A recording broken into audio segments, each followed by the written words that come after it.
We are all present here and accounted for. I do call this meeting to order and ask at this time that all rise for invocation. Please remain standing as we will then have the Pledge of Allegiance to the United States of America and to our Texas flags.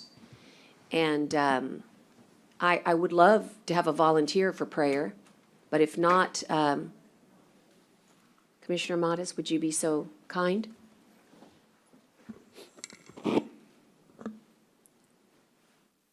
Dear God, we thank you for today, Lord, this opportunity to serve. We thank you for those that are here present today, Lord, just to help through the functioning of our government.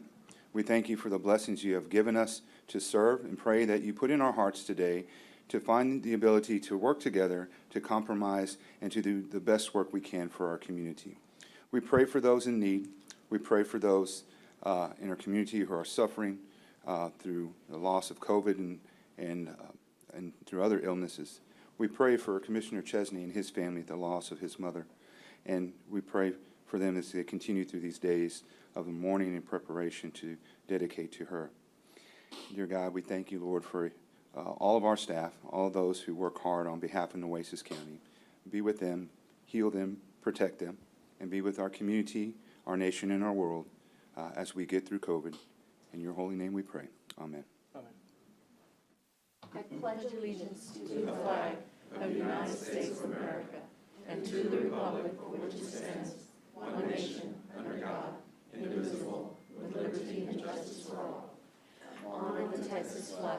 I pledge allegiance to thee, Texas, one state, under God, one and indivisible. I never give him warning, and he just does such a beautiful job. I thank you for putting me at peace this morning. At this time, I am going to, for the clerk's purposes, it's 9:09 a.m., and the date is August the 4th, 2021. We are here in Commissioner's Courtroom on the third floor. Okay. We are here on the third floor, Nueces County Commissioner's Court, and we have all commissioners present, and so, Madam Clerk, I do certify that we do have a quorum today. At this time, I'll ask Rebecca to come forward with a safety briefing.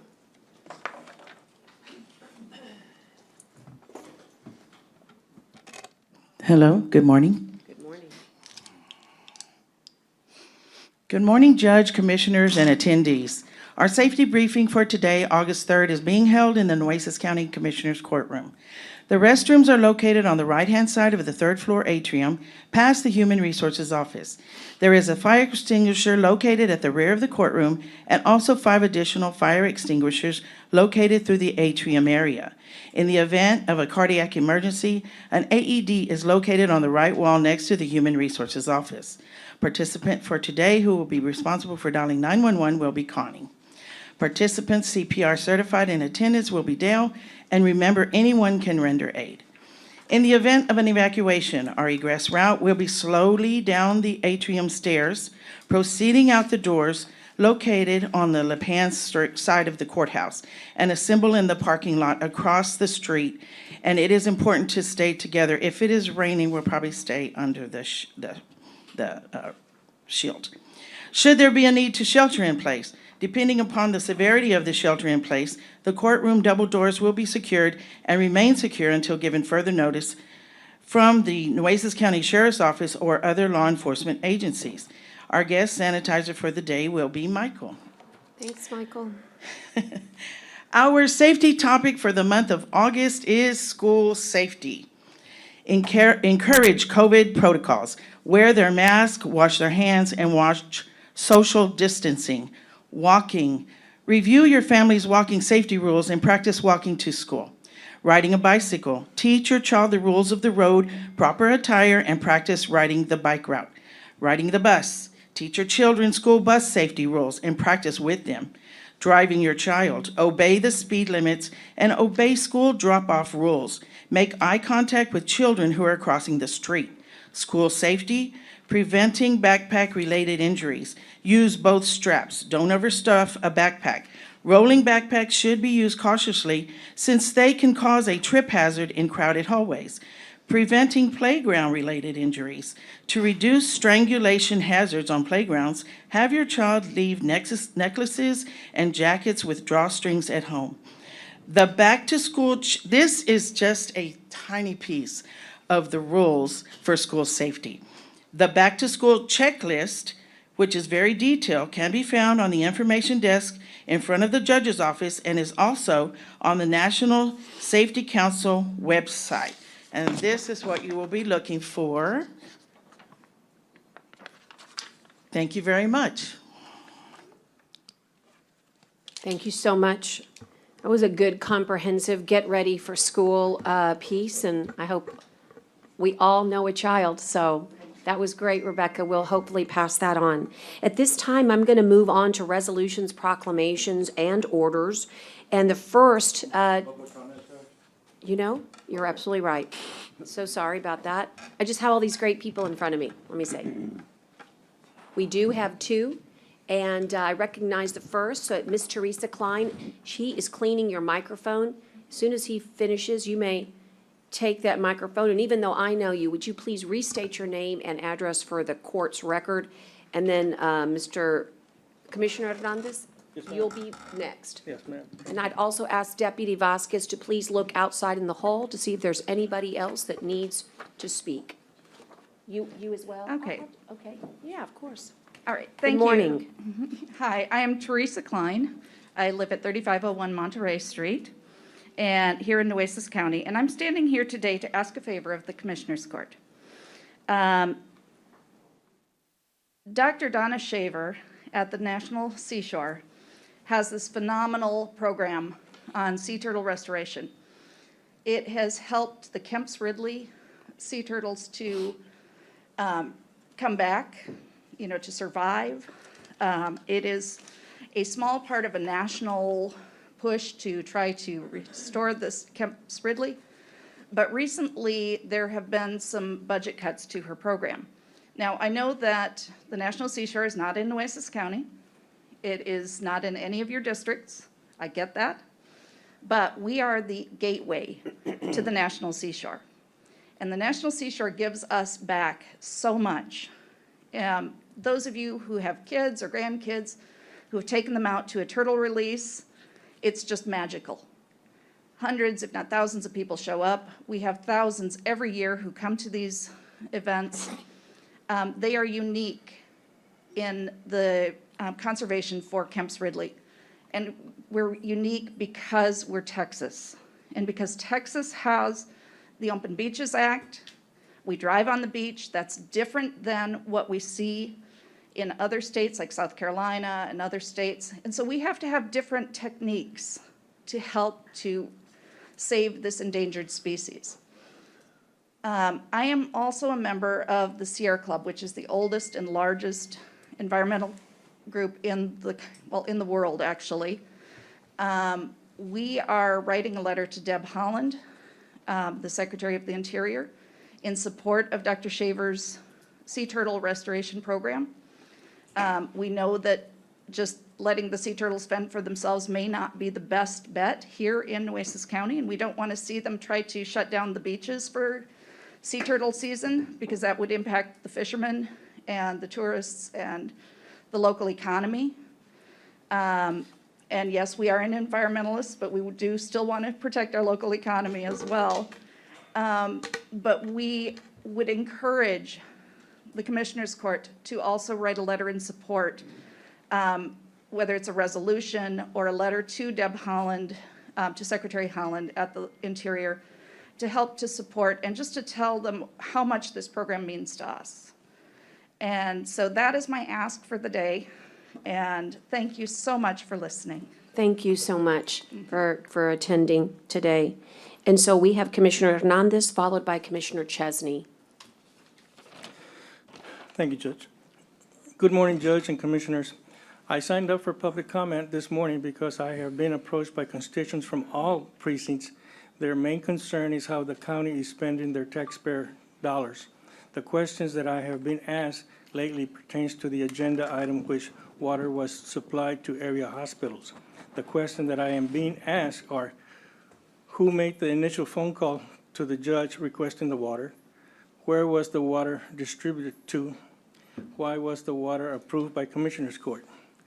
There are concerns because no one died like it had been suggested. In my precinct, my constituents are having drainage issues. They are not happy that a dog park is being built at Hazel Bazemore Park when the money can be utilized trying to resolve the flooding problems. When it comes to county business, our constituents believe there is lack of transparency, which results in a vote of no confidence. In this court, if we have more transparency, they would have a better understanding how their tax dollars are being utilized and would have more confidence on us as a governing body. Thank you for allowing me to speak in public comment and in behalf of the taxpayers of this community. Thank you. Commissioner Chesney. Thank you, Judge. I can't respond to Ms. Klein, but I'm making my, just as public comment, what is going on, quite frankly, that Ms. Klein didn't talk about is really a travesty of justice in regards to what's happening to the potential turtle program run by Ms. Shaver. I personally have already emailed who I was told to email in the federal government that had something to do with this. Of course, I got no response back. I've reached out to Ms. Shaver, and of course, she can say very little or nothing because of the situation she's in. And I would just say in public comment, and again, in not response, so I don't violate anything, I've asked Paul Thurman to put that resolution on the court's agenda to put our support in that program. It is a phenomenal program. It's kind of in my precinct, sort of. You know, it's in that Clayburgh area and some of the National Seashore, and it might not be exactly in mine, but it's definitely an area and a program that is so very vital to this community and to this area, and to lose it based on a bunch of what I think are backroom politics would be very unfortunate. It doesn't matter to me if the man who is doing this hears me say it, because I don't have any, you know, all he can do is not vote for me, I guess, but I don't really care, because what's going on out there is horrible. People need to be aware of it. The public needs to be aware of it. Donna Shaver is an icon in this community. She is a national treasure, not just a local treasure, but a national treasure, and we need to do whatever we can to support that. And so I'm going to ask Paul, I've already, in fact, I sent the email sitting here because I should have done this before, to get with Ms. Klein and others to work on the wording, and then I'll put that on the next agenda for the court to look at and approve, and then we can properly have dialogue about it. But again, this is just in the vein of my public comment. So that's number one of my public comment. Number two in my public comment is I would appreciate everyone knowing today that we do have a very important vaccination and free physicals, free vaccinations, and I believe we have the immunizations out there today as well at Veterans Memorial High School.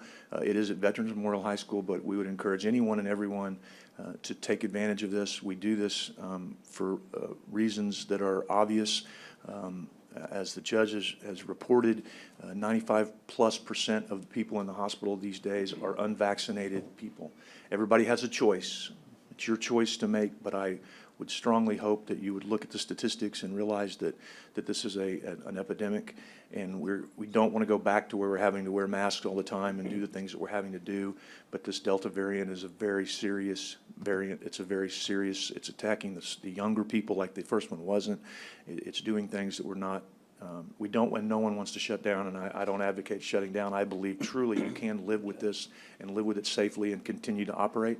But we are providing these kinds of events for reasons. They started out for the reasons of making sure that our youth, we had a very, very successful one in Flower Bluff last week. Unbelievable turnout out there. I don't know how many people were vaccinated. I know most of the people come for the sports physicals, and I'm okay with that if it gets them in the door. Hopefully, when they're in the door, they'll consider getting their COVID vaccination while they're there as well. And that's the same thing at Veterans Memorial today. We will be having one in Port Aransas as well. I know Commissioner Matas, I saw he had one out at Ray. I think Commissioner Gonzalez had one out at Bishop, and I'm not sure, I apologize, and I think Commissioner Hernandez is working on them too, and of course the judge does these things all over the place. So please, please, please, please take advantage of these free and easy opportunities, because I'm a big believer and always have been, you don't make people come to the government, you bring government to the people, and that's what we're doing. We are absolutely making it easy as heck for everybody and anyone to get their vaccination if they so choose. So that's it. Thank you, Judge. I Thank you, appreciate it. Commissioner Chesney. Commissioner Gonzalez? Just to add my support here for Commissioner Chesney, I want to echo some things he said, and that's, we all up here in this Commissioner's Court really encourage everybody, even the children that are 12 years old and up, the parents, consider vaccinating them because it's so important, especially if you've got children that are under 12. Those are the ones we need to worry about. They won't be able to fight it. So the vaccination is so important. But also encouraged to continue practicing wearing your mask when there's big crowds or as much as you can. I'm not telling you to do it, but I'm asking you just to consider it. Try to practice on distance. And not only can we save turtles, which we should, but we can save children in the long run. So I'm asking you to please, from Precinct 2, and I'm asking people at Bishop, Tunila, Tierra Grande, that you're listening in those colonial areas, take advantage when we go out there to do vaccinations and vaccines for school. Thank you. Thank you very much. Judge, I just want to add something else. I need to add your name. Give me one moment. Okay. Is it a different subject matter? Yes, about the vaccine, urging people to get vaccinated. All right. Not too long ago, about 3 weeks ago, we had a health fair at Calallen High School and at Tolosa Midway High School, and it was very well attended. We offered the kids, the students, all the opportunities, and a lot of them got vaccinated. So that's what we're doing, and I keep urging everybody, whatever precinct they're from, to please consider taking the vaccine. It's very important. It's been proven that it works. So let's have our teenagers or young students, let's remember them and encourage them to take the vaccine if they can. Thank you. Thank you. I signed up just to say that I'll be drafting a letter for the National, to Deb Haaland, Secretary of Interior, and also to the Director of the National Park Service, because I believe that that's really where we have an issue. And I also wanted to make comment to the public that we do have an expert in this field, Tim Richardson, and he's aware of this issue, and we actually have already discussed it when we had our Gulf. The turtle program affects the entire Gulf of Mexico. And so our Gulf Coast Parish Caucus from the nation, we're going to be asking the chair, it's easy because I'm the chair, we're going to be asking my co-chair, Judge Brannick, to join us. Even though the program is here locally, it affects the entire Gulf Coast. We call it Counties and Parish Caucus, from Florida to Texas. So I hope that, just want you to know while you're here, that this reaction is very, it was very visceral for us to hear you speak so passionately about a species that matters so much to us here. Thank you. If there are no other public comment, Deputy, we look good. How about our friends online? Are there any people who wish to make public comment, any individuals online? This is your time to raise your hand. Okay, seeing none and hearing no further need to open public comment, I'll close it and move on to the adoption of resolutions, proclamations, and orders. And our very first one is in recognition of London's ISD baseball team. I saw them out in the hallway. They're here to celebrate with us their very historic 2021 season. And gentlemen, it would be helpful to us, to the best of your ability, to spread out and not crowd each other. We have created some social distancing with chairs, but it would help us. Thank you. Mr. Little is our court administrator, and he has a very important resolution to read. And Coming? Sorry, you're good. and then we're going to ask for your coaches and perhaps if you've brought any administrators here with you to make some comments. Tyner? I'll begin, Judge.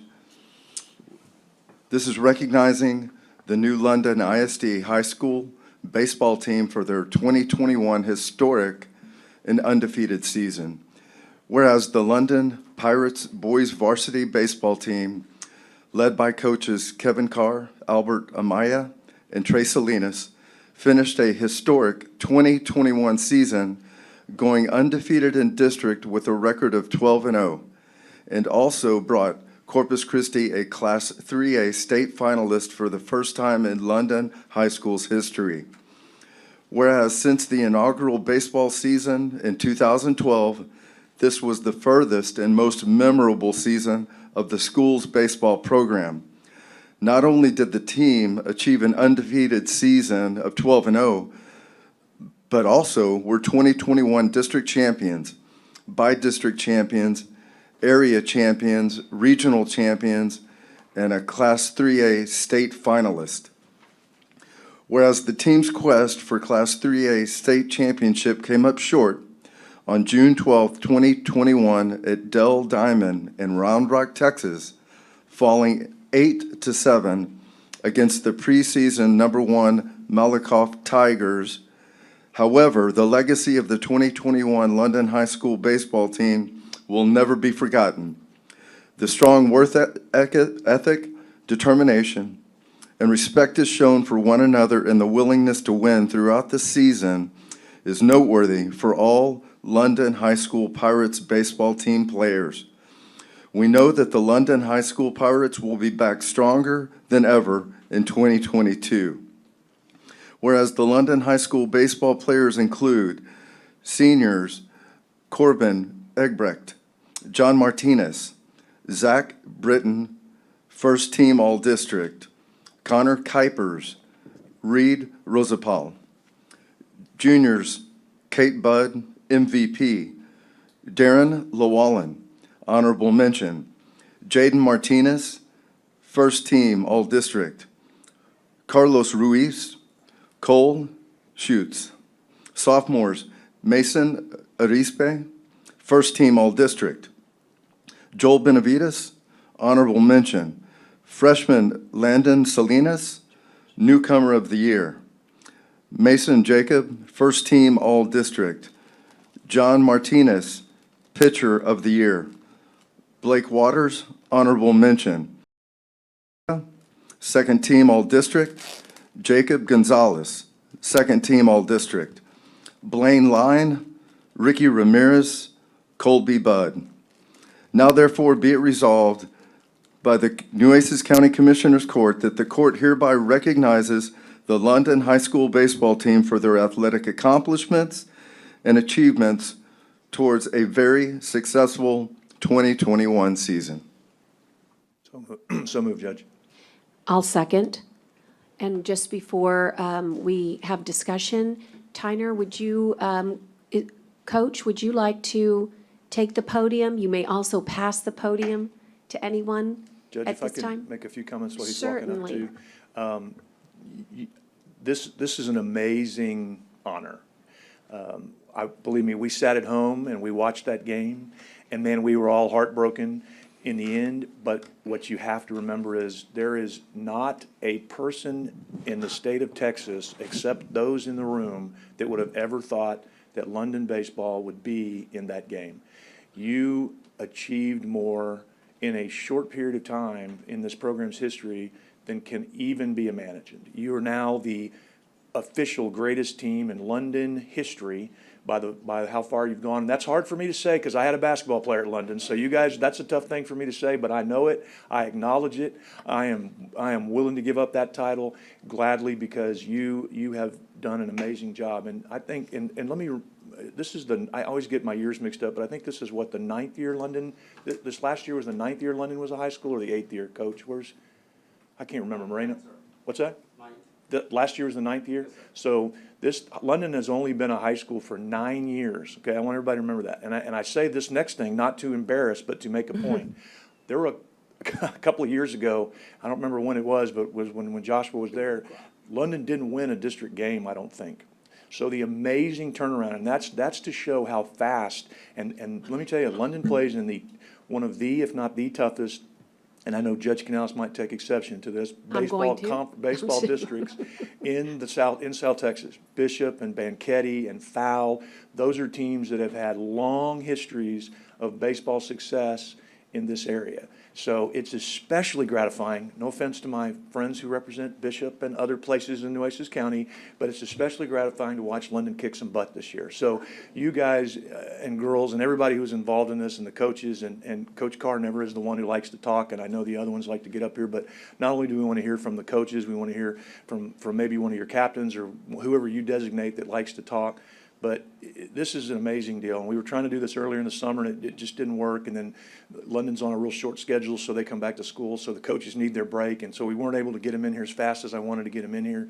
But this is truly an amazing accomplishment to get to the state finals and to be the number 2 team, and boy, I say that, I know y'all are really number 1, but the number 2 team in the entire state of Texas in all 3A, and I know there's probably 350 plus 3A teams or something like that in the UIL in Texas. So congratulations, and the achievements during the COVID year, holy cow, all the things that your parents went through and you went through as athletes to keep your grades up and make practices and wear your mask. And I will tell you, London was definitely one of the most strict school districts in regards to COVID protocols. They really worked hard at keeping people safe out there, and it was tough to do what y'all did and to make it through your season with COVID and everything that went on, and to do it at London, which is a super highly academic achieving school district, is a great testament. So congratulations, congratulations, congratulations. Coach, I'll let you.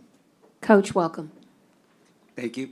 Commissioners Court, thank you for having us. On behalf of Coach Carr and Coach Salinas, we want to say thank you to administration for everything they did for us last year, but most of all for these kids that we have, everybody involved in our program, their parents. They are truly unique and special kids. You can see that by the way they play the game with the joy and love that they have in their hearts. And that is definitely our motivation going into the 2022 season. It was a dream season. It didn't end the way we wanted it. But looking in these kids' eyes all the time, we're going to get back after it today, as a matter of fact, in athletics. And I've been looking forward to this, me and Coach Carr and Coach Salinas, since June 12th. Okay, so thank you so much for having us, and we appreciate it. Thank you, guys. Thank you. Coach, would you like to just recognize your other coaches that are in the room? And also, you don't have to, but if any of the captains would like to address the court, we're always happy to have them. That's Coach Carr. He's the other co-head coach. Welcome. And that's Coach Hector Salinas, Trey Salinas. He's the other assistant coach. And I'm Coach Maya, the other co-head coach. And Judge, I did want to recognize Dr. Whitus, the London superintendent that's here. Yes. And if I don't recognize the greatest athletic director in the history of the world, Robert Moreno, I'm going to catch a little grief later, so I've got to make sure and recognize him as well. So, but yeah, if there's any of the young men who would like to speak on behalf of the Captain? team, we'd love to have that happen. Darren? Come on, Darren. This is Darren Llewellyn, who's our right fielder, senior.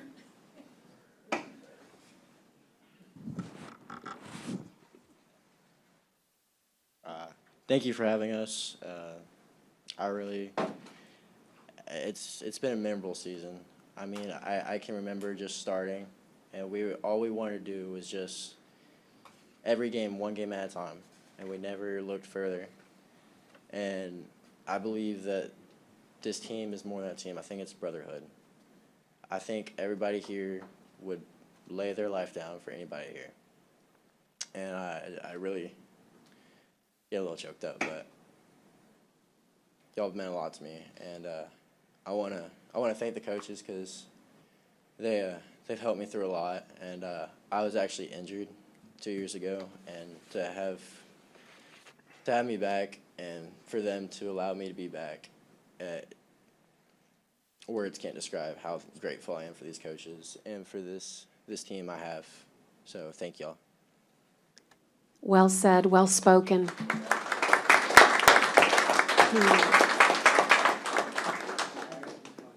Well, gentlemen, and also you have young women here. I imagine they were your trainers. I'd like to acknowledge them, and I bet you would also like to give them a hand for the time that they were there for you nobody, whether you're a successful man, I bet there's a woman close by, and if you're a successful woman, I bet there's a great man close by.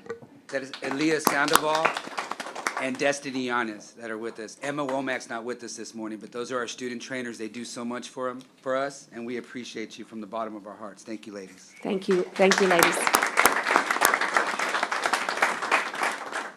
I just want to say, not as the county judge, but as a friend of the family, it was my honor to be able to eulogize an icon in baseball. There is a reason that we say baseball is America's sport, and when we say baseball and apple pie, it's because literally baseball has been a constant all these years. That was a very famous line from a very famous movie called Field of Dreams, spoken by a great man, James Earl Jones. And I use that as I eulogize this great man who was only known and revered as Coach. And you have the blessing of having not one, not two, but many coaches, one of whom's dad really helped make the game what it is in South Texas. And I think that what Coach Salinas, big Coach Salinas in the sky, he was your X factor this year. And I just want you guys to know that you represent our entire county so well. This is a game that we all love. All of us here have had somebody play it. We actually had players here. He doesn't look like it, but he played the game very well a long time ago. That's you. Some of us are just fans in the stands. But when it's all said and done, what you leave is, I think it was Lasorda that said, you're going to win a third of your games, you're going to lose a third of your games, and what matters is what's everything in the middle. That's that brotherhood you're talking about. And the memories that you forged and the perseverance that you had to endure to play this game during such an incredibly challenging year will always be remembered. But it is the love of one another that really makes it all worthwhile.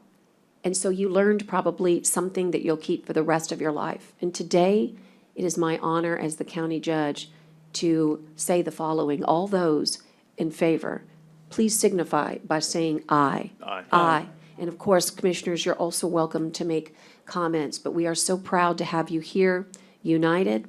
We wish you the very best for an awesome season. Bring home that state title, but never, ever forget, you are and will always be champions. Commissioners?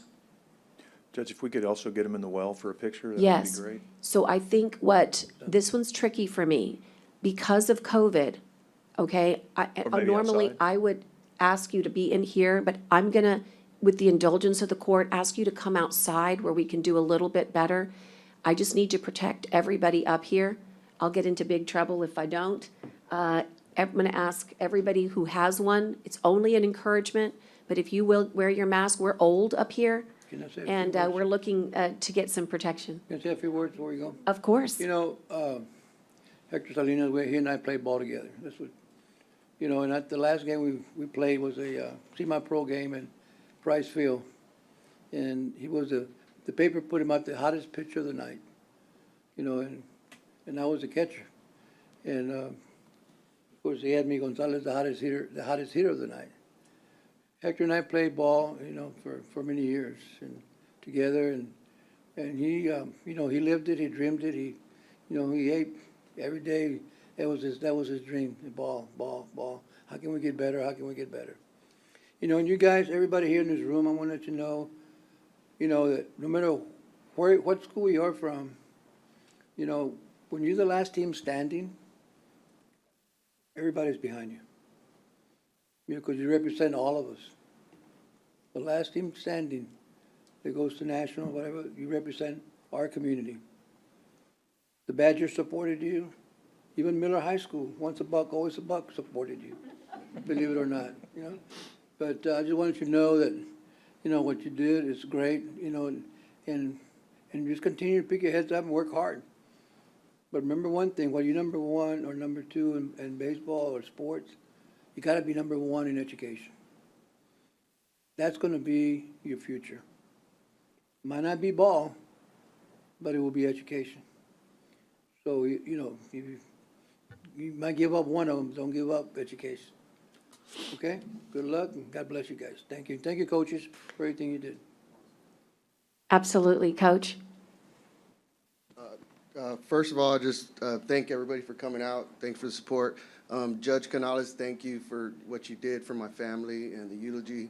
But I just want to thank the team and the coaches that, losing my father was really tough, but that really, this season was really special to help me get through it. I mean, I'm still dealing with it, but definitely was huge. So I just want to thank you guys like I have before. It was a really special season, and I think this year that loss, was huge, but, and I was upset, but when I came home, my son told me, Dad, you know what? Maybe it was good we lost, because now we can stay hungry. These guys, they might have been satisfied, so that changed my whole perspective of it. So, I hope that all you guys take that attitude this year and really, bring it this year again, because I want to have another special year.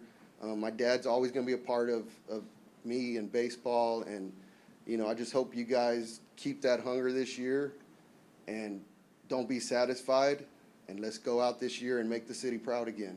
All right, guys, great job. And Coach, real quick, you guys only started, what, 2 seniors last year? Two seniors, 2 seniors, and how many, 5, 6 freshmen you started, and 4 or 5 freshmen at a time. yeah. So, not to put any pressure on folks, but we're hoping to see y'all right back here again next year. Right? No, and on that too, the guys really bought in. It was a great, like I said, just a brotherhood. I've played a lot of baseball. I've coached a lot, and I've never really been a part of a team that has been this close. I mean, it was very special, and I'm just hoping that we can continue that this year and with the program going forward, because it was really something special. Well, I think part of the lore is there was a group of these guys, I think, that played together like for a long time and all kind of decided where to go to London together. Is that a true story? No, not at all.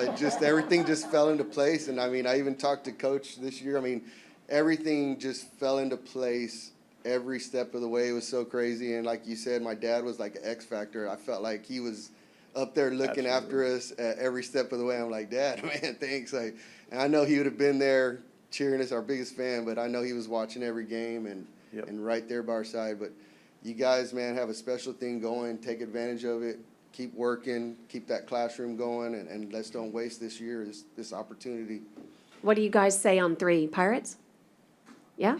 What do y'all usually do? FMA, man. What? London baseball? All right, on 3. 1, 2, 3. London baseball. All right, let's go take that great, Congratulations, Coach. historic picture. Let's get that outside. If everybody would just go ahead and assemble, the deputy will let you know. We'll join you shortly. For our audience, it will not take long, but it'll be safer for us to be outside. Don't you think? Okay, we're back in the courtroom. We've got one commissioner coming in, so give it just a moment, but we're going to proceed to the Parker Pool Lifeguards Resolution. And I know Flo is here, so we'll just, Tyner, Michael, Thank do you, me a Deb. favor. Got it. Open the door and see if Commissioner Gonzalez is walking. If he's walking in, we'll wait. If not, here he comes. Is it Marin? Out of respect here, we will wait till he's seated.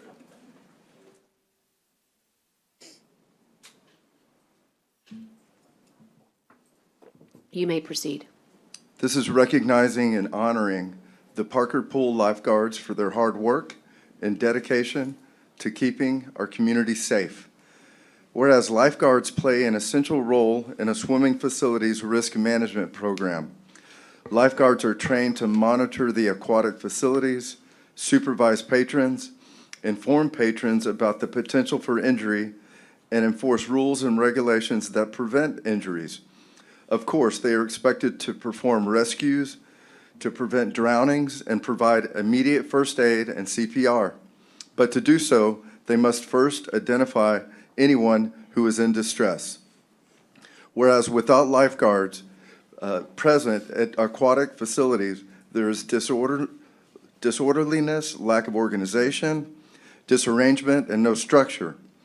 Young swimmers, typically ones that visit swimming facilities the most, are free to use their own judgment to determine what is safe and not safe at a pool facility. This usually can lead to a lot of unforeseen issues and risks. Whereas, thank you, Parker Pool lifeguards, for continuing to keep our community safe in and around the water. Parker Pool would not be the same without your dedication, care, and commitment to our community who come and use the facilities. Whereas the Parker Pool lifeguards include Daniel Garza, Grace Garza, Cynthia Ferguson, Assistant Pool Manager, Amelia Lindeman, Lauren Lindeman, Pool Manager, Kira Howard, Marin Cox, Annika McBath, Harley Elam, Megan White, and James Wolfschlegel. Now therefore be it resolved by the Commissioners Court of Nueces County that the court hereby recognizes the Parker Pool lifeguards for their hard work and dedication in keeping our communities safe. Thank you, Tyner. Judge, motion to approve and quick discussion after? I've got a motion and a second call for discussion. Thank you, Judge. You know, I thought this was a great idea that when Flo came and said, hey, we really need to recognize our great lifeguards because we just thought it was a great idea. I mean, they've really done a fantastic job.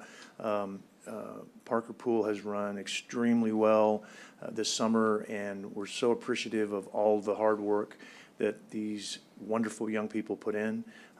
Quite honestly, I told Flo we might want to keep them hidden so that someone else doesn't snag them somewhere else because we don't want too much recognition for them because we don't want them to go other places. But they've really done a great job. I've heard just nothing but wonderful things about how the pool runs and how professional everybody is out there. And that is a true testament to all of you all's hard work. And we're so very appreciative of everyone that has worked so very hard out there to do it. So thank you very much on behalf of all the citizens of Nueces County. I mean, I know you get paid to do a job, but it's different. I mean, when you're kind of in that position of potentially saving lives, that's a different category for me. So I really appreciate everything that y'all have done, and we wanted to recognize you, and we hope you will continue to work at Parker Pool. And I know as you get older and have better jobs and other jobs, we'll lose some of you or you go off to college and stuff like that. But we hope that you'll always feel like you have a place at Nueces County at Parker Pool when you want to come back and work in the summer. So thank you all very much. It's appreciated. Good job. Judge, I'm going to let Cynthia Please. and Lauren update you on numbers and Thank you. introduce each of these kiddos. Won't take but a second No, take your time. because they're prepared. Absolutely. Thank you. Welcome, ladies. Thank you, everyone, for having us, and good morning. I am Cynthia Ferguson. I'm the assistant manager at Parker Pool, and then this is my manager. Hi, I'm Lauren Lindeman. I'm the manager at Parker Pool, and these are our lifeguards. They're going to go ahead and introduce themselves. Hang on. We got to get you We're the gonna- microphone.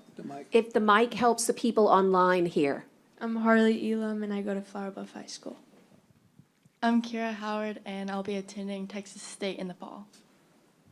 I'm Daniel Garza. I'll be a sophomore at Texas A&M in the fall. Yeah, let's go back to Go back to the first two ladies. Please. I'm Grace Garza, and I attend Flower Bluff High School. I'm Marin Cox, and I also go to Flower Bluff High School. We love the local support by Flower Bluff High School as well. That's fantastic. Wonderful. Yeah, that's great. Well, we had a really successful summer. We had about 4 or 5 saves, so our lifeguards did a great job. We couldn't have done it without them. We had over 300 swim lesson kids this summer, about 90 kids on swim team. We hosted one of our own meets, and we also went to a Portland swim meet this summer. And we've had over 2,000 people come just to swim for community pools. So we had a super successful summer. All these lifeguards did a wonderful job. They're all very passionate about swimming, and especially with living on the coast, we really want to focus on like water safety. So I'm very proud of them. They did a phenomenal job this summer, and we can't wait for next summer. Thank you, guys. Thank you. Thank you. That's a terrific report, ladies. I mean, first of all, it's hot in the summer in South Texas, and the one thing that everybody looks forward to is getting near or by the water. But water, safety, as you said, is just priority, and whether you're in a pool or on the bay or in the Gulf of Mexico. And we've had a lot of discussions about how to improve water safety, and I'd love to hear from you guys. Maybe you could create some real input for us. There's new law now that's going to require by piers and jetties lifeguards during a certain season. Now, we were very proactive already in the county, but this is going to further expand our, what we'd like to say, our professional lifeguard service. But it's really those that understand who, and, you know, as they say, many go to church, but few understand. Many would say, I would go jump in the water, but you understand how to actually save somebody. And so I would love to have you guys have input in our future development of water safety programs. And I think that you are amazing leaders, and think about all the fun that you've been able to afford all these children because you've made it safe for their parents to feel good about being at Parker Pool. And of course, you've had a lot of help. It's always good to have somebody in your corner, and I know that's Miss Flo East for so many of you. Thank you, Flo, for bringing this, you know, all-star lifeguard team to us this morning. And I would ask any commissioner if you have any additional comments at this time. If not, we'll do this wonderful, you can still make a comment, Flo? Yes, I just want to say on behalf of the community and the whole area, how much we appreciate you taking over Parker Pool, because it was going to be filled in. And it's been a blessing to our community for kids that don't have anywhere to go. They come, they hang out, they swim, their parents swim. It's really become a family pool, just like we wanted it to be. And I will tell you, your county guards love wanting to come work for us. We had a list that we could have solicited from. And you know what they told me? They said, you know, working at the pool is so different than the ocean because we can see the bottom. And I think, you know, it's very scary for some of those guards when they can't see and what they're going to rescue. So once again, thank you for everything that you've done. And I have to say, Edward has been a blessing. You know, whenever we have a need, he's right there. He communicates. He helps us resolve issues. And so, and I want to say to them, you're awesome kids, and we want you back next year. So thank you. Thank you. Thank you, everybody. Here's the best part. All in favor, please signify by saying aye. Aye. Aye. Opposed, same sign. We'd love to have the opportunity to have a picture. There's not too many of you. If you, we'll stand up here. If you will fill in here, we'll let Miss East take that photo for us.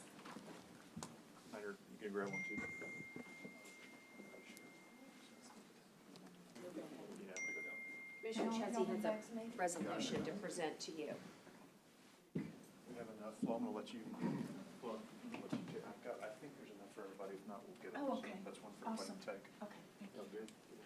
Flo's got a great camera. There we go. All right, everybody just keep smiling. Never stop, never stop.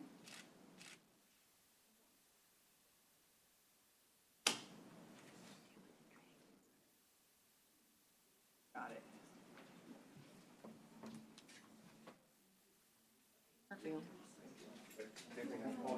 Oh, we have a Tyner wants to take one for the court's record. Okay, everybody see me? 1, 2, 3. 1, 2, 3. Paul, you got one? You good? Paparazzi. 1, 2. Got it. Okay. Congratulations. Thanks, everybody. Thanks. Great job.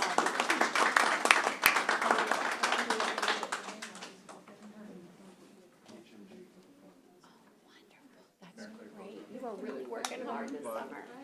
Hey, and oh my goodness, that's wonderful. Listen, that's the great experience of a lifetime, really. Well, if anyone's interested in interning, my intern just rotated out, so I'm looking for a new intern. So spread the good word. Okay, thank you. Thank you, Daniel. There you go. Okay, Tyner, pretty fantastic morning so far. And so at this time, our next recognition is of Mr. Mark Wagner. He is the former, that's really hard for me to say, he's the former deputy to the commander of Corpus Christi Army Depot, we affectionately know as CCAD, and former because he just is making an incredible transition. And Tyner's resolution, I think, helps explain. Tyner? This is in recognition of Mark Wagner, former Deputy to Commander at CCAD. Whereas Mark Wagner, former Deputy to the Commander at the Corpus Christi Army Depot, has over 20 years combined civilian and private industry experience, joining CCAD in September 2015 as the Director of Resource Management with a broad range of financial management experience at multiple organizational levels in the Department of Defense, including championing initiatives to reduce cost and improve management of resources. Whereas Mark graduated in 1999 from Stephen F. Austin State University with a Bachelor of Science in both communication disorders and psychology, and went on to attain his Master of Public Administration in 2004 from the University of North Texas before joining the Department of Defense.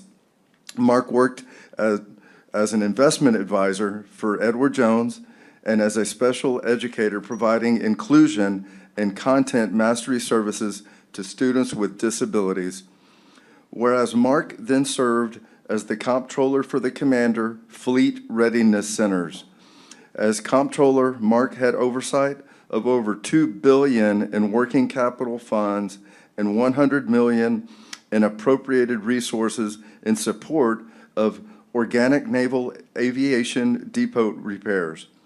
His key accomplishment was the establishment of the first comptroller organization for Fleet Readiness Centers. Whereas Mark joined the Department of the Navy in 2004 as a business and financial manager in the Navy Acquisition Intern Program, where he was assigned to Naval Air Systems Command and supported multiple programs, including Navy Unmanned Combat Air Systems, FA-18 Hornet, Advanced Anti-Radiation Guided Missiles, and the SH-60 Seahawk. Whereas in 2007, Mark was assigned to the Office of the Undersecretary of Defense, Comptroller, Operations Directorate. For the next 3 years, he worked in several capacities, including Senior Budget Analyst for Operation and Maintenance, Appropriations of the U.S. Army, Marine Corps, National Guard, and Reserve Component Accounts. He was also lead for the Defense Foreign Currency Fluctuation Account, Civilian Personnel, Non-Appropriated Funds, and the Department of Defense Acquisition Workforce Development Fund.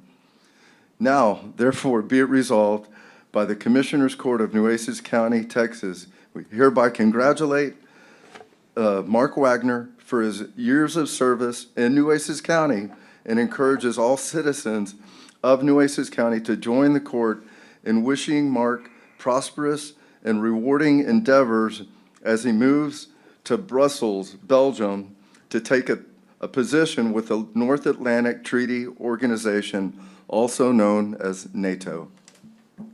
Mark, we're so happy to have you here along with your lovely wife, Joyce, who's been a tremendous support system for you and a hero in her own right in the as a healthcare professional. But also we have with us Creston Cook, who before you were the deputy commander for CCAD, he had that position. He is now the executive director of the South Texas Military Task Force.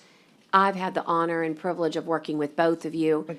We just had an incredible CCAD updated tour showcasing the new infrastructure and the new equipment. But it goes without saying, so many things and people get flown just completely under the radar. The work at CCAD, unless you really understand what's going on base, is one of those things. The billions of dollars to our economy, our national security.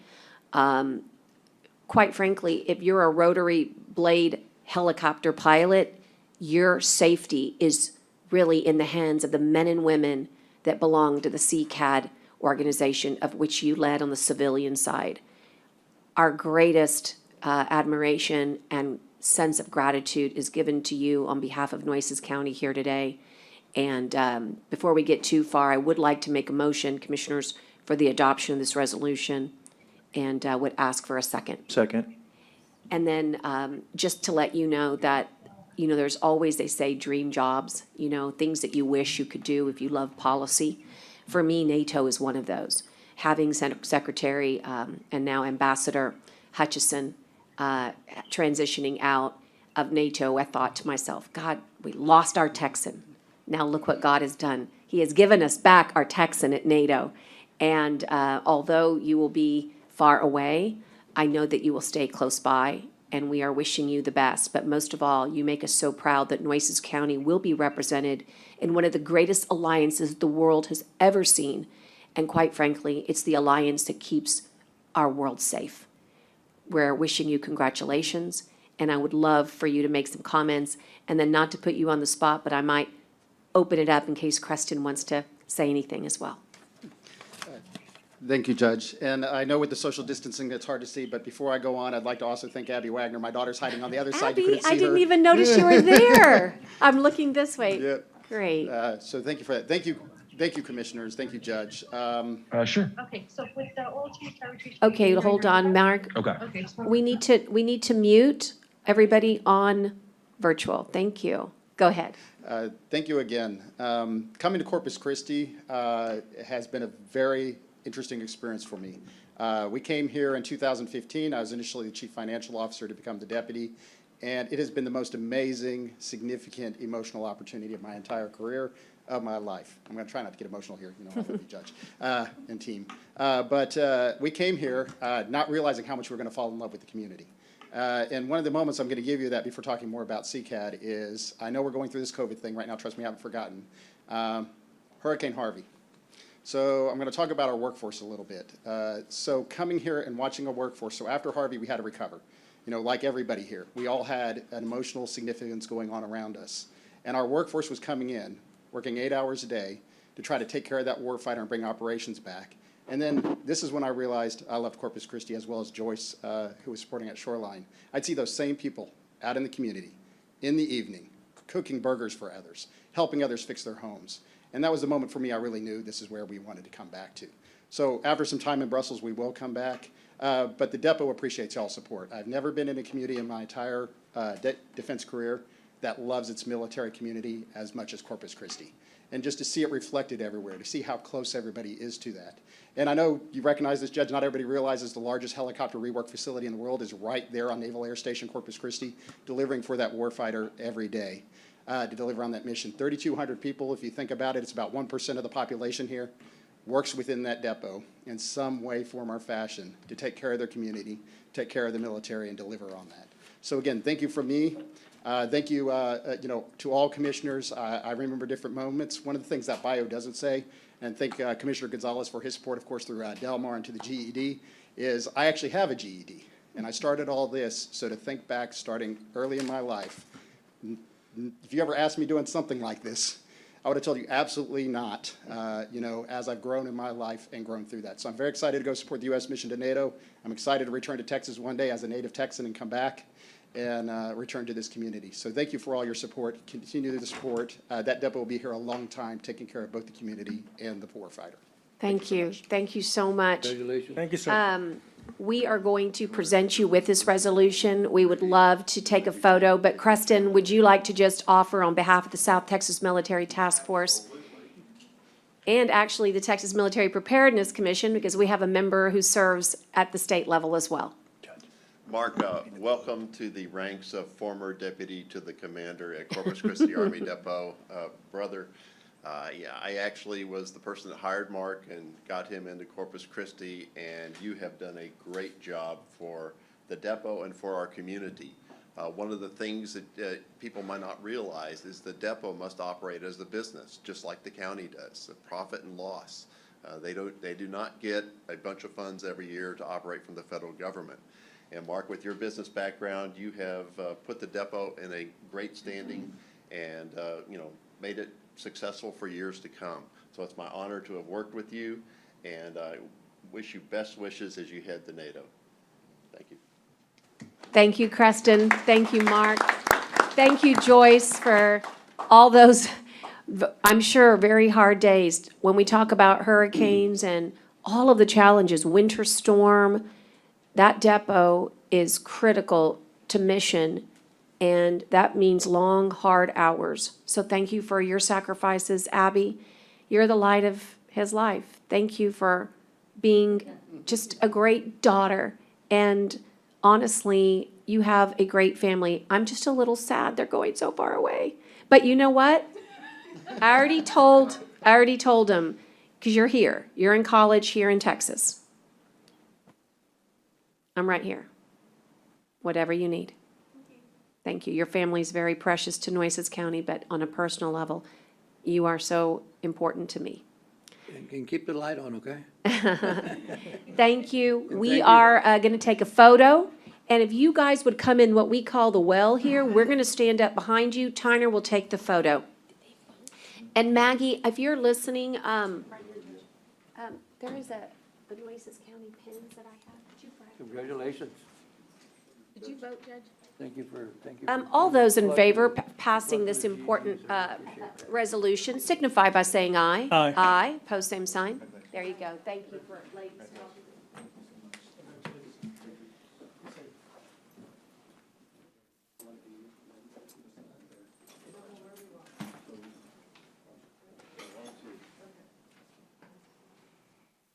Can everybody see me? Hang on. I'm going to pivot just because he's so tall. Does everybody see me? Okay. 1, 2, 3. 1, 2, 3. Okay.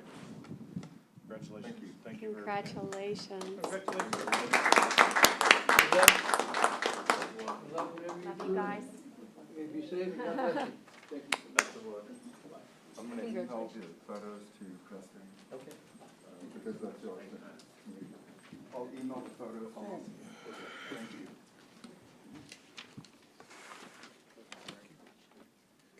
Okay, and so now we're going to proceed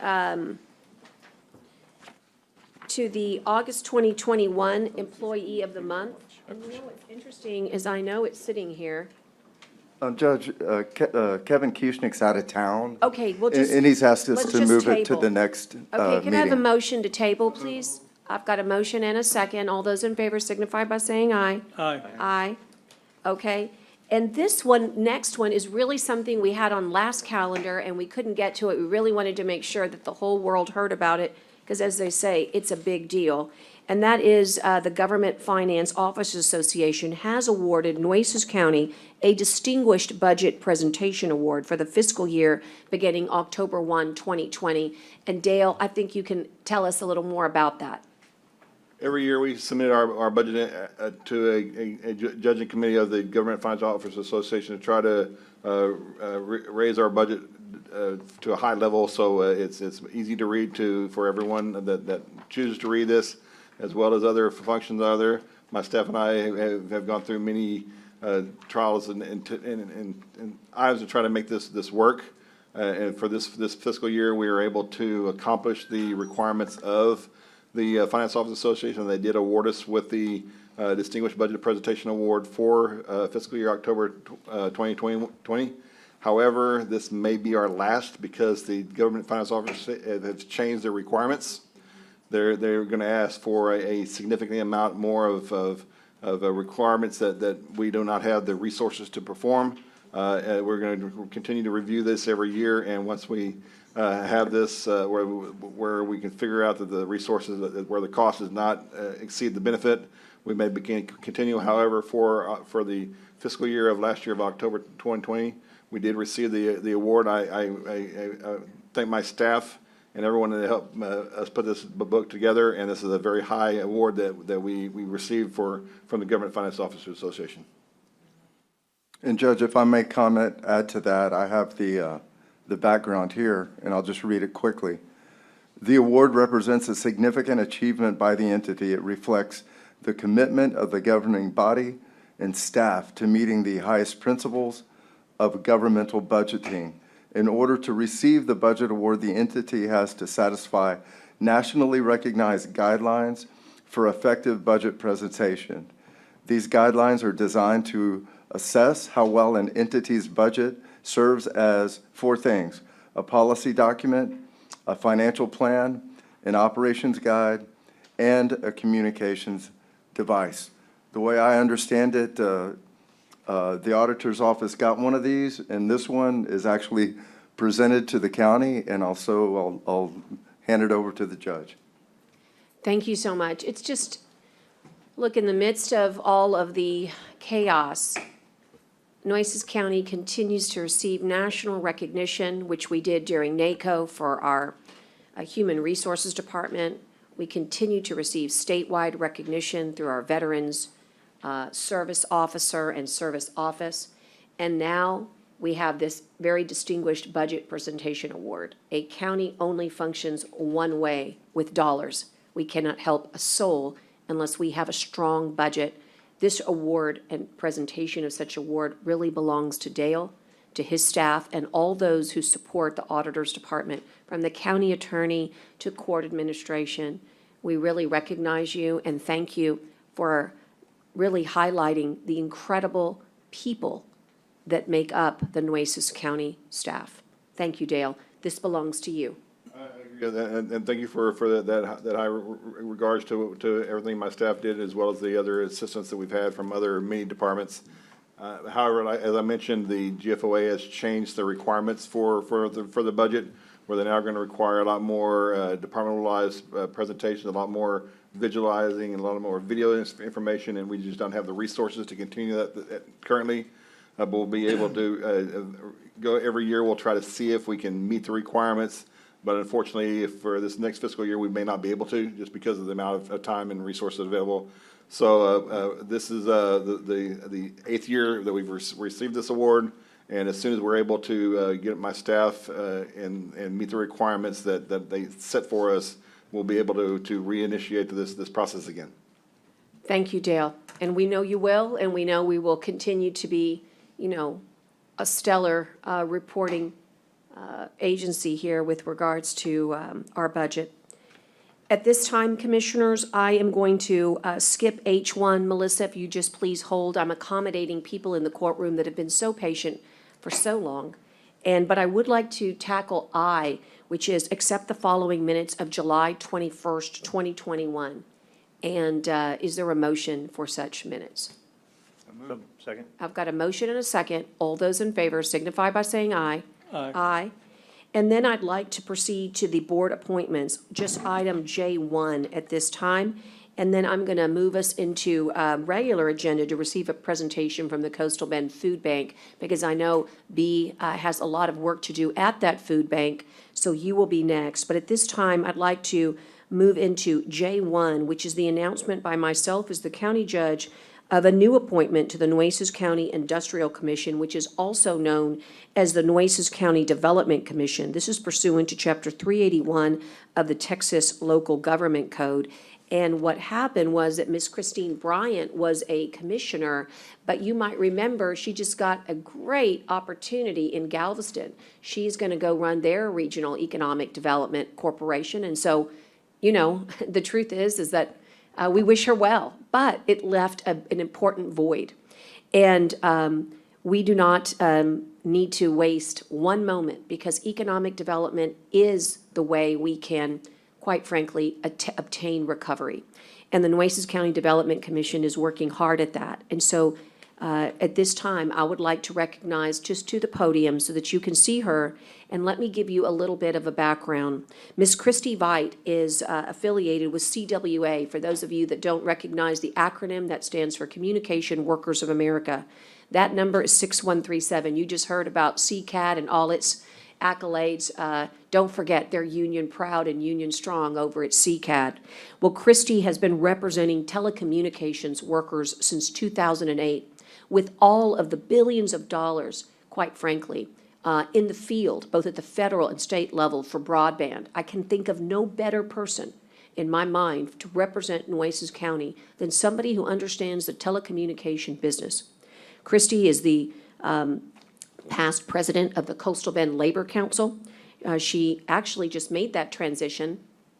She was there for 9 years, 2011 to 2020. Most importantly, she is a mother of 2 beautiful and grown daughters. It's hard to believe when you look at her. But There is no doubt that, and she's been recognized in so many ways. The one that stands out that we just recovered and remembered was when she was recognized as one of the outstanding 40 under 40 not too long ago here in our community. We have a real need and understanding to make certain that the people who are really the backbone of America, our working class men and women, that they're part of economic development too.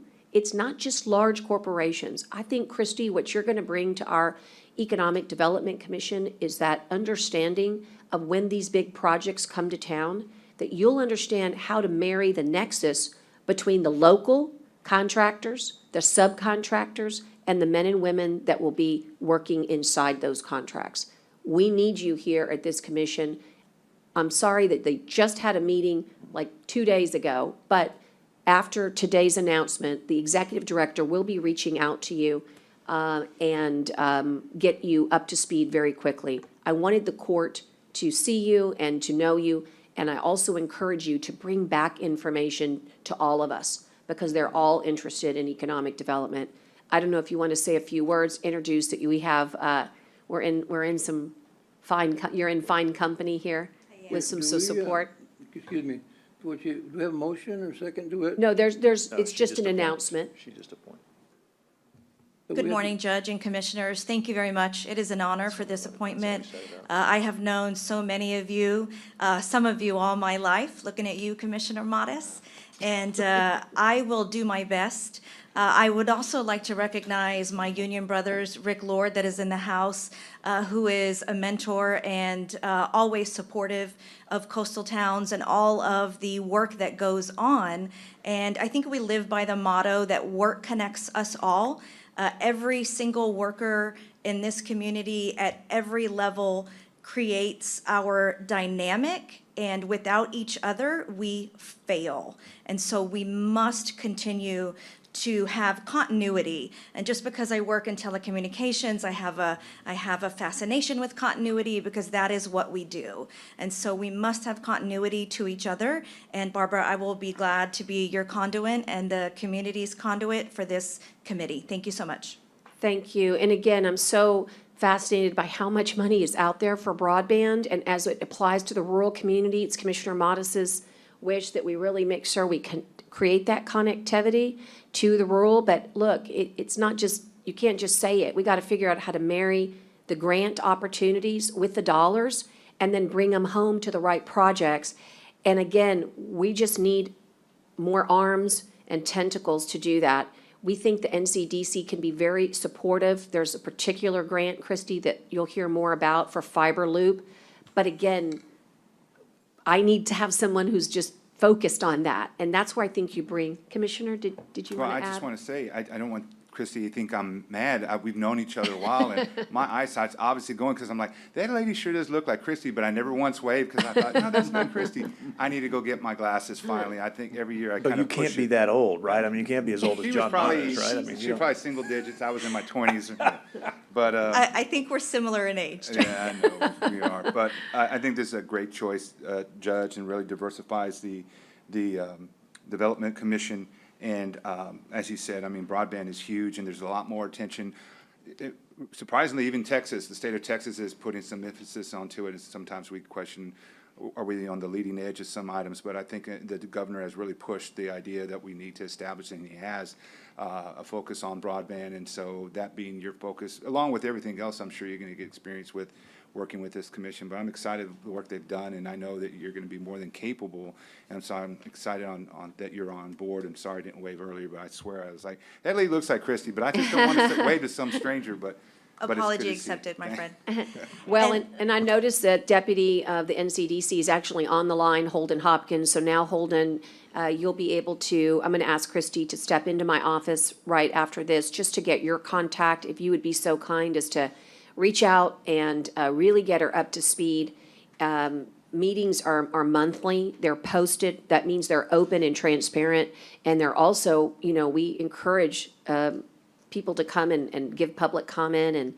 But it's the work of the NCDC that takes the project and or the vision and gets it to become a reality. And there's so many amazing opportunities right now, too many to name.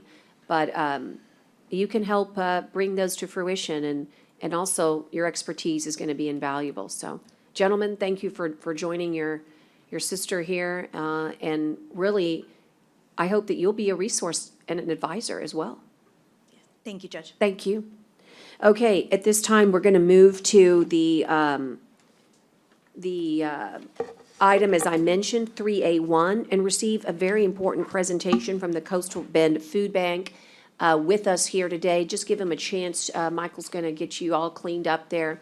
With us here today is Board Member Mr. Robert Cuevas, as well as Executive Director Ms. B. Hansen. And we'll give, it was my pleasure to sign a individual letter of support for the Coastal Bend Food Bank as they deal with food insecurity. But I think that after this presentation, Commissioners, I bet you might want to join in as well.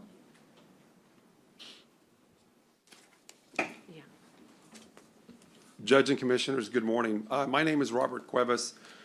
You know me as the Office Manager for Linebarger, Goggin, Blair, and Sampson. Today, I come to you as the Board Member for the Coastal Bend Food Bank. I've had the privilege of serving on the board for the last 10 years, and I've gotten to know B. Hansen, and we also have Robert Morales from the Food Bank. And I just wanted to introduce them, short report, and a short presentation about our new building that we are working on, the future building for the food bank located on Bear Lane. So I'm going to go ahead and turn it over to B. Hansen. Thank you. Good morning. Good morning, Judge. Happy belated birthday. Thank you. Little birdie told me that you had a birthday. Thank you. Thank you for the opportunity to thank the commissioners, because you guys have been great partners of the Coastal Bend Food Bank. In fact, it was a grant that the commissioners gave us that allow us to start the diabetes program at the food bank. And it made us the very first food bank in the nation to have a diabetes program, and a nurse that was also a diabetes educator, certified diabetes educator. And that program is going on 12 years now. So we have really made a difference in the health of our communities, and you guys had the vision and the leadership to get us there. So now, you know, we mentioned earlier some of the disasters we've had, and it was actually Harvey that was our training camp and made it very clear to us, the employees of the food bank, of our role as the first responders in case of a disaster. And as God will have it, right after Harvey, then we had Hannah, and then we had the pandemic ongoing, and then we had the winter storm that was a disaster on top of a disaster.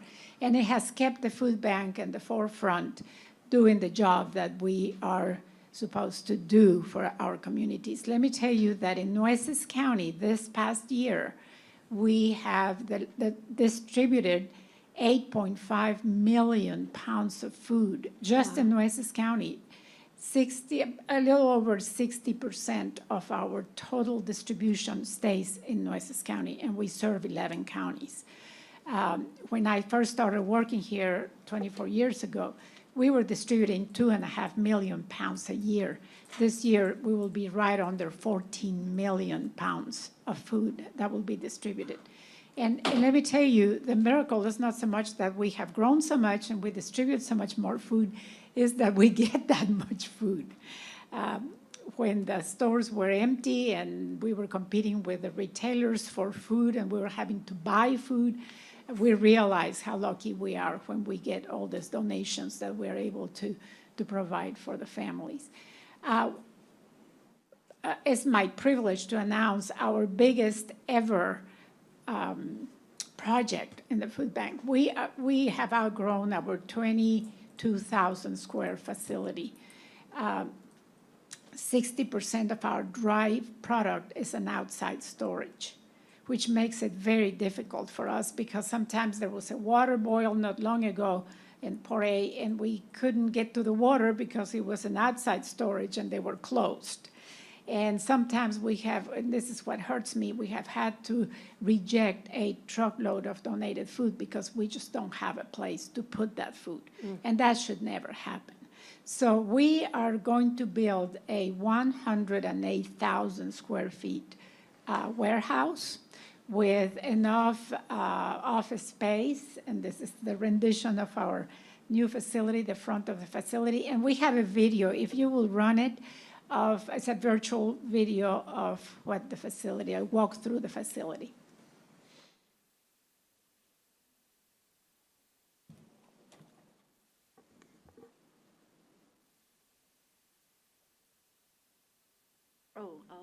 Does it have a password? Yes, it's Richter, R-I-C.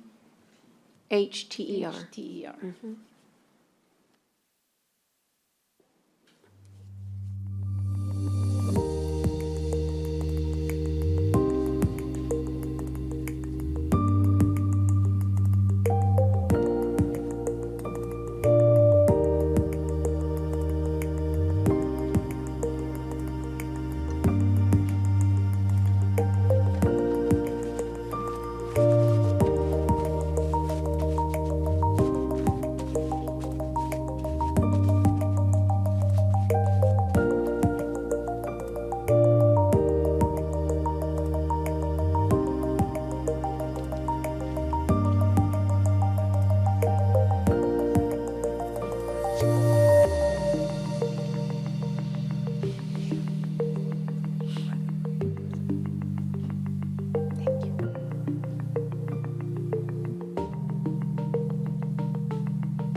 It's beautiful, Bee. Thank you, it is, isn't it? It's my last hurrah. It's beautiful and it's modern and it has the space that you need for growth. Unfortunately, food insecurity, it didn't get this way overnight and we're not going to solve it overnight. So I think that planning for the growth of our region is smart. And I hope that we can be of further assistance. You know, those nutritional programs, you've been recognized in the entire country, as you said, for them. But I feel like that's where we really need to win the day. If we're going to change also how people eat, it's as important as getting them something to eat. What they consume is also killing them in so many ways. And so I think that being able to deal with both under one roof is really exceptional. And I hope that this administration and this court can do something to further that mission.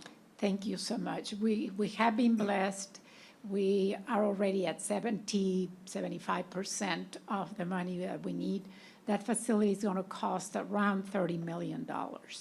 Yes. And also we'll be located right next to West Oso School District. And we already have a relationship with the school, and we have a pantry at the school, and the kids will be able to come and volunteer at the food bank. And I think it will be a win-win situation. And that is an area that receives a lot of our food. So we will be serving the community right there where they will be our neighbors. And so obviously Richter is the architect. We recognize his name and his beautiful work. But what is your timeline? I'm sorry, Commissioner, I'll get you right next. What is your timeline for what I would say you're not like government, or maybe because are you receiving federal funding from USDA and you have to do an RFP for construction? Or how will that work? Well, we are applying for a new market tax grant. Okay. Or credit. So they ask us for a timeline, and we are hoping to break ground the early next year, which will be around March, April. Okay. So the time that the contractors are saying is about 16 months. Okay. Are you using local contractors? Yes, it's Beecroft. We already signed the Okay. contract. It's just good to know this court always wants to cheer when we see locals. Oh, yes. And Yes. we have, the presentation before was the NCDC, that economic development. What you're going to do is help this county achieve economic development Yes. with this contract. But of course, we want to see as many local, subcontractors also be involved, because that just helps our local economy. It's So all thank you for local. that. It's all local. And we are going to have new jobs also for the community. Even better. As we grow, we'll be We would love hiring more people. to see that. You're Yes. probably going to create more jobs than people recognize. Probably, yes. There's no room anymore. We don't have office space. And so we're all looking forward to this so that we can grow our programs. Because like you say, if we are not feeding people the right food and teaching them how to eat better, we are part of the problem. We need to be part of the solution. Right, when we give people food to eat, because we're trying to feed those hungry bellies, we must give them the right food. Exactly. Otherwise, we're perpetuating our problems. And I Yes. think that's really important. Commissioner Chesney, you wanted to make a comment. Just a quick comment. Of course, I've been a Bea Hansen fan for many, many years. The work that she does out there, we've known Bea and her family for many, many years. And I got to tell you, Judge, I'm dating myself again. When I went on the food bank board, and I don't even remember what year it was so long ago, I eventually had the honor of serving as the chairman of that board for a year, maybe two, and nobody even knew what it was back then. Nobody even knew what food banks were, and really about the only help we had back then was HEB, and we were struggling to do whatever we could do in this little small facility. And to see what y'all have done with that facility and with that organization over the years is nothing short of miraculous, and you should be very proud. Your board members, your staff, but it always takes the good leader, and Bea, you have been at the helm now. How many years have you been there? 24. 24 years. goodness. That's amazing. That's how old I am, because I was not there when Bea was there. So that's incredible. So the majority and the magnitude of the growth has come under your leadership and tutelage, and it's so appreciated. And we do need to shout to the mountaintops and tell people about this, because the judge is right. We have to plan for the growth, and this community is growing, and this state is growing. And in fact, the projected numbers in this state for growth over the next 20 years are staggering, to be honest. Don't know how we're going to even keep up with it. But thank you for everything y'all have done. Thank you for all the wonderful, the basic necessity of feeding people. It's what you do.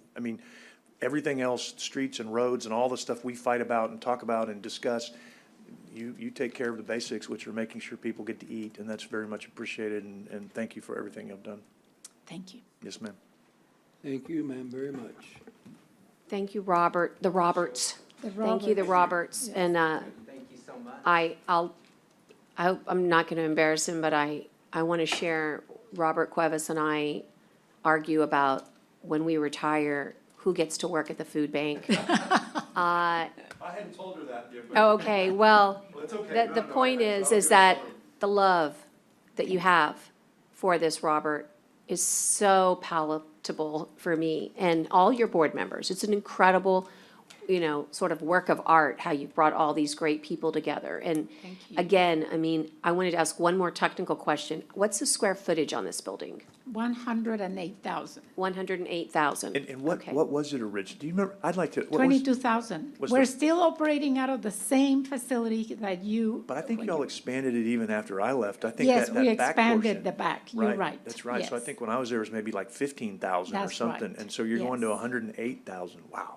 Well, I would ask, I've given up my outside agency funds to help budget, but I would ask those commissioners to consider outside agency funds this year as an important year for food insecurity, and consider the food bank as your gift in some part or another.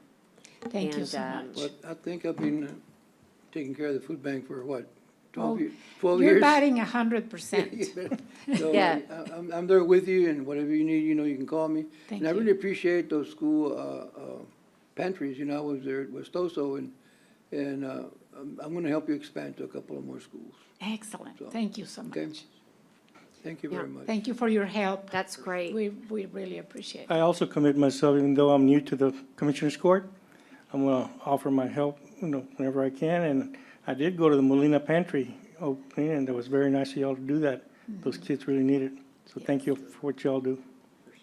Thank you. And also too, on behalf of the food bank as well too, we know as, along with our capital campaign, we also have our day-to-day operations. We know that it's not a matter of if, it's more a matter of when. We know we're in hurricane season as well too.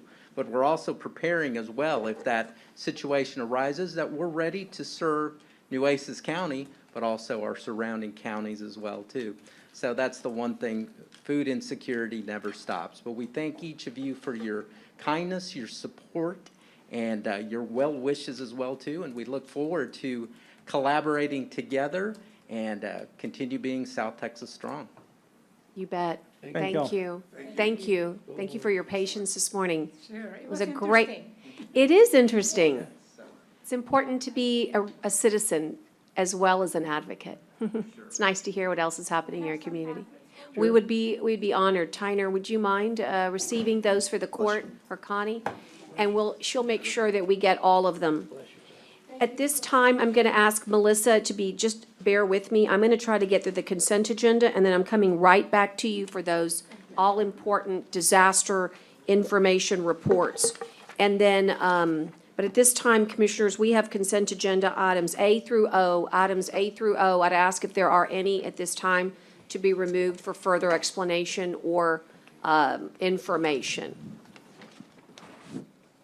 Motion to approve, Judge.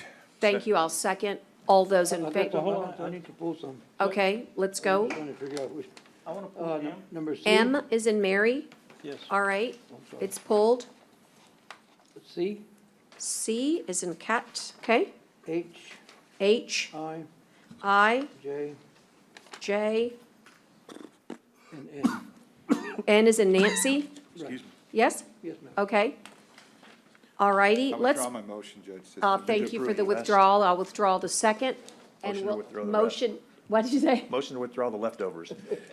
Motion to withdraw, I like that. So how about the motion to approve the remaining? That's to approve is what I meant. All right, motion to approve the leftovers.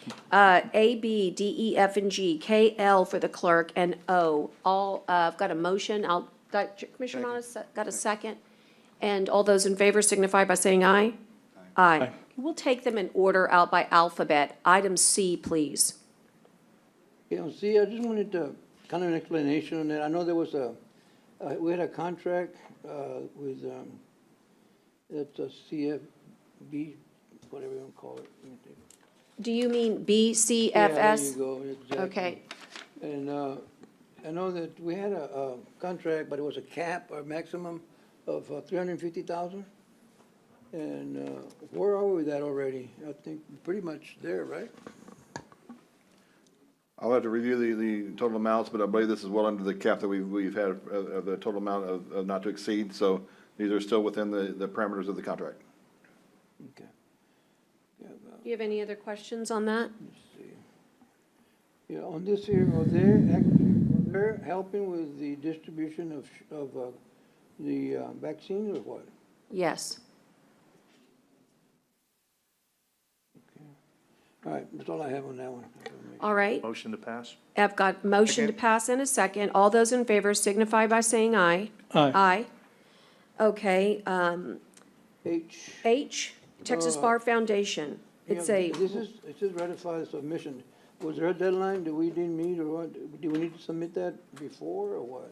Maria Bedia, forgive me, but I'm going to ask you to unmute and answer this question. Question regards the submission of the grant for the Nueces County Law Library. Was there a deadline for that we needed to meet? I mean, it says ratified, though, we couldn't. Yeah, so there was a deadline, but we weren't able to get it on the agenda prior to that deadline, so that's why it's a ratify. All right, that's it. All right, is there a motion to approve? So moved. I've got a motion. How about a second? Second. All those in favor signify by saying aye. Aye. Aye, pose same sign. And I guess same thing in J, right, Maria? Same thing in J, aye. Yeah, same thing for I. Again, it was just, it was an increase to the award, and they gave us like a couple of days to, submit it back. So just, the timeline on getting something on the agenda just didn't work out. So that's why that's a ratify as well. Of course, it'd be nice just to say that, with the timelines, we're short and whatever, let us know, so maybe we'll have to pull it or anything like that. Okay, I can add that in the discussion part. Thank you. 'Cause if we can wait till the meeting, we can wait till the meeting, but if you can't, for that reason, I can understand, but, okay? Thank you, Maria. Thank Got you. it. You're welcome. Is there a So motion? moved. Second? Motion and a second, and all those in favor signify by saying aye. Maria, Aye. on the Texas Home Delivered Meals Grant Program, what they did is give us more money for that. Isn't that correct? Yes, it was an $8,400 increase. Right, so it, $8,400? $8,400 extra. It's hard to say no to, let me help you more. Yep. But we item- know why, but that's good. Right. That's good. Item number J, On that one, is that with the La Palmera. Palmera Mall, we're doing 7,000 per month, and we want to go up to 10,000 per month? No, we've always, I believe, done 10,000, and we're going for 3 more months to December. Is that correct? 3 months extension? Okay. Yeah, it looks like the first one is a prorated amount beginning September 8th. That's why it's less. Right.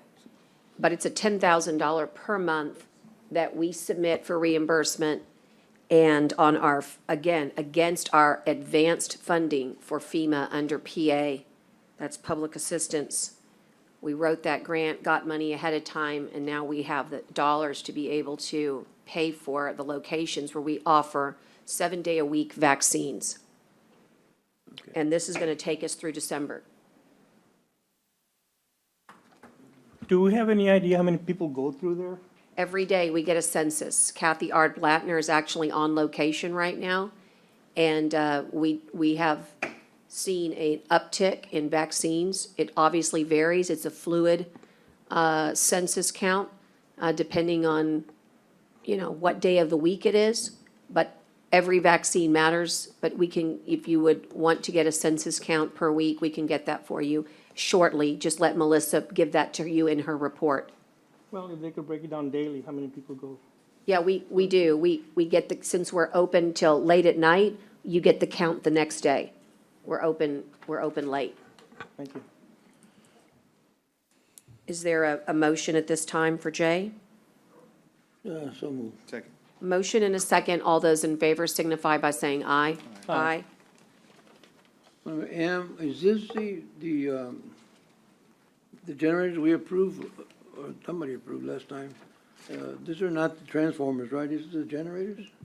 This is rescinding an agreement on a date situation. You see that it was approved on June 23rd, and now we're going to have an effective date of July Okay, so 30th. we're just changing the date. We're changing the date, Okay. All right, so moved. okay? Motion and a second, Second. okay? All those in favor signify by saying aye. Aye. The next one is the City of Corpus Christi Public Health District, Nueces County, University of Michigan, on the Basic Cognitive Project. This is going to allow an opportunity for us to have half, you'll recall, we have Tower 2 space. Yeah. and they're going to pay for half of this space with the health district funds, the 1115 waiver program, so that basic cognitive can have a place to go. They were at the health district, but they have to, because of COVID, we no longer can accommodate them in city, county, public health. So we're going to accommodate them there. This is research that's being conducted for the past 20 years in our community. They've given you a presentation before. They focus on cognitive disorders, including Alzheimer's and dementia. And the work they do is data that's shared both here with us at the health district and, of course, with DISHES. And it's instrumental because it also makes certain that we understand where our vulnerable populations are, and now we're under mandate as to locating them during emergencies and providing, obviously all the And we have them there, but also have them a number 2 on regular agenda, so do we need to put both of them, or do we need to just? Well, I thought maybe you would want to hear about what's going on. They're coming to make the presentation, but the interlocal is on the consent so that they can move in. They wanted to move in August 1, but this was our soonest meeting, was August 4. So again, we're going to take our lease and divide it into 2. Therefore, we will make money, so to speak. Nueces County will reduce their obligation by 50%, and we will make certain that basic cognitive project is successful and continues to be such in Nueces County. And what was the lease on that, Judge? The original lease is it like $3,200 a month? I need to refer back to my notebook. Does anyone have that recollection in the room? Tyner, how much is the original lease? I feel, and how much is there, how much are we gonna get from the health district through the 1115 waiver program? I feel like it's $1,115 or $1,151. I'm not sure. It'll be half. Let me see if I can find It's that. about half, it's about half. Yes, But I feel like it's like $3,200 a month, and they're paying like $1,150, something like that. it's half of that. Well, Yeah. half of that would be 1,500. Well, I know, but I'm not sure that they're they're paying the pro rata of what they're using, right? So whatever the number is, the number is, but it's Okay. pretty close to half. Okay, so move. All right, I've got a motion, and I'll second, and all those in favor signify by saying aye. Aye. Aye. All right, that takes care of all of the items in the consent agenda, but I always like the clerk making sure. Did we take care of everybody? Okay. And now we'll go back in time and have the general information. You know what? Would you like to make the report from Basic Cognitive now? Is there anybody here? Dr. Gonzalez? Okay. I mean, if you can wait, Melissa's been waiting, if, okay, all right, let's do that.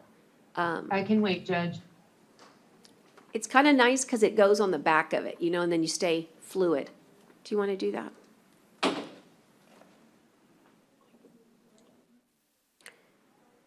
Hello. Hi, welcome. So, did you need to get closer? Yeah, a little closer, there you go. So I'm here today. I just wanted to talk a little bit about Basic Cognitive and the work that they've been doing in Nueces County since 2018. My interest in them is primarily because they're looking at the cognitive health, which falls in line with mental health, and what they've been doing here is really we don't call it research, but everything is research, is trying to make assessments on how a community is and how we can apply that to the nation abroad. So in particular, what this group has been looking at is focusing in on our aging population, so those that are 65 and above. And what they're really interested in is what is the cognitive health of those that are 65 and above here in Nueces County. Now, the importance of that interlies with several factors too. They do look at work making distinctions between Mexican Americans versus non-Hispanic whites. And the importance behind that is, of course, our census numbers haven't quite come out, but we know that at least from previous census, 63% of our population are Hispanic. And the key about that is that with our Hispanic population, they tend to neglect cognitive health and usually end up developing diseases falling under the umbrella of dementia a lot sooner. And then it's usually just not caught, and that's the main reason, that they don't have those assessments for catching cognitive health.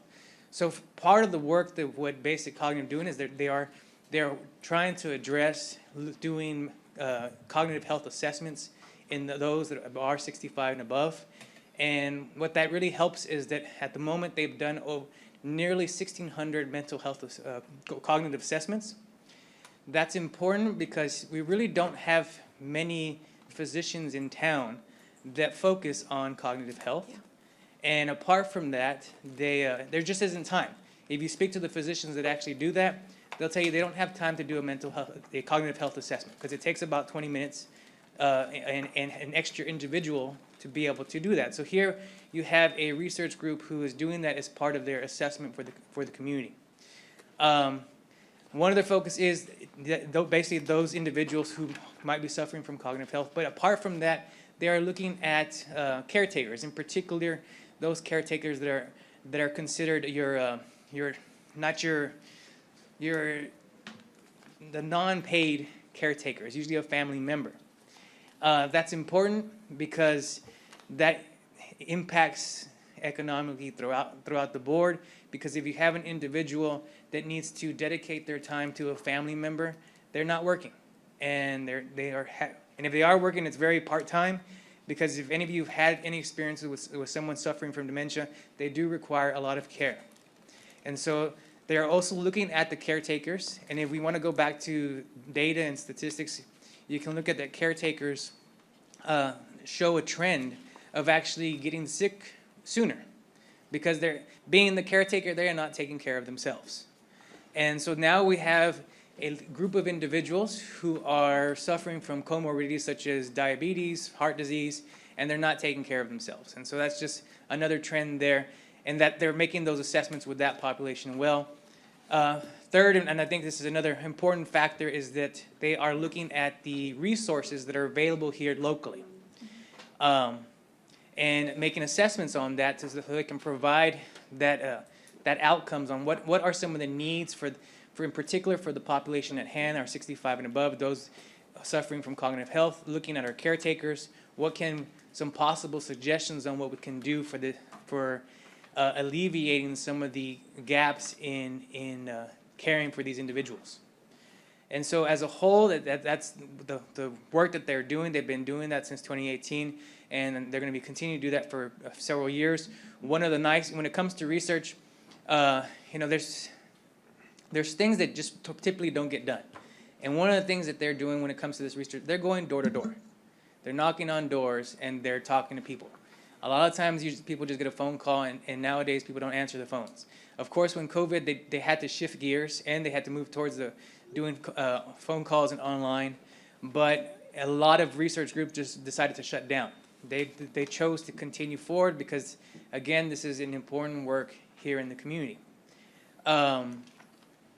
Next and foremost, too, we want to talk about the individuals. Yes, it is University of Michigan, so yes, they're over there in Michigan, but all of the field workers are from Nueces County and have an investment, even personal investments in this, having some of their own family members suffering from issues with cognitive health. And so they are there, they're here working, they're on the ground, they are doing the door-to-door, and they've shifted back to door-to-door now that a greater majority have started to get vaccinated, and all of their group has been vaccinated. So that's where they're shifting back to getting that door-to-door activity. Apart from that, they've just been the main investigator has really adapted and adopted this community as a strong community that can be representative of the country itself. And I say representative of the country, and it's something that we don't typically think about, but again, 63% of our population is Hispanic, and part of that too is that they are a non-transient population, meaning that you'll find that there's several generations that have been here, and so that is representative of what the nation is starting to look like. And so you can take this will be a model system that can be applied throughout the nation. And what's so exciting is it just converges everything that we're working on: social determinants, It converges the emergency management aspect of cognitive disorders and intellectual disabilities as it applies to those vulnerables that we need to take care of in emergencies. And then it works beautifully with your, I guess, entire mission in behavioral health. It's really great. And we didn't plan it, but it kind of works out perfect because you're in that building too. And I believe by having the synergies of you upstairs on 9 and them on 1, you're going to be able to facilitate better meetings, better coordination of information. The only thing I ask for is I want to have all that data. All that data is just like so valuable. So if you feel like you need another agreement, just visit with us, the county attorney's office. We want to be able to capture the data if they would share it with us and then ingest it inside the social determinants of health dashboard. And I don't know how to achieve that, Doctor, but if you would at least start that, let's let them move in and get comfy. Give them a cup of coffee before you start asking for stuff. But if you could, that's a huge benefit to having them downstairs, and we really appreciate it. Are there questions for Dr. Gonzalez on this?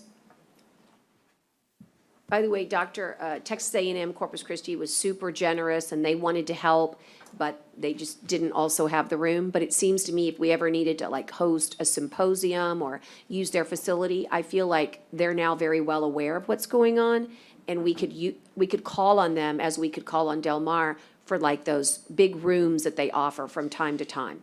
And it's another thing that kind of popped out to me that's kind of, I guess, happen chance as well. In the EC2 building, you have Texas A&M Health Science Center also focusing on diabetes work. So now you have a little hub that's starting to build downtown. Hey, maybe we can start a trend. I hadn't thought about that. That's a great thing to showcase. We have a medical, research-focused hub working down here. I like it. Are there any questions for Dr. Gonzalez? Well, we're going to let you get back across the street and continue the great work that you're doing. And you want to just tell the court you're going to Dallas tomorrow? It's sort of related. Yeah, so, just to kind of, in addition, in the work that we're doing, we also needed to focus in on developing a mental health court. So part of that is what I'll be doing tomorrow. We'll be flying out to Dallas to interact with Judge Carr, who's at Tarrant County, who's been known through the Judicial Committee as one of an excellent mentor and resource in developing mental health courts in various counties. And so we're going out there, we're going to be interacting with him, and he's going to be providing some mentorship on how we can develop that here in Nueces County. And if and when we do get the legislature to approve a mental health court standalone, then we would, be able to embark. But the learning comes first, right, Doctor? Correct. The mentoring, the understanding, and that's why we're sending a small group. But of course, it's our desire to, and this all was the genesis as a group that we're leading together. I'm just calling it the Jail Diversion Center Working Group. But it's made up of all the offices, including our members of the judiciary, members of the hospital district, members of MHID, yourself, myself, CCPD, really mental health or behavioral health providers like Oceans, who gives us our behavioral health, indigent health care, the district attorney's office, and others.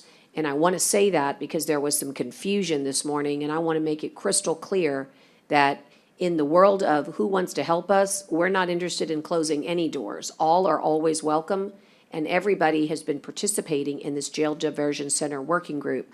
But due to COVID, due to space in the courtrooms, this is mine and yours and MHID's first time to go take a look. And we will make certain that if it's the will of this court to go forward and ask for a mental health court, it will be done so with the proper processes. In other words, we'll have to get that as part of a legislative agenda for the 88th legislative session.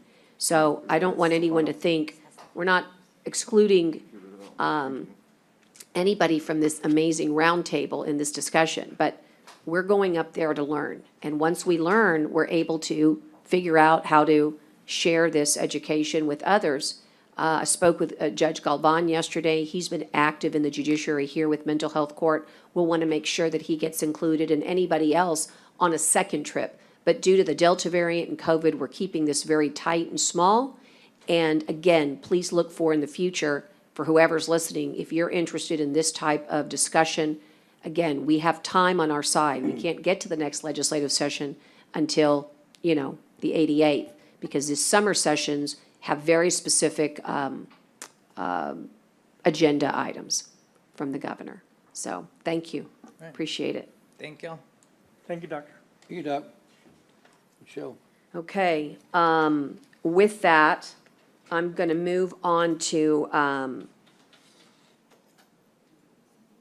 do you have time to hang for Field of Honor? Okay, we're going to do one more, and then you'll be on deck.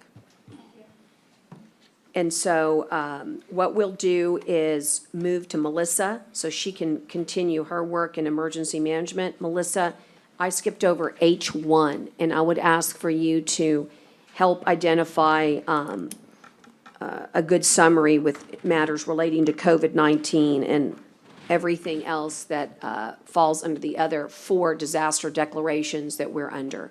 Hannah, Uri, flood May, flood July, and of course, the granddaddy of them all, COVID-19. Sure. Good morning, Judge and Commissioners. I am going to start with COVID-19 as this particular disaster has the most to update on. Right now, COVID-19, as we know, is surging again. We have the Delta variant here, and it is fast and furious compared to what we've seen before. Just to give you a recap on yesterday's numbers, if you're not aware, we had 246 cases confirmed, 184 hospitalizations, with 43 of those being ICU patients, and 1 death. The day before, we had 5 deaths.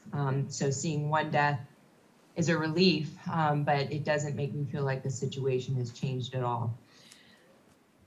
The biggest issue is the folks that are becoming ill with COVID-19 who are not vaccinated are getting hit very hard. They're the ones that are really succumbing to the illness. Those that are vaccinated, that are considered the breakthrough cases, those are the folks that are having what we experienced in the beginning of the pandemic, when people got COVID-19, had flu-like symptoms, struggled for a little bit, and then returned to work. Those that are not vaccinated, they're not returning to work. So right now, the biggest mission in emergency management, and should be for the county and the whole region and the whole state of Texas, is getting people vaccinated.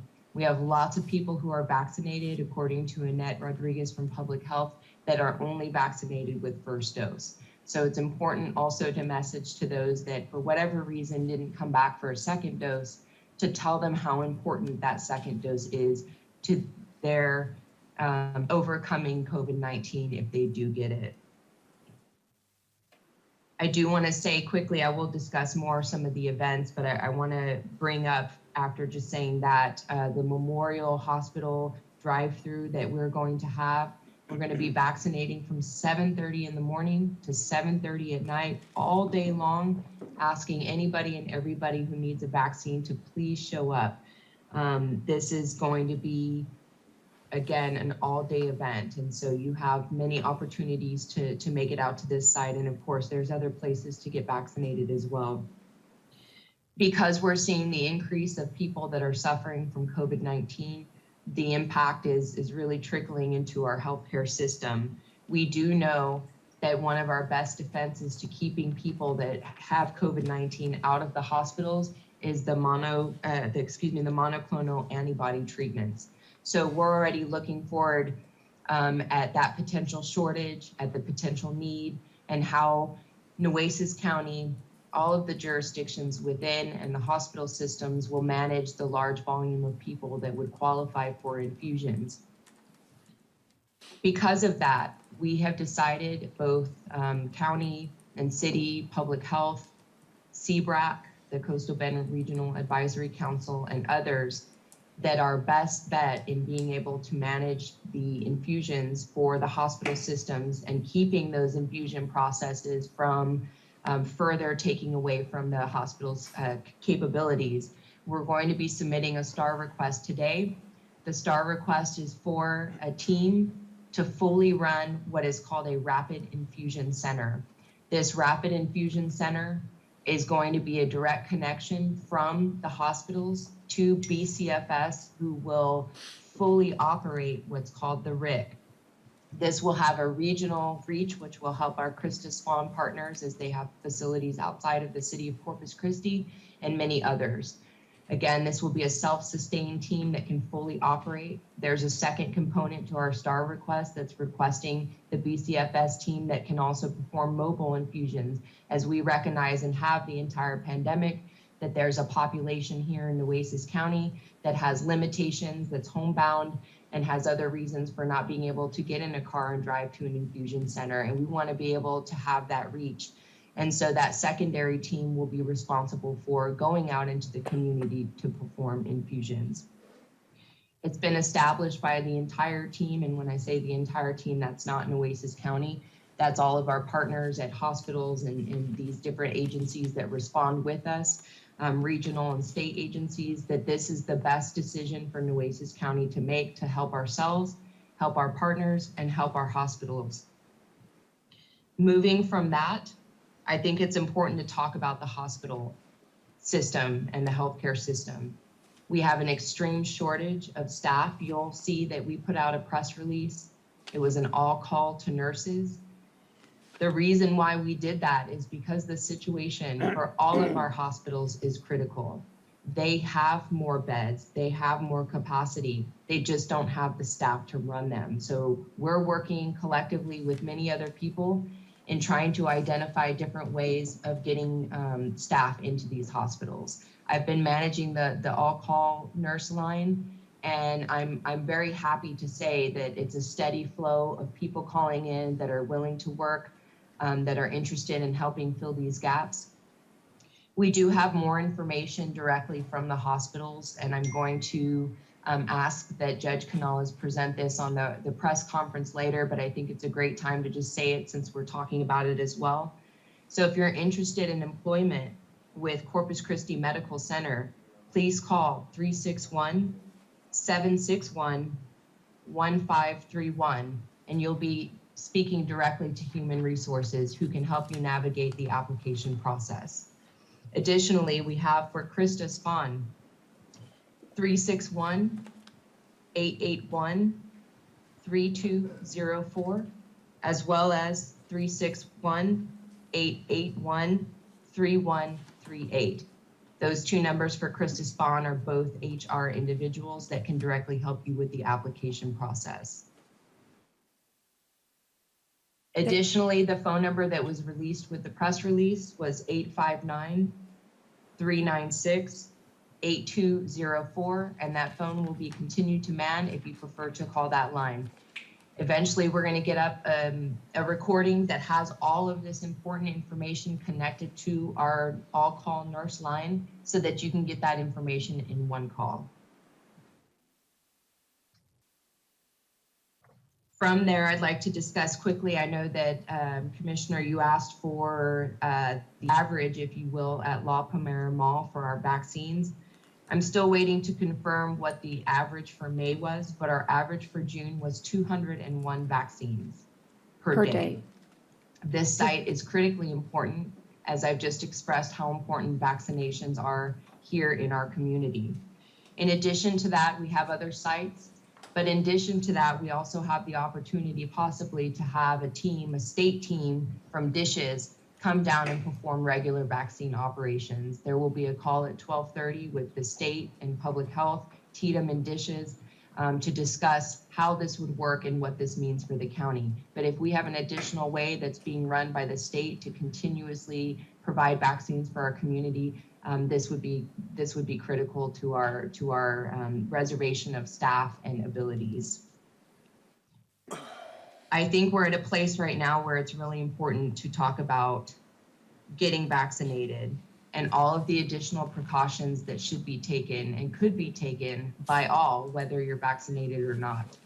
Everything from making the personal choice to wear a mask, by making the personal choice to get vaccinated, by making the personal choice to keep your family safe and to keep healthcare providers and response officials safe. It's important right now. The most important thing in all of this is the public messaging side. It's really critical that we communicate the situation that we're in to our partners, to our community, to everybody around us.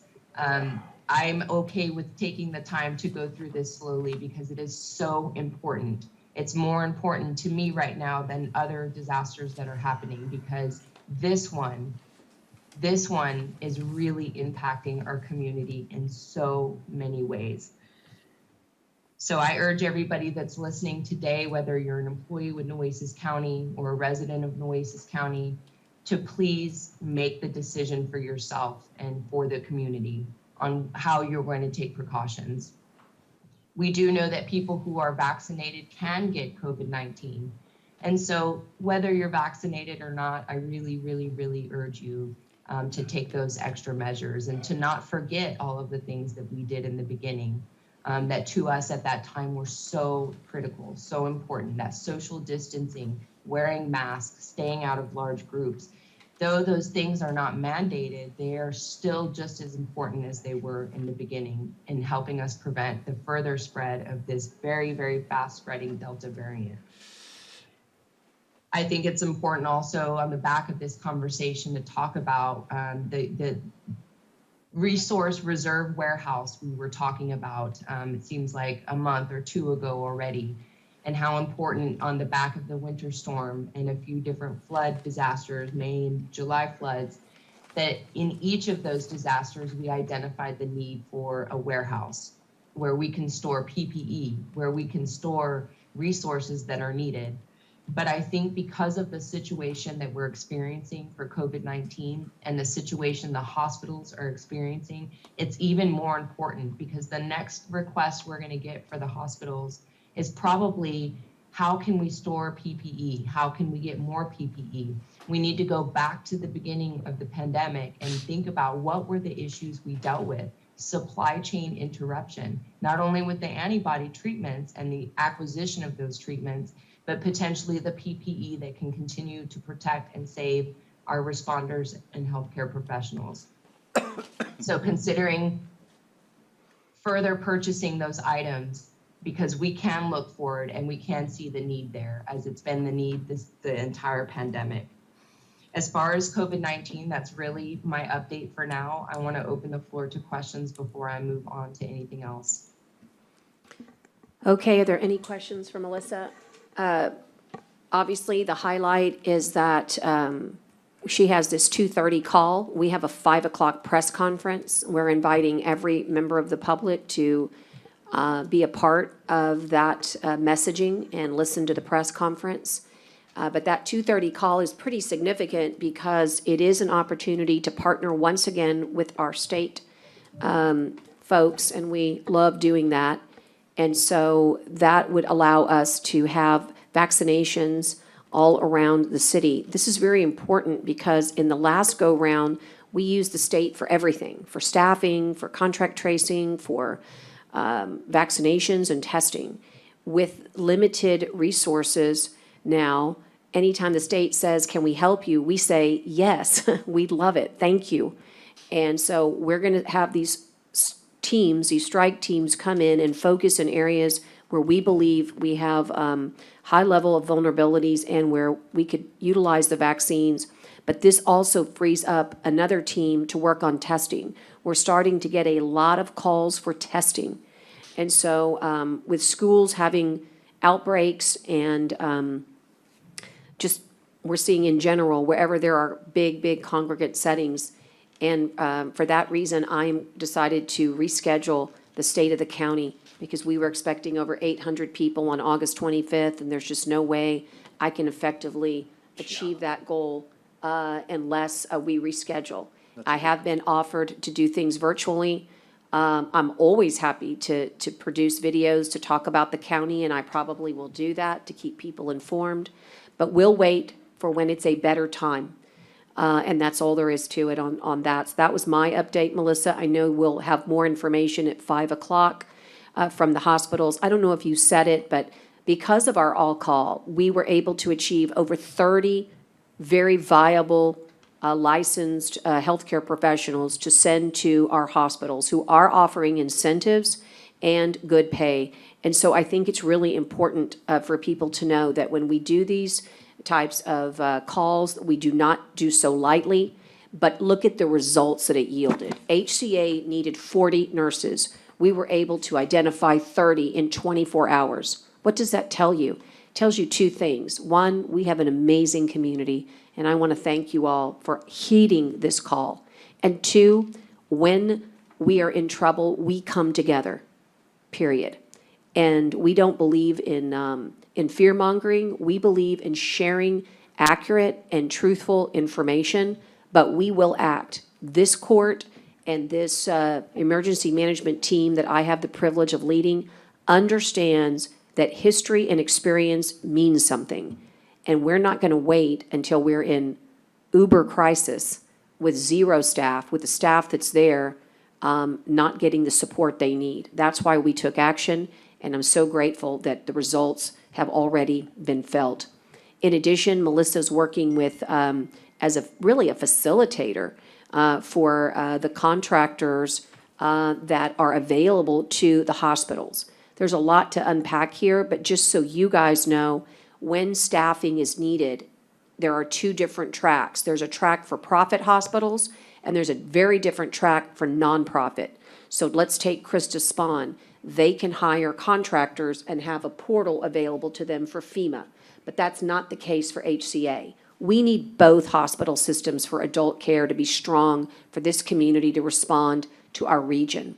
Of course, Driscoll is in its league all of its own with pediatric care, and we stand always ready to assist them as well. But right now, the calls and pleas were from staffing for both our major healthcare hospitals.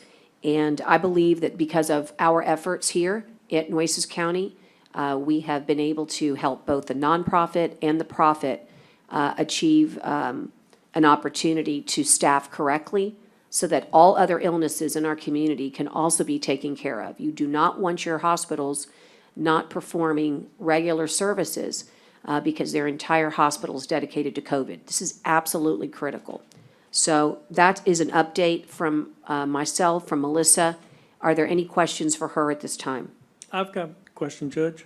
Melissa, when you were doing shots here at the county courthouse, did y'all get a good response? Yes, we did.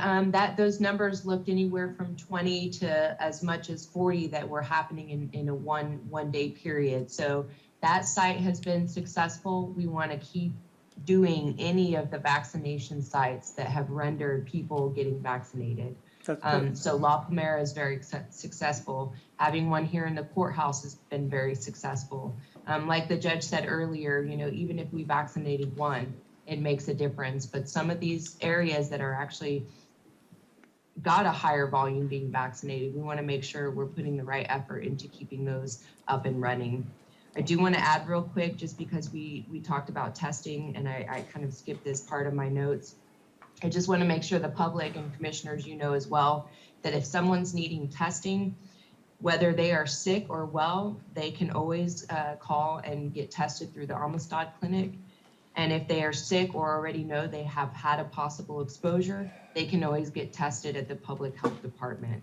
So I just wanted to add that because I forgot that earlier, and the questions of testing, as the judge said, are getting higher and higher. My other question was what do you think about utilizing every public building that we've got, like Calderon Building in Robstown? And like you said, even if you vaccinate one person, we're doing good. And I would love to do that, Commissioner. My only problem with that is that we just don't have the bandwidth. We don't have enough staff. We don't have enough of everything. So this entire pandemic. Go ahead. I was thinking about, maybe do a Monday, Thursday, and then go back to the other side. Not everybody be out there at once, just take different dates for different locations. And then maybe, I was thinking, a lot of people go to church. Have we attempted to talk to the people at the church, the diocese? Maybe they'll give us a spot at the back of the church and let people, if they want to get vaccinated. So we have had active vaccinations at churches, and they've been very successful. That's why the dishes call at 2:30, is to be able to have the teams. We have a list of places that they can go, and they will be able to be our facilitators. They're going to be working with Jared and Mickey, who are our BCFS Nueces County team, and together they're going to go out and be able to vaccinate all over our community in very small, we're going to call them pop-up mobile clinics, but we can put county buildings on those lists, and that's why getting those teams is so critical. I just haven't heard any of that, that's why I was asking. Thank you. Thank you, Thank you, Commissioner. Melissa. Okay, Melissa, well, with COVID, you could literally never stop, but we'll just leave your gateway open, your email, your phone for commissioners to continue to get engaged and ask questions, whatever they need. All these clinics that you're doing, commissioners, are super helpful. So thank you to all of you who are doing school clinics and combining them. It is super important that you coordinate with Melissa.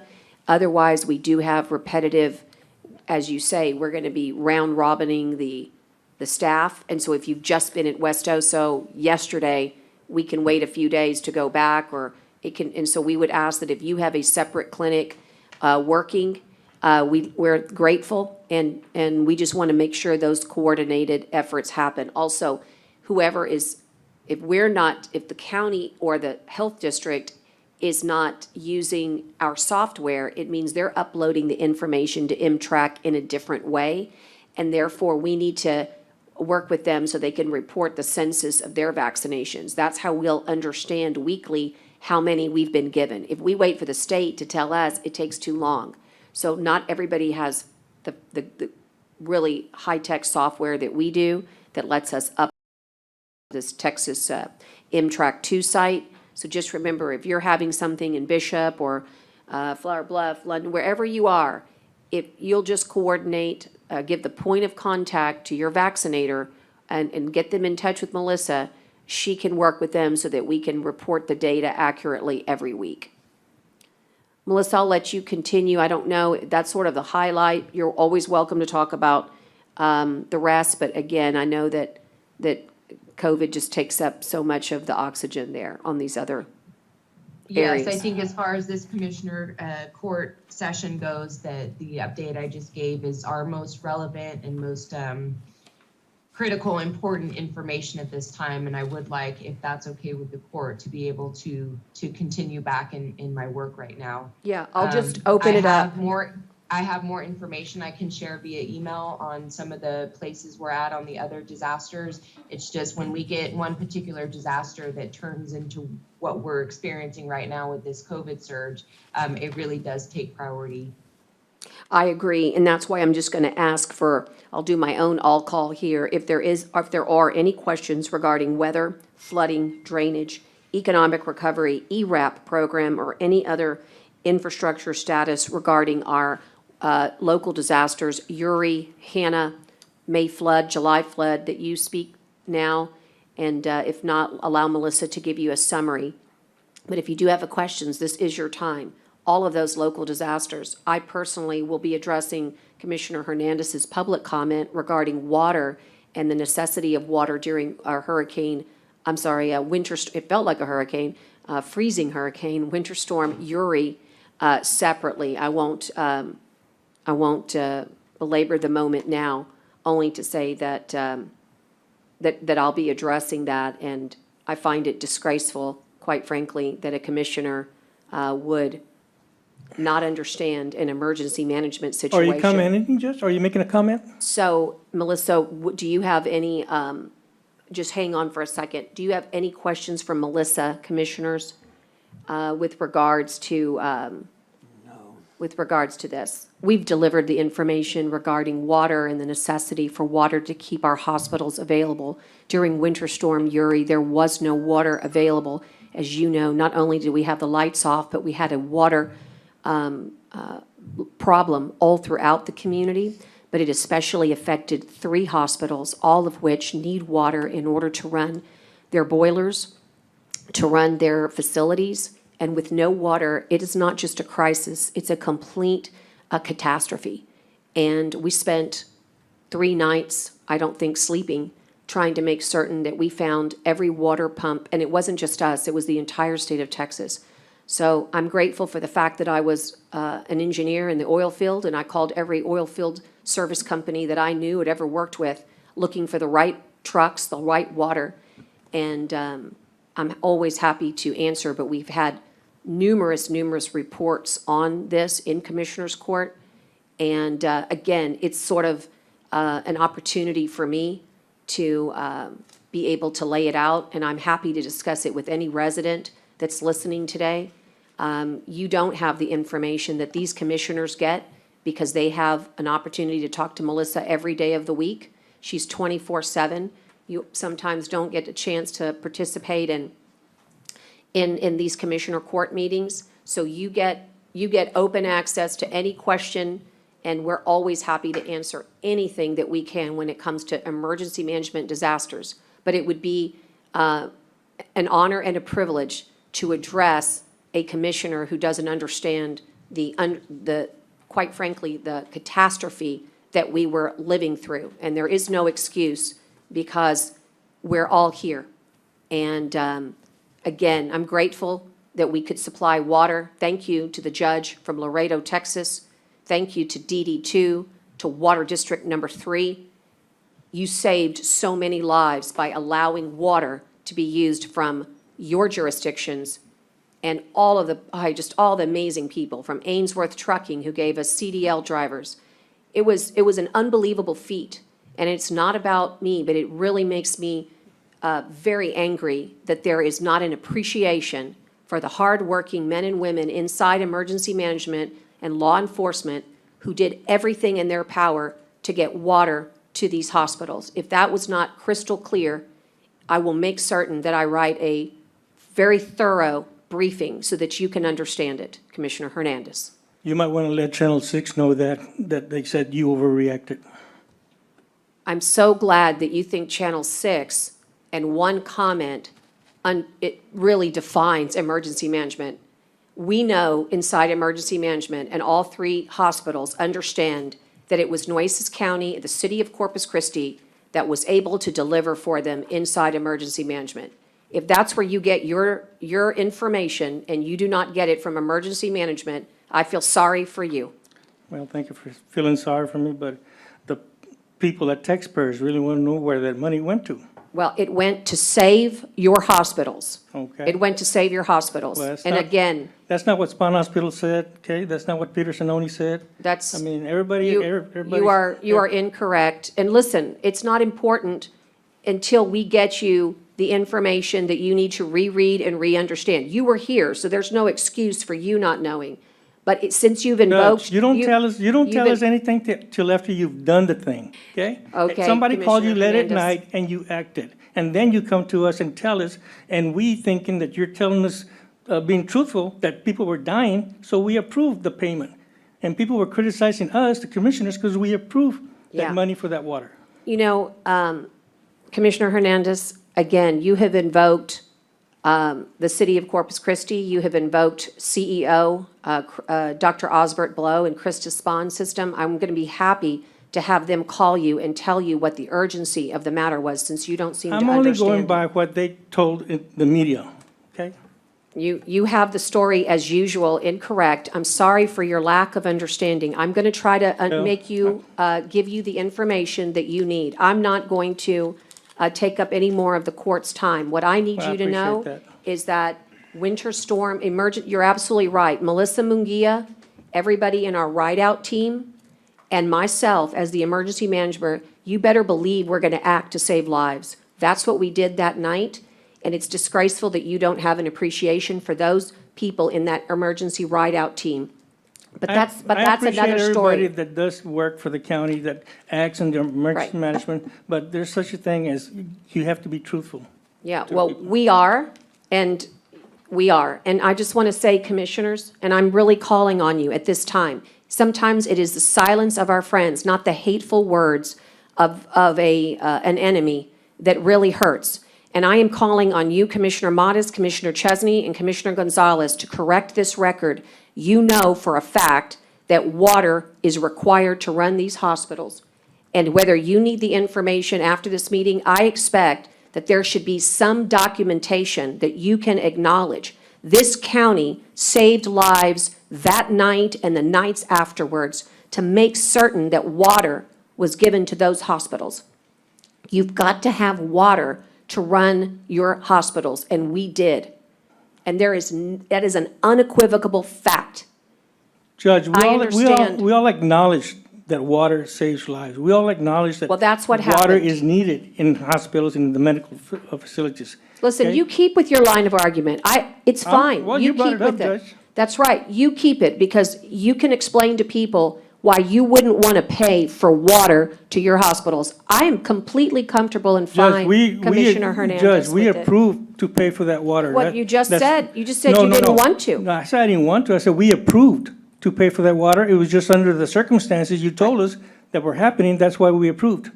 Actually, sir, it would have come under emergency management. We act when we're in an emergency. If we don't, people get hurt. We act. And We're you not act- You act asking- very we're- well, Judge. Thank you. Boy, Can we just go on? I'd be happy to, but there are certain things, Commissioner Gonzalez, certain things that should be commented on. There are, because you know what? There's too much of a lack of understanding and truth that needs to be upheld here. It's, like as I said, it's a disgrace. It's all about transparency, Judge. That's right. That's why we bring things to court. That's why we have these reports every single month. The problem is it requires you learning and understanding and listening. And for that, I challenge you, sir. Well, At this when you talk- time, when you we're talk gonna about move on. transparency, you don't bring back weeks later and want us to ratify things because you did it. There is something called Commissioner School, and you should attend. Oh, my goodness. Number one, we're going to go I on. attended the same conference you did, Judge. I was actually there at the conference. Boy. Okay. I'll let the people decide. The number 4 is the discuss and consider on the regular agenda 3A4 of the approval of BCFS Incident Management Team Response Services in the event of a disaster support response operations in Nueces County. This item is going to be tabled at this time because we are going to go for an RFP so that we can really do a very comprehensive scope of work. It just seems that we have too many disasters back to back, and so rather than this just being very narrow, we're going to have an RFP to really focus on our natural disasters. And with that tabling, I'll go back into regular order. Do we need a motion to table, Judge? Yes, we do. A motion to table, please. Motion. Move. Well, I'll take that as a second since Commissioner Chesney asked for the motion. Whichever. Right. And all those in favor signify by saying aye. Aye. To what date, Judge? Or does You it- know, Wait, this- it's going to be back as a authority, like a procurement selection. We actually put it Friday at 2 PM. Perfect. Do what? I won't be Friday. here, I won't be here Friday too. We're having a meeting. Friday, 2 PM. You can attend by phone or It's- virtually. It's virtual. I didn't know we were having a meeting, I'm sorry. I'll be on travel. I believe that agenda went out Can you participate? Let me explain. Tuesday It went out- midday. It went out Monday or Tuesday. Yeah, The reason Tuesday. is because in order to meet the hurricane season, we need to actually get this RFP out. Belinda checked with everybody's office, I think. That's Commissioner correct. Chesney was not there, though. Right. We have put in today, is that enough? But, you know, No, we didn't notice it properly. It needs to be an RFP. It'll literally take probably less than 2 minutes. I'll try to jump on if I It's just got just a some phone family call. obligation, so I'm trying to, but just, I didn't see it, I'm sorry, I was out. Commissioner Modis, does it meet, can you be on the phone? What time is it, 2 o'clock? 2 o'clock. Commissioner Gonzalez, can you be on the I'll phone? try. You can call in right Yes. here. or no? And Yes? You could call on there if you like, but you know, the numbers on the agenda on the cover, it's the same number every time. You know what we could do, if worst-case scenario? We could, if there really is too much of difficulty, we could renotice it for Tuesday when we're in budget workshop and do it right before budget workshop. That would be preferable. I mean, Is that preferable? I can figure it out. I've just got to I find want to, family I obligations. want to take care of Commissioner Chesney on this item. So let's do that. I'm sorry. And not me. That's correct. That's absolutely correct. That's why I'm not gonna call in. Well, then you are derelict to your people. Then don't be a good commissioner for the people. We're trying to get hurricane matters solved. Commissioner Chesney has a, Commissioner, no, I just worked with you. I'm making the change for Tuesday. Because Chesney has a emergency in his family. I got one too, Judge. My wife's got an appointment with a doctor. in But you Austin. can call in. I can try. You can call if I in. need to. Try. If we need to call in on Friday, if it's short, I'll do it. I'm fine. I can call in, I'll try. Just whatever's Give me a easiest for number. everybody. It'll be very short. Okay, we will try. If we don't establish quorum, go ahead and get ready for What is it? Tuesday as well. Tyner, it's just to post something or just Yes, to? posting an RFP. I'll, Yes, Michael did the agenda wording. It's, Right, don't do the, we'll do the pledge, but don't do anything else. It's just requesting permission to go out for RFP, that's it. It'll be super I'll quick. call in. That's it. Okay, that sounds good. I'll be here too, Judge, in case you want to know. Item number 5 is discuss an award. I'm so sorry, I got to go back. I keep skipping. Do we do Number 3. We've got to go back to number 3, which is really important. It may create what we call level setting, which is bringing the red, white, and blue back into this agenda and maybe creating some unity. This is to discuss and consider memorandum of understanding with military VIP relating to Field of Honor event to be held at the Richard Borchard Regional Fairgrounds. And I think what I'm going to do is, JJ, I should have called him to give him a timing. I didn't, do you want to just text him to see if he could join on the telephone?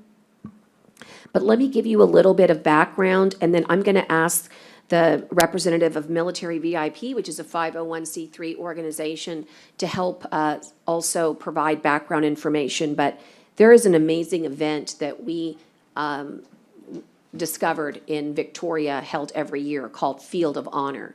This is an opportunity during Veterans Day, actually, it's 30 days and includes Veterans Day, to honor our men and women who have sacrificed so much with a flag. You'll recall that we do this inside the city of Corpus Christi so beautifully, and we want to thank Alan Wilson and the Rotary Club for really sharing and showcasing this for our community. The flags line up Ocean Drive, and this is similar but more unique in that, or very unique for the country. And our idea is to bring a field of honor with military flag, with American flags, honoring military veterans in the Richard Borchard Fairground Field. And we would sell these flags, and half of the profits, this is the way that it's done in Victoria, goes to a military organization. But we needed a military organization to partner with us. And it's very exciting that Military VIP, which is somewhat new, but I'll let you hear more. And its founder is Mike Shaw, who is not only a veteran from the Vietnam War, but everybody knows Mr. Shaw as being a true committed just supporter of all things veteran. ¿Y dónde se compra, Mike Shaw? This one, Here you go. yes. Okay. And he's decided that veteran issues were so important in Nueces County that he would form an organization to put everything under one umbrella. And that umbrella is Military VIP. And so but again, like anything, anytime you want to do good, you know what you need? An agreement. So today, before you commissioners, and I'll invite Military VIP to the podium, but we need a memorandum of understanding, and you have been provided, I believe, that document. But will you set us up a little bit with a little more background, what we're hoping for? I know all these commissioners are going to want to have some opportunity to participate. Heck, yeah. Hi, thank you. Judge and Commissioners. My name is Kate Rippert. I'm the Director of Military VIP, Inc. And our objective with this event is to substantiate all of the money that we take in for this event and reissue it into a variety of other nonprofit and veteran-forward organizations within Nueces County. And this will be our flagship event, and we will continue to grow that as well as our support, partnering, sponsorship of military-forward progress within the community. And what's so exciting is, so Kate and I met at the Veterans Roundtable, and she's there to really listen and promote and, you know, what their good work is. And then we realized, wow, we've got a real synergy here. And again, we already know that we're gonna pre-purchase. I wish this is where JJ could come in handy, but is it 500 flags? We may up it. We may up it, okay, but Yes. we know that. Definitely 500. Definitely 500. Just so you know, on Ocean Drive, they've grown over the years. They're over 2,500 now, I think. Yeah. They're huge. This Field of Honor at the fairgrounds can be visited by all of Nueces County for a period of days.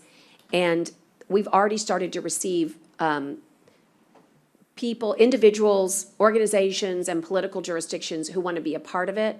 And this is so exciting because that means that we can have flags available even if you can't afford the $40 or the $50. Sorry, it's 50. Correct. We're keeping it level with Rotary. Exactly. And it's 40 in Victoria. That's why I had that in my I head.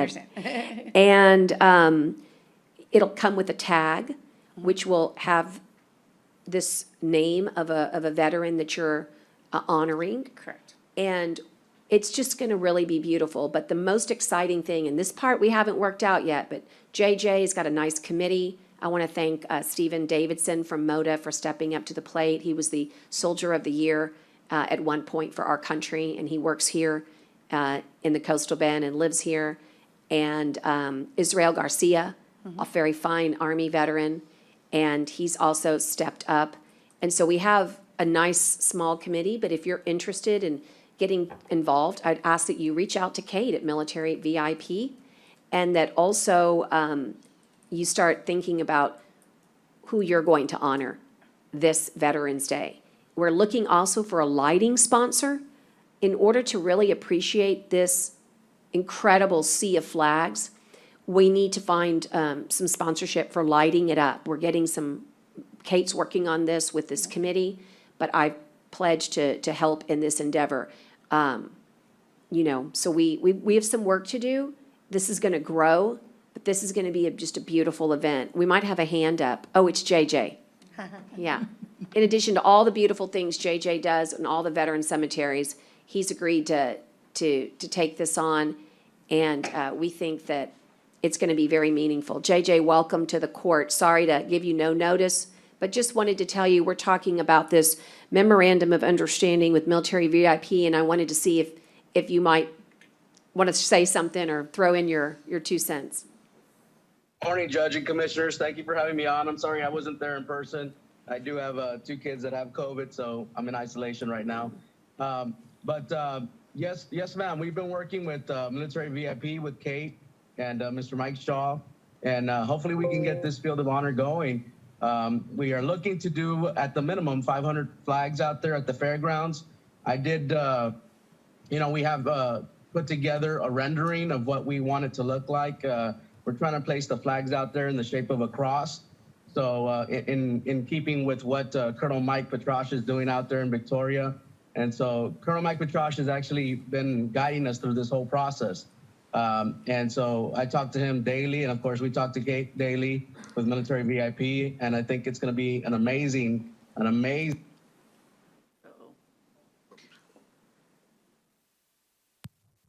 to promote patriotism and make sure that we honor all of our veterans here in Nueces County. So we thank Kate, and we hope that the commissioners and yourself, Judge, move forward with approving this MOU. Thank you.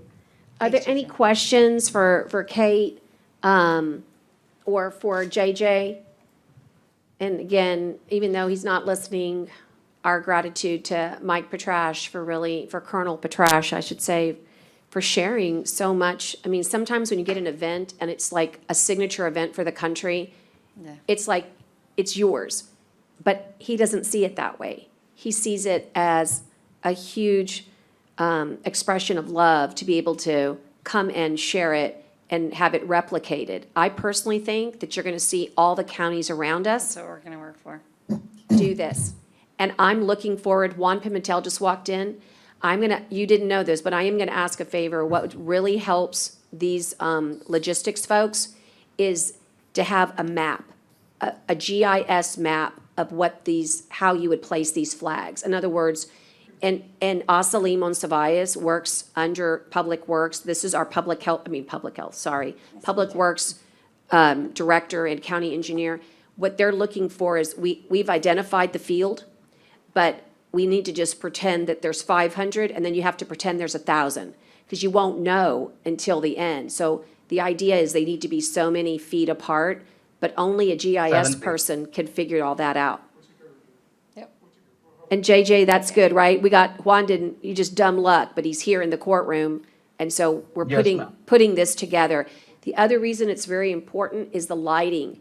If we have a GIS configuration of what it could be for 500 flags and 1,000, then we'll know what kind of lighting we'll need to light it up. Because we're illuminating. And if it. you don't have a card on hand, if you would just direct her to Osley's office, that would be great. And you know how normal it is. We need it as soon as possible. That's the Like way it yesterday. works around here, like yesterday. And Judge, Okay. I did send out the plat map that we put together to Edward. So I can send that to Juan as well, and maybe we can get that GIS map going. Yeah, So that would that'd be actually great. give him a head start. So before we Yes, get ma'am. ahead of ourselves, let me ask once again, are there any questions here? Okay. It's a great event, and anything I can do, I mean, it's all of our facility there at the fairgrounds, but anything you can do to help support it, please reach out to me, JJ, or Kate, or anyone else that's involved with this. Well, I think Yes, sir. one of the things that Kate and I have been mulling around is security for the flags, and maybe if you would serve as a liaison to Robstown PD. I'm just wondering, again, we have security, but all of these little layers are gonna be really helpful. Commissioner Modis represents this precinct. If we could get him involved, in this area, then, and I'm not sure, Kate, if we made a decision, is it gonna be 1 week, 2 weeks, 1 day? What are we thinking? We're still mulling that through. Mulling it through. We're gonna try and do it for as long as we can. It just depends on the funds that we secure in time. for it to Absolutely. be Active, and And it then, depends on the quality of the flags as well, Judge. exactly, and then Right. every year, we're gonna grow it. Right. Absolutely. And we're gonna be investing in rebar and PVC pipe. Just ordered it yesterday. Which means that we'll have that investment done, and when that investment's done, then it's just the flag every year. So it's really special, but I know, John, by talking to them, you could really help out a lot, because, they're right there. It just makes sense. And we'll talk to our constables too, and we shouldn't leave them out. Fantastic. Yeah, okay. So I'd like to make a motion to approve this interlocal agreement, and I would ask for a second. Second. Second. And all those in favor signify by saying aye. Aye. Aye. Post same sign. Kate, thanks for being patient this morning, Absolutely. even Thank you. seeing a few fireworks, but that's government, baby. That's the Again. way it works. We call that democracy. Thank you. Well, thanks for having me. Appreciate it. Okay, so Thank you, now. Judge and Commissioners. Yeah, thanks, Oh, JJ.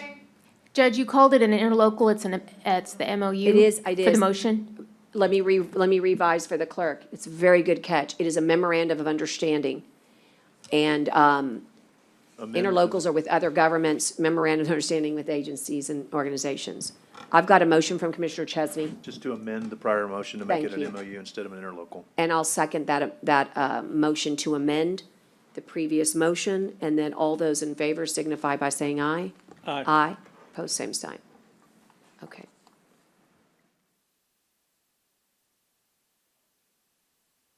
Okay, all righty. And so now we've got item number, Michael, yes, thank you. Yes. Item number 5, and go ahead and tell us about this particular Yeah, this is the item.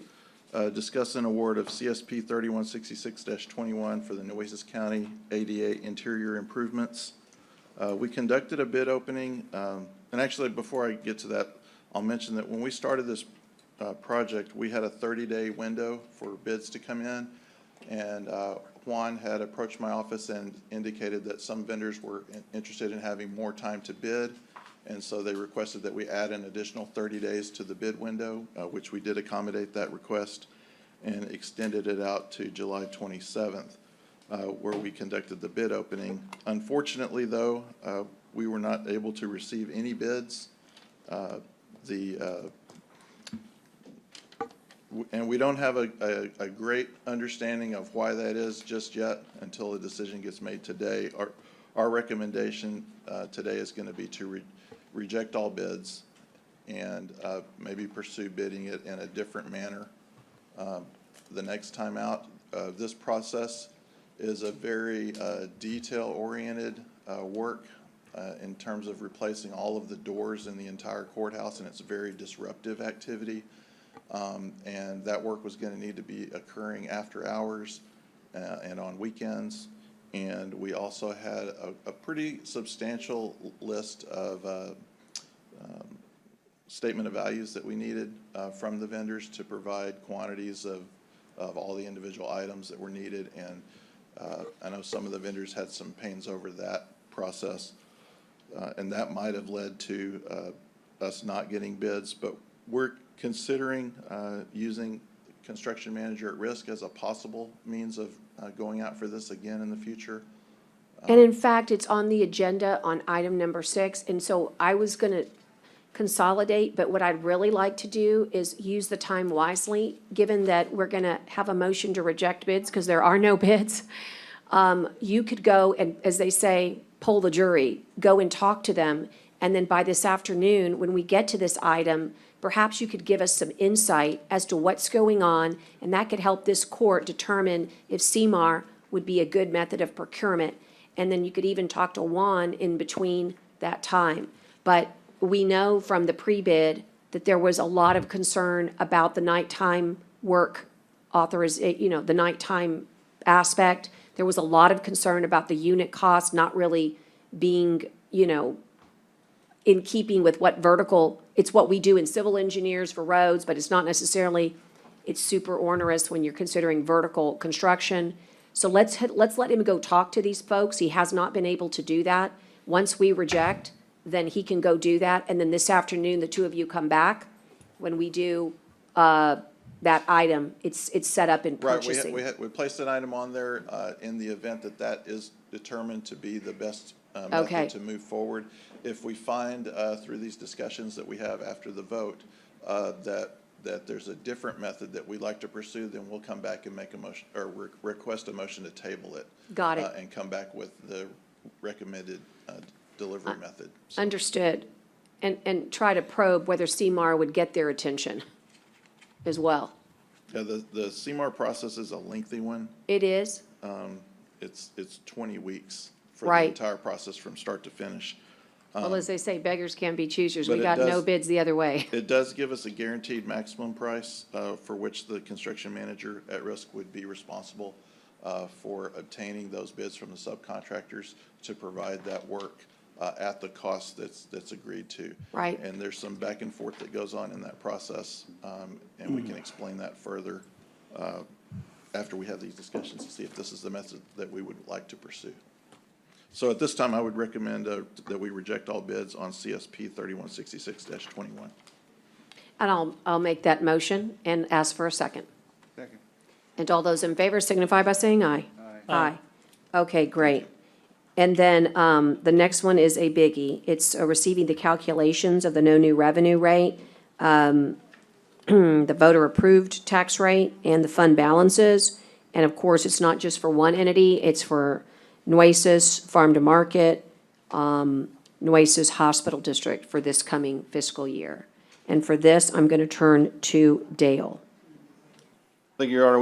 We had a large challenge to try to come up with the numbers. We're still not 100% satisfied that the comptroller has everything correct. We've calculated the information based on what they provide to us. However, this morning, when we went on the system to verify a few values, their system was completely down, and every item that we've inputted has been deleted.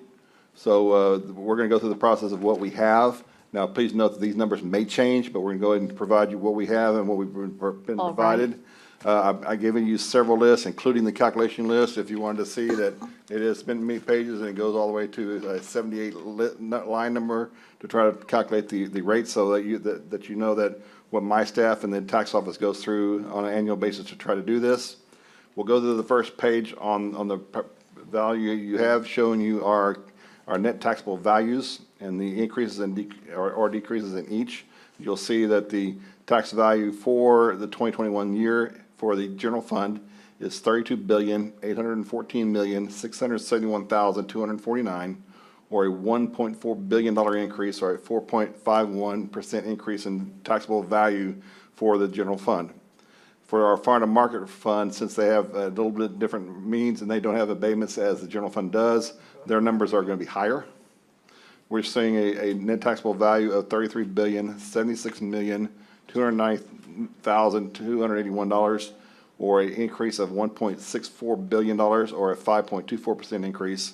Hospital district is the same as the farm to market. They don't have any of the abatements that we do through our county. So you'll see that their taxable value for the year is $46,178,178, or an increase of $1.8 billion, or as similar to the road fund, there is a 5.52% increase in value. So as we see on all three areas of the taxable values for the general fund, our farm to market, as well as the hospital district, we did see an increase of taxable value of at least 1.4 billion or more, anywhere from 4.5% to 5.5% increase. Of real and not valuation, just growth.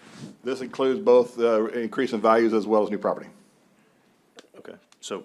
You want to know just what new property is? Yeah, I'll let him finish, but I'm sure he's going to get there, so go ahead. The next value is showing you a calculation of our general fund calculation, showing you where we take the values that we mentioned earlier, the net taxable value of $32,814,000,000. If you'll see these line numbers match the information you have in this form. If you wanted to see where the information came from, you'll see where these tie into this.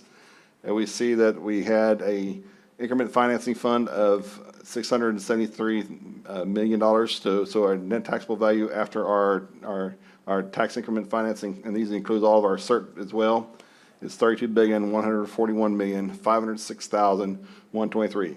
Now of that, we now take out the new property, and the new property for this year for the general fund was only $454,636,747. That's a very large decrease from the prior years, where the prior years we were anywhere from $1 billion to $1.5 billion. But this year, because of all the COVID-related expenses and all the other stuff going on, and the construction going down and not being able to be out, the new property went down significantly. Therefore, our adjusted taxable value is $31,686,869,379. If we compare our levy from our adjusted levy from last year, now this levy includes both our general fund and our taxes for our interest and sinking. They always combine together for that balances. So for our general fund, no new revenue tax, our no new revenue tax value would be 0.292918. Our maximum voters approved rate, which is 3.5% above that rate, is 0.308260. And the state law allows us to use unused increments from last year that, because we did not go to the 3.5% rate, we had unused increments in the taxes. It allows us to use that if you so choose. So theoretically, we can adopt a rate higher than the voters approved rate to an amount of 0.314497 and not require voter election for this point in time.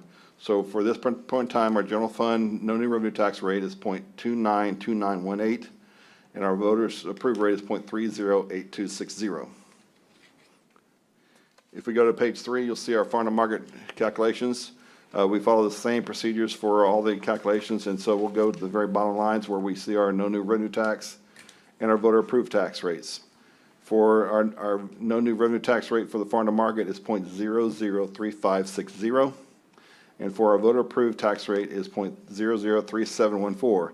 For farm to market, we taxed the values at the 3.5% last year, so there is no unused increment in for our farm to market. So for this particular item, our maximum voter approved rate would be 0.003714. We also do a calculation for our hospital district, which is on page 4. Page 4, again, if we go to the very bottom lines, for the no new revenue tax is 0.105369 for our no new revenue tax. Since the hospital district qualifies as other tax entity, then they can go up to as high as 8%, I believe, if I'm not mistaken, is 0.114760. So their highest voter approved rate would be for that level. As you see, we went through several calculations for that. Now, where we go, the next page is on page 5. Here's where we show our differences in the calculations. If you see the very far to the left, you'll see where we have our adopted tax rate of last year. If we add all three together, it's 0.311483. If we look right next to it, that's our proposed, our calculated no new revenue tax is 0.296478. Our voter approved rate at 3.5% is 0.311974. And if we use the unused increments, our total tax rate for our voter approved with that would be 0.318208. And below is the same calculation we gave you already for the hospital district. The only one you didn't already have was the last year's voter adopted rate of 0.111824. So as you see, even if we use some of our numbers that we are going to see a reduction of taxes, if we go up to 3.5%, we'll be very close to where we are currently with our adopted rate, but we need to make sure. Right now, we don't have the numbers yet to determine what our increases and decreases per taxable values are. That's where the calculation will be, and we'll have to have our meeting on August the 10th, because this was so late yesterday that we got these numbers in. And again, we believe that there are still some calculation errors in this report.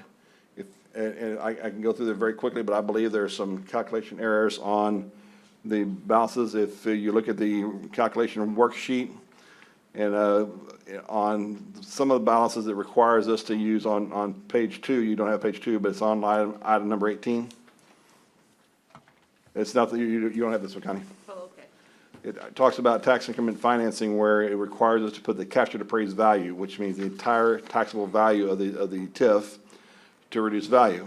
However, when we go to calculate the maximum rollback rate, or the maximum voted approved tax rate on item number 31, it just says taxes into. So it's basically, we're doing apples to oranges. It's not looking at the same thing. That's maybe why the system that the comptroller has been going down, and they may be changing some items. So this is the numbers I have now. We're going to be working these to death, but please note these may slightly change. I don't foresee they're going to be changing significantly, but for this point on, for this point that we're proposing these rates, or talking to those rates, and we're submitting the rates that we're submitting for our no new revenue tax, as we mentioned, for the general fund, 0.252193, our debt service is 0.040725, our farm to market 0.003560, for a total no new revenue tax rate of 0.296478. The maximum rate we can use before voters approve without using any unused increments would be 0.261019 for the general fund, 0.047241 for the debt service, and that would be fully funding our debt service requirements, and I don't believe we need to go that high. And our road fund would be 0.003714 for a total approved rate for our voters approved tax rate of 0.311974, and that would be the maximum voter approved rate. I submit these rates to you for your consideration and just to be received. As we said, we'll be working with this the next several days, and in our meeting on the 10th for our budget workshop, we'll have hopefully we'll have these numbers completely in order, and we'll be able to have some scenarios on where we think the money will come from and how much each of these items bring.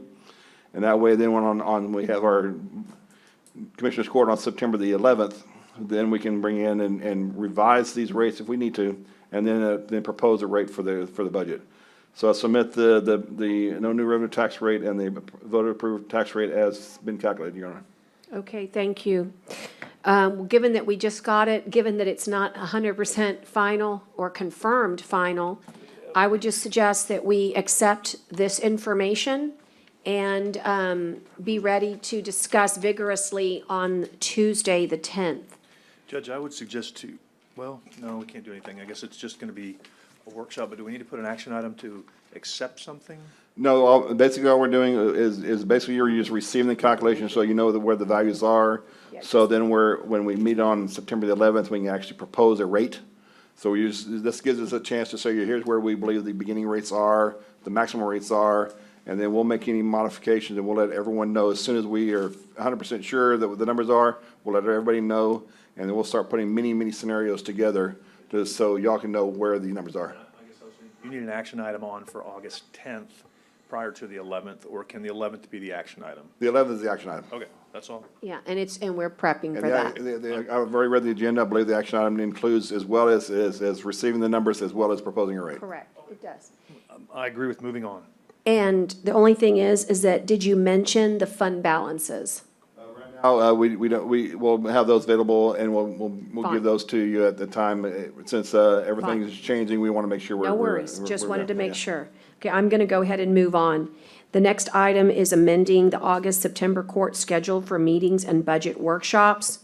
And that's been presented, I think we already did that, kind of. 7, Your Honor. Right. Yeah. There's only Yeah. 2 more meetings. so And we you canceled feel one. good about it? Yeah, we've decided we'll do the 10th. And not the 9th. And then And we'll not have the the 9th. meeting on the 11th, and then it's a regular meeting on the And I think 16th. that's it for the budget calendar, But you right? actually need a motion, is what I'm saying, to make those changes. Right, it does amend our budget planning Will you go calendar. ahead and make But that right, motion? but there's nothing else, with the backup that you gave me, all I saw was the meetings through the 9th or 10th or 11th or whatever that we've already dealt with, right? There was, I didn't Right. see it, there wasn't a second page like of meetings in September or anything, workshops or anything like that. No, let's just deal with August and get through that. Okay, so the motion would be just to amend the budget calendar to reflect that we won't meet on August 9th, but we will continue to meet on August 10th. That would be my And the motion. 11th, it would have to, right? Well, the 11th is. Well, the 11th is a regular meeting, Oh, okay. In a regular meetings. and then we have a meeting also on the 16th. Right, And were Monday. those- So moved. And were those those were needed meetings by law, right? The We 11th. need the 11th. And Dale, are we doing anything budget-wise on the 16th? That's No, just a regular The 16th was meeting. to accommodate somebody's schedule. Yeah, right, that was a regular meeting, but It's then a the regular 11th meeting. is just a one-shot pony meeting, right? It's just, it's not a regular Commissioners Court meeting is what I'm trying to get to. It's just the tax rate meeting. For September 11th is a regular meeting August on 11th. a Wednesday, because since the tax rates are in the tax code, chapter 26, they required that they be on a regular court agenda day, which has to be a Wednesday. Okay, so on August 11th, are we having other agenda items other than the budget is all I'm asking? Yes. Yes. Regular meeting. It's a regular court. It's a regular And meeting. we're gonna have a regular meeting on the 16th too? 3 in a row, 3 Wednesdays? Well, Yeah, that one because was we're not not- my choice. That one was y'all's. But that was a regularly scheduled meeting that I just asked to change Mm-hmm. from the It was the 18th to the 18th. 16th. It was already scheduled for the 18th. Right. Yeah, We and I have to recommend change we it. have it because that's going to be the last meeting in August. So 3 meetings in a row is what we're doing, three regular, that's kind of unusual, but 10, 11, and 16. Again, the 16th, 4, 11, and 16 would be 3 Right, commissioners. Today is 4, yes. and August and September are cumbersome because of the budget. The 11th is important because that begins our posting. Requirement. Our Posting public hearings requirements. and posting requirements, that is correct. Okay. And again, the 16th is odd because it should be the 18th, but we were, I don't need that to be changed. If everybody wants to go back to the 18th, I'm fine. That my conflict changed. So if y'all 18th want to go what? back to the 18th, pardon? 18th is a Wednesday? It was a Wednesday and I had a conflict, but my son's going someplace differently, so I'm taking him another week. So that conflict changed. We can discuss this item. Would the court prefer to have the meeting on the 18th? I'm fine with I that. need to look now, because I mean, we've scheduled our calendars Yeah, for no, that. Give me just a right. second. And we don't need to do that today. Yeah, we can leave it alone, Judge. I wasn't trying to mess with that one. So I was just letting the court know. Well, we can accommodate you, we will. Well, I appreciate it. Appreciate the accommodation. I'm being transparent. Sorry, I was gonna take my son to one school, now he's going to another, so there you go. Further out too, Well, don't have to go to further school. out. So I'm not able to do the 18th. Okay, that's fine. I mean, I could, but the city, Oh, no, it's fine, hard to Judge. get these meetings with the city. And I have one Totally at 2 understand, Judge. o'clock. I was just I mean, throwing we it could out. see, why don't we work on it? Let me ask Maggie to see what, if they would be Nah. willing to switch. It's fine, it's fine. That 16th is fine if it's okay with you. I just was giving you the opportunity. It doesn't matter to me. Either day's fine. Okay. All right, well, the motion is just to affect the budget calendar as Yes. amended. We've got a motion and a second, and all those in favor signify by saying aye. Aye. Who seconded? Commissioner Gonzalez? Gonzalez, okay. And then the next one is, and I am mindful of the time and lunch, and we can go to executive session at some point and eat and do that, but let's see if we can get through a few more. Let's knock it out, Judge. Let's try to knock it out. Keep on going, keep on going. Discuss and consider termination of interlocal agreement. Discuss and consider termination of interlocal agreement for medical examiner services. Did we do number 7? Did I miss 7? I did, and I even have it starred. Sorry, I even have it starred. Discuss and consider, I'm going back for the clerk to number 7 to get us in order. Discuss and consider funding related to agreement between Nueces County and Dispute Resolution Services. This was previously approved May 29th, 1996. Tyner, do you want to take this one? I'll be the one Thank that you. that can Go do this, ahead. Your Honor. We have an agreement with the dispute resolution that we provide them a space in our courthouse, and then we have a court cost that we collect in our district clerk's office that pays for a certain portion of it. We also receive funding from San Patricio County, Live Oak County, and B County for some of the funding for it. However, with COVID-related costs, these revenue sources from all sources are down. So unfortunately, they don't have funds to pay for their salary. So we're just trying to determine what the court wants to do. This is not a department of the county. This is their own functioning of their own department, their own item. We just provide them space, but we just want to see how the court wants to proceed. Do a good job. We need to accommodate them somehow. Okay, Well, we already have so, them here, but we just need to see, And because what is the the- only sources of funds we provide them is a fee that the district clerk has, and because of the COVID-related, that amount is significantly less. Same thing coming from San Patricio County, with Live Oak County, and B County, so they are right now short about $16,000. 1-6. So what is the annual, 16,000 annual? No, right now they're negative 16,000. We normally can contribute around $40,000 to $45,000. We're only about 25,000, 30,000 this year. B County and San Patricio County are not as large as we are. They usually provide $8,000 to $12,000 each. They're right now at 5, so all of us are down because of COVID-related expense. This, like I said, this is not a department of the county. It's not operation of the county. They function separately. We're just their fiscal agent to provide them space. But right now, they have no funds, and they're right now negative, so we need to determine what the court would like to do. But it's easier here at the courthouse because they're taking mediations and. They are here at the Yeah, court's. that's what I'm saying, for the judges. This agreement provides them space here at the courthouse. Judges want it right away. So, is there a motion then to, So it'd be 35,000 coming from us? Normally, the fees from the clerk is around 35 to 45,000. This year, because of COVID, is only around 25, so we're $25,000 short. And unfortunately, since this is a private business, it doesn't really qualify for the lost revenue that we would be able to be for the county that we're going through the ARP funds, even though it is definitely COVID-related. We just want to see what does the court wish to do. Maybe we can reach out to the other counties that we mentioned to. they're a try to- 501c3? I believe so, So FYI, we can support 501c3s with ARP funding. yes. We could run it that way. So I just want to let you know that right now, they begin the year, they're positive, right now they're negative because of all the reduction. So we just need to see how to get them back to where they need to be. And someone needs to reach out to them and let them know and work on this stuff. Just And to be safe, I think maybe 30,000, it's what they said 25, so 30,000 or 35,000, we're almost sure that. well, that's up to what the court wants to do. I Right mean, now, the only agreement we have with them is we provide them a fee that's allowed to be processed through our district clerks. Yeah. And that's the only funds we were providing them, but now they're, because So of those are is short. it best, just financially speaking, just to try to get them right side up and appropriate 16,000? They can come back to us at a later date? Well, they're at 16 now, but we got another month to go, so it will probably be closer to 25,000 when we get everything Okay, done. so why don't we just take it as it comes so that we can be more accurate? And I make a motion to fund dispute resolution services, a 501c3 corp With ARPA funds? with ARPA funds, because I'm Well, 100% sure that they qualify. At the end of the year, I'll come to you with the exact amount, so we know the exact amount. So- Right. So, that Okay. way we can process. I just want to make sure we have the No, direction of the court. it's good. Commissioner Gonzalez seconded that, so. And all those in favor signify by saying aye. Aye. Aye. And it'd be great to touch base with the point of contact from Dispute Resolution Services. I always think that Yes. they need to come and talk to us so that we can explain to them how we funded it, so they can explain to their folks how we did this. It's important. Now, most of their expenses are only salary, and my staff just looks at the numbers, so Right. we didn't have a contact with them, so that's why I brought this forward, so we can either find a contact with the Commissioners Court Administration, or the county attorney Right. may reach out to them.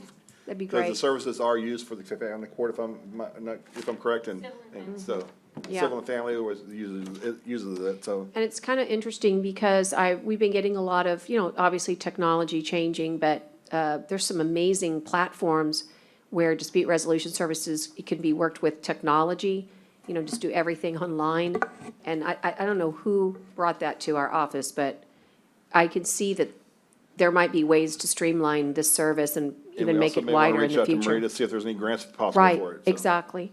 Okay, well, at least we have a method. Thank you for bringing it to our attention, and I'm glad we're able to help. And if you're listening, Dispute Resolution Services, we just found a good way to help you as a nonprofit organization. And so now we can move forward to item number 9, which is discuss and consider termination of an interlocal agreement for medical examiner's office with Wilson County and other matters. And so, who wants to make a motion to terminate? I make a motion. And who wants to second? You want to second? Okay, and then I'm going to call for discussion. I think this is a terrible idea because I brought with me the service area that we have for our medical services region. And it's a 100-mile region. This was provided to all of you back in December. Our service region is a 100-mile radius, and we help over 19 counties. I think Wilson might make it 20. And Wilson is within that 100-mile radius. So if this court makes this decision to terminate this contract, what you're doing is you're saying to DeWitt and Carnes and McMullen and Live Oak and B and Goliad and Victoria, Refugio, San Patricio, Duval, Jim Wells, Clayburgh, Brooks, Kennedy, Jim Hogg, part of LaSalle and part of Webb, that you too are on the chopping block. And we are in a time of global pandemic. We need to serve as a regional healthcare center and a medical service center. These contracts that we have, these agreements protect Nueces County adequately. They say that we have the option to not receive a decedent if it's not in our best interest or if we're not available to handle the workload. But this is our 100-mile radius, and they are in it. And we helped on one occasion when there was an emergency. Wait, I don't know, I don't know why this is on the agenda. Because Commissioner Hernandez seeks to terminate. Go ahead. And this is what's at stake, our Time. word. Time. And when we give a contract and of course, he's able to bring forth any agenda item as any commissioner is, but when we seek to go back on our word after we've already issued a contract, an agreement with Wilson County with sufficient protection, I think that's a very bad and dangerous precedent. And again, this is our service area. I just wanted discussion to see what's the reason or whatever. I mean, Okay, so this I'm not is, saying I'm for it or not for okay. it, but I'm saying that maybe there's a reason, I don't know, but.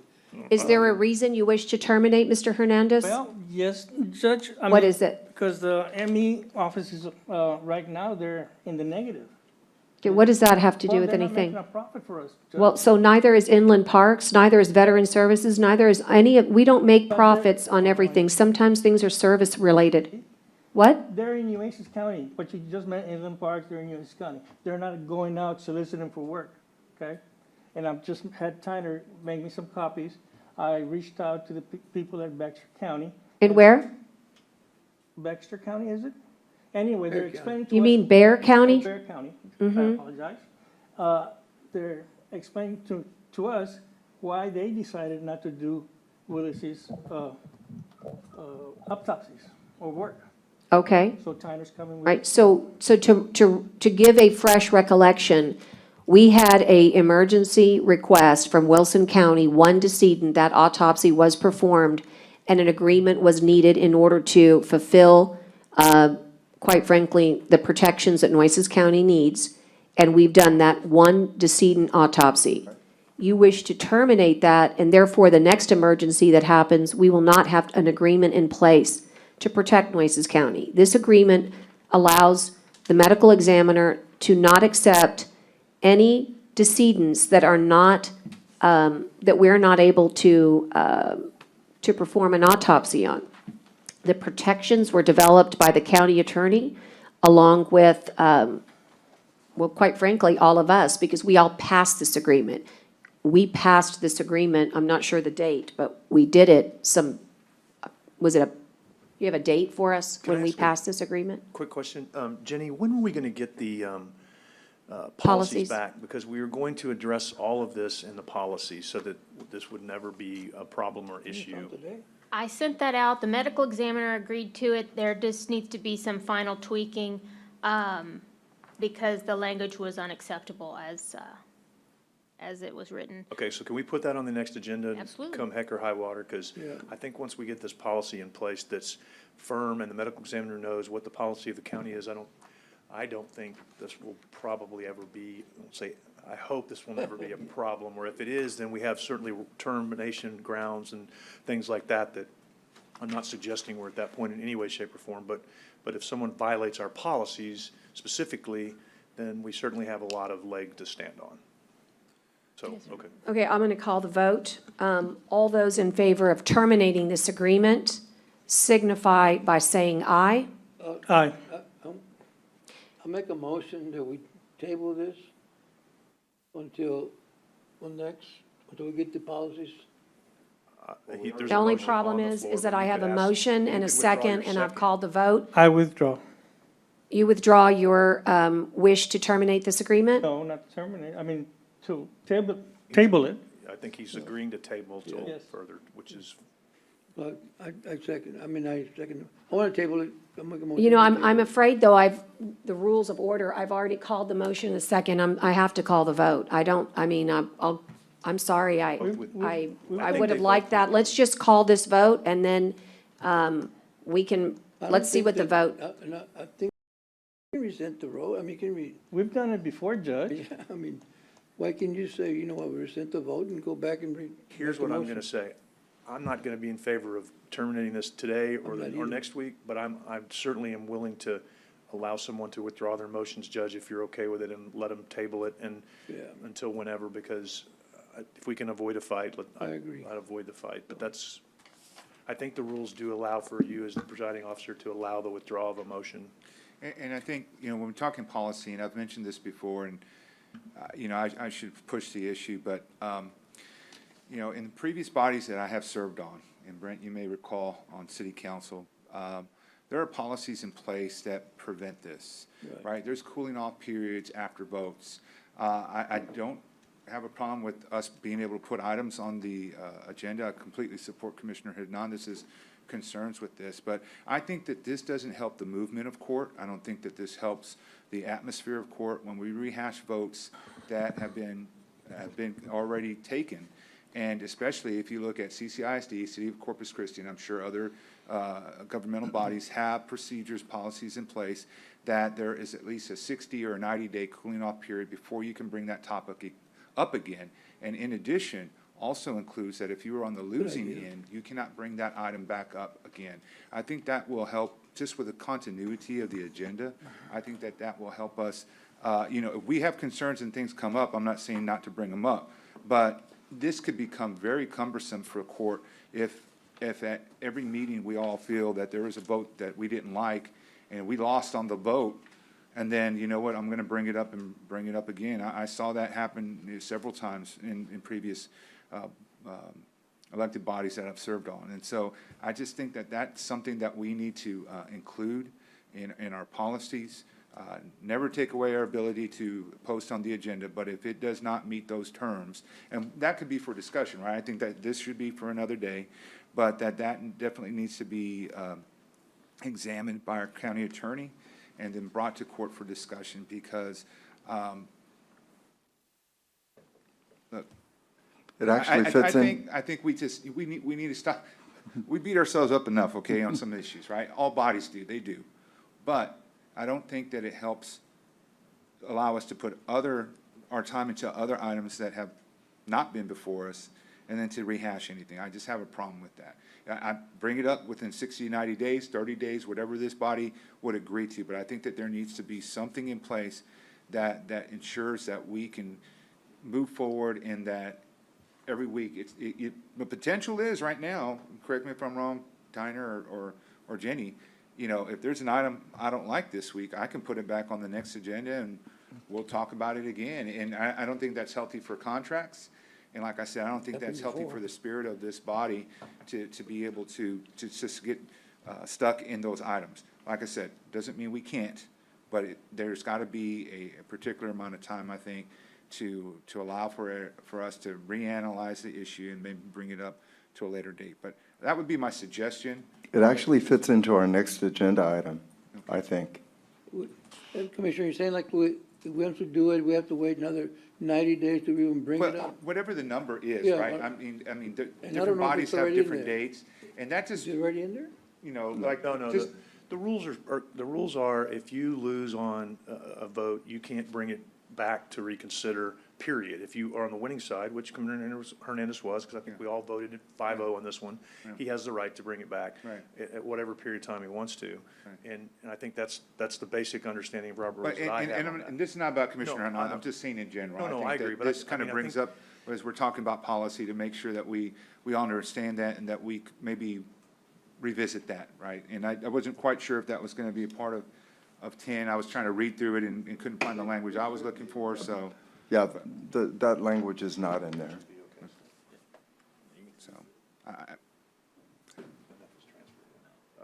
I know there's a It's, vote for table. if you call a session, you cannot bring things up within the session to reconsider. But the court does not have any session language anticipated in the current policy. Yeah, that's what I'm just saying. If we can maybe consider that in the future, I don't know if this next item deals with that, or if we want to put time into that now. I mean, I think it's a complicated issue that we all need to discuss fully, and in budget time, I'm not sure if this is one of those times to do that, but I think it's something we just need to look at, just for the future, that, you know, if, for future courts as well, you know, if you have an issue with one item, then we bring it up. I think there's got to be a cooling off period. And I understand, you know, if you're on the winning side, then typically that's the way to do it, so you can live to fight another day. But I would just, you know, want that to be discussed and explored and reference to other entities, not just here in our area, but other counties as well, just so we can help more with the movement of the agenda. Thank you. Thank you, Commissioner. I think that was well said, well received, and I concur. At this time, I will refer everybody to a opportunity to get a copy, because I think it will help for next time. In case you don't have it, our office will help you get a copy of this Nueces County Medical Examiner's PowerPoint that was done December 16th, 2020, and I will entertain a motion to withdraw. So moved. And a second? Second. And all those in favor signify by saying aye. Aye. Aye. Okay. At this time, item number 10 is Commissioners Court Agenda Development Procedures. It's been on before, but we didn't quite have the time to give it its thoughtful attention. Are we ready to proceed now? I'll start this. These procedures were originally written when Judge Neal took office. They were approved May of 2007, updated in 2011, twice, updated January 2015 and updated with this judge September 25th, 2019. The reason we did that is to comply with a new law that applied to giving someone more time if they were using an interpreter to communicate with the court. So we inserted that language in this version. So that's my recollection of the September 2019, the reason we amended then, again, to allow more time for somebody in the public using an interpreter. To kind of talk about the generalities of what this provides for, deadline of a submission of an agenda item is 5 p.m. That would be 8 days prior to the meeting. For example, the Tuesday, the item should be submitted with supporting documents. We find a lot of times that documents are not attached. That's right. And, you know, a lot of times in the interest of important things, we try to get them by Friday. Sometimes we don't. A lot of times we get promises that, you know, we'll get the items on Monday. But, you know, me personally, I'm not going to make the call to remove an item that's been requested by a commissioner or judge. You're my bosses, and you tell me to put something on, and I'm going to do it. And so that's kind of my predicament. No, let me jump in, because I was the one who originally asked to get this put on, and that was, you know, part of the reasoning that I put it on was because I just want to make sure that we're not putting you in that position, or Belinda in that position, or anyone else, and I don't think anybody would intentionally, and I don't think anybody has. I'm just want to make sure it doesn't happen, because I really spend the time on the weekends looking at my agenda, and it's really a lot harder for me to read stuff if I get it Monday night or Tuesday night. I just don't, and I try to, but when I'm getting stuff on a Monday or Tuesday, it's really difficult, because I've got projects I'm working on, and I try to rearrange, but I really spend the time on the weekend, and if I have a lot of items that don't have the background over the weekend, that really puts me at a disadvantage.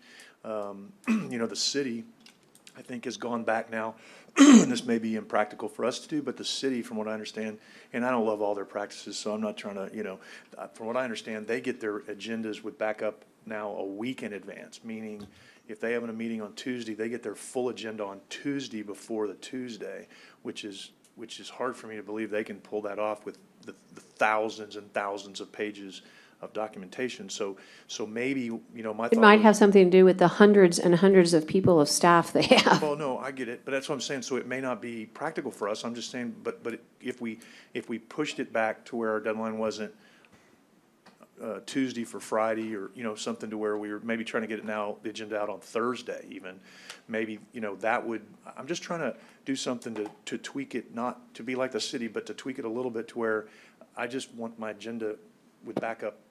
And I get there's sometimes an emergency, but I just don't want there to be 10 items without, and I'm not saying there are, I'm not trying to be critical, I'm just saying I need the agenda quicker if we can get it quicker.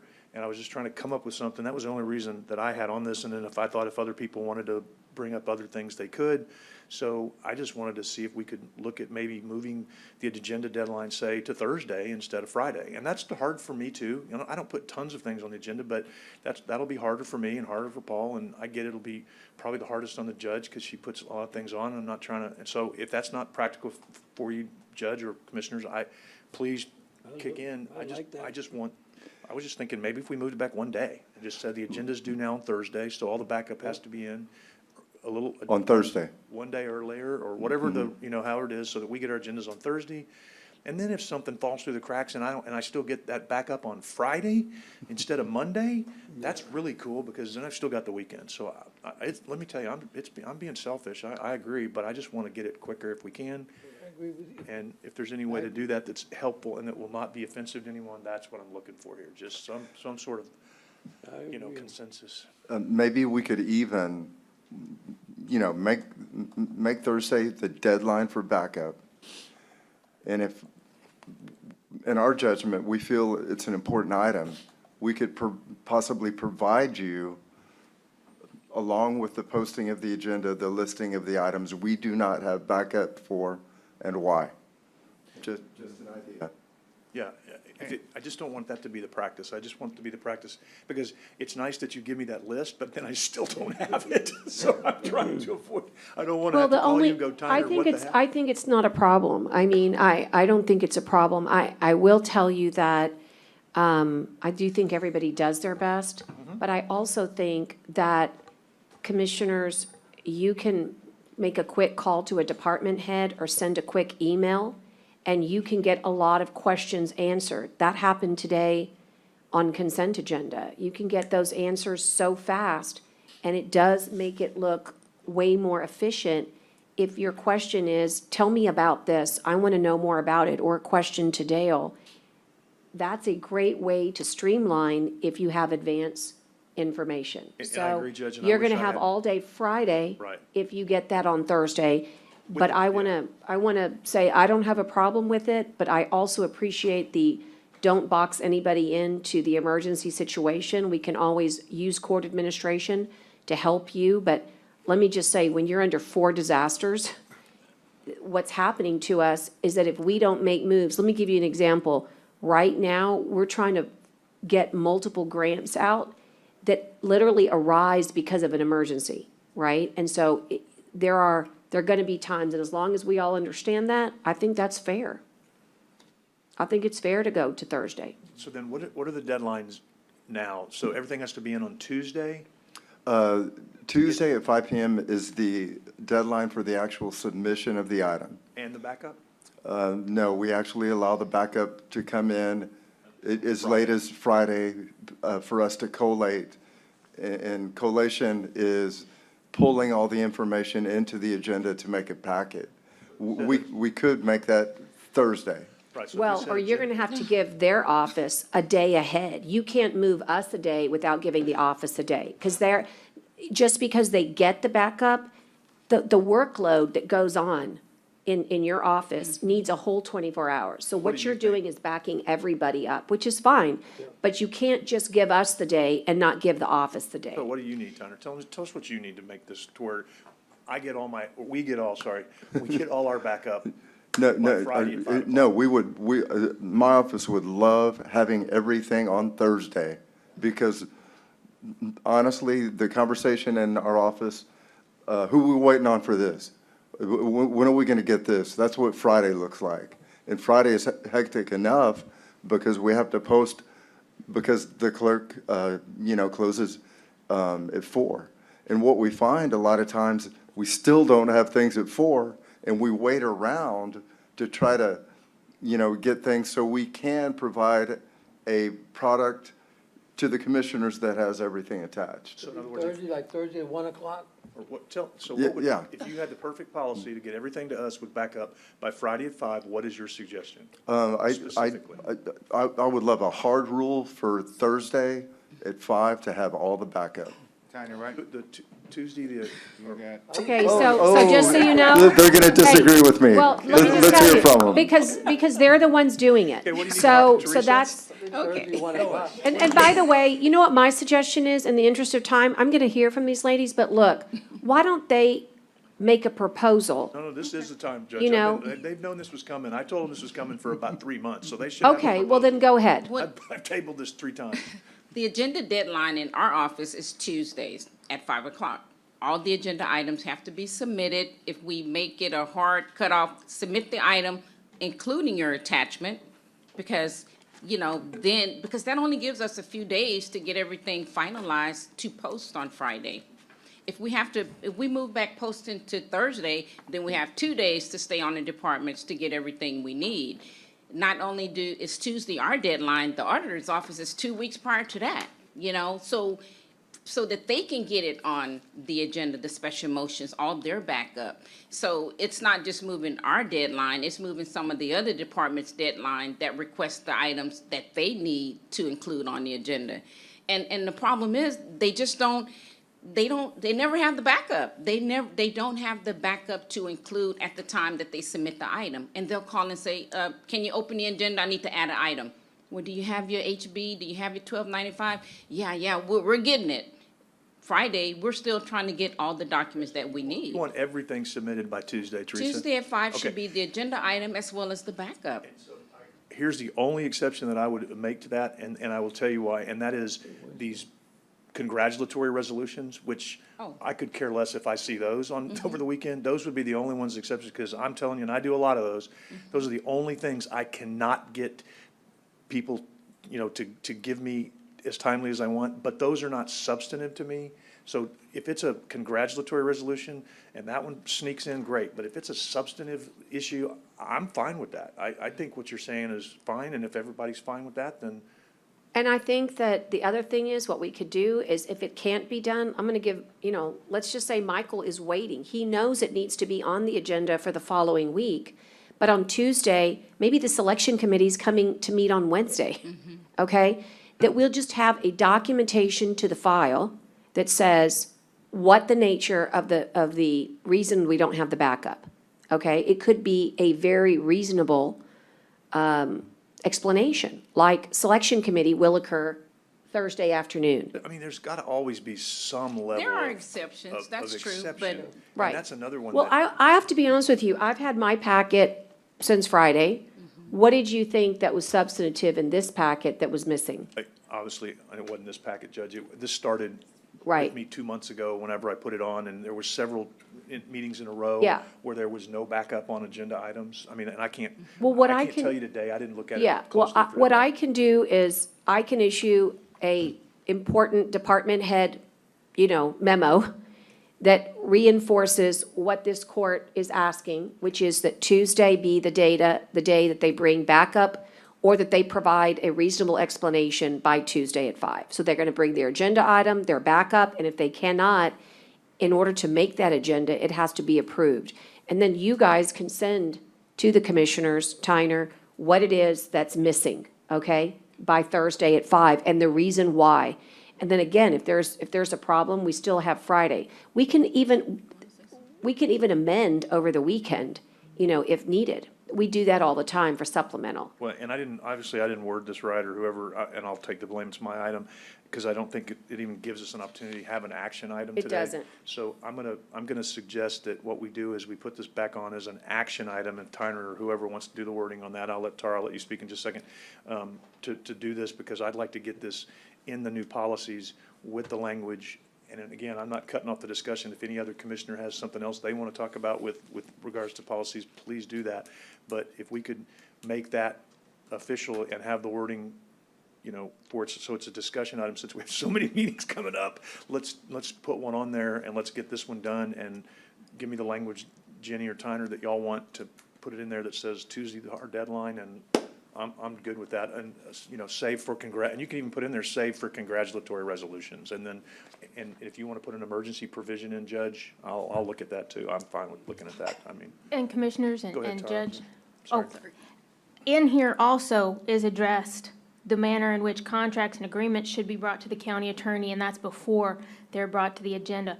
If you want things thoughtfully and lawfully evaluated, and you want good income from us, you're not gonna get it by giving us things at 4:30 on a Friday. Right.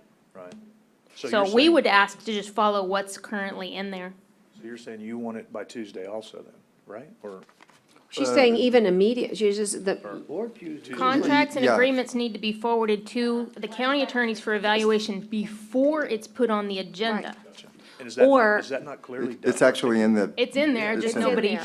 Well, that and- just and- needs to be, we need to send something or out. put the agenda, we can clarify the wording on the agenda, which says contingent upon the county attorney approving the document, or So something long like as they're that. not giving it to us on a Thursday on a brand-new thing that nobody's talked to us prior, there needs to Right. be some reasonableness. Well, and I think, Judge, that's in your memo, is we need to reiterate, hey, look, if you don't get the contract, to the county attorney for review, then it doesn't get put on the agenda, as per the policy that's already in Yeah. place.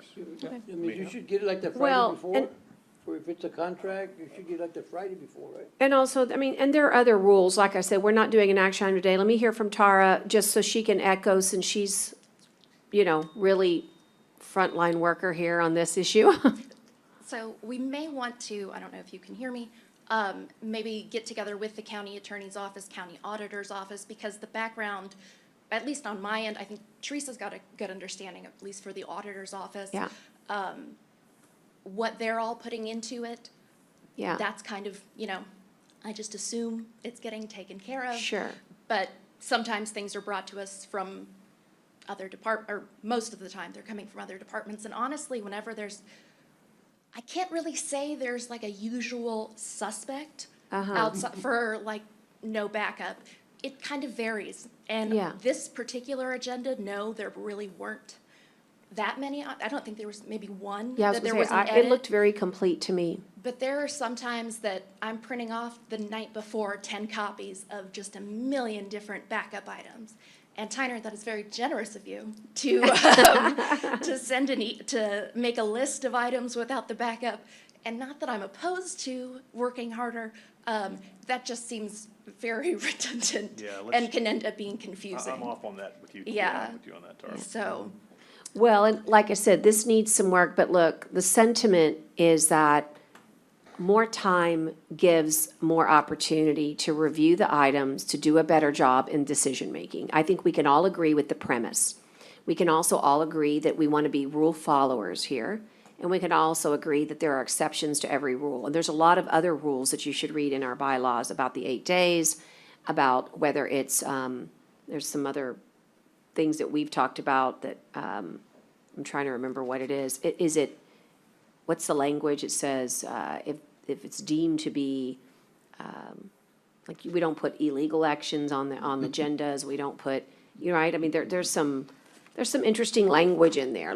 Give us a chance, since there's no action item, to make, you've heard the sentiment, now let's figure out how to get what they're looking for, which is 1 day earlier, which is reasonable.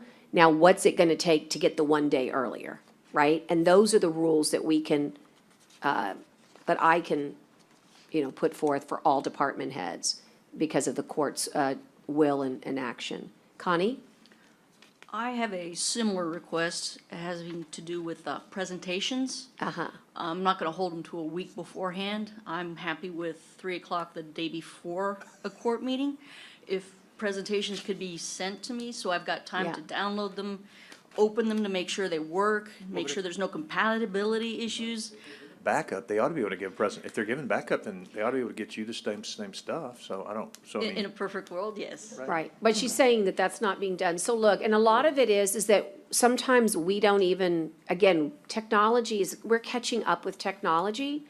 And so we'll start asking as a routine matter, anybody who's gonna make a presentation, do you have a PowerPoint? And if you do, please submit no later than blank. We'll start making that just a matter of course to help you, Connie. Because I have gotten presentations the day before, come in here doing my checks beforehand. Right. Downloading it, made sure it's okay, and then 6 o'clock the morning of court, they've sent me an updated one. Well, right, and quite And it just frankly. ruins everything I've Well, already and done. from a cybersecurity position, we don't want any viruses. We don't want, I think it's so smart that you open, check, verify that it's the right material. That could be disastrous if you had the wrong material, right, given to you and you put it on. So look, we concur, right? We concur and agree that we want to make sure that we have the most streamlined information. But, Tyner, is that good? And our system is actually. Let's go. Take the win, let's take it and go, man. Okay, but I was gonna say, actually, we've been doing additional training on our agenda system, and it actually asks you now whether or not there's a PowerPoint, or whether or not there's a presentation, and you actually click yes or no. So, if somebody outside of us is submitting an item, and they click yes, there is a PowerPoint, that flags us to tell them, well, you need to get it to us, ahead of time. Right. To Connie. Okay, I think we've heard, we got it, as they say. By Jove, we've got it.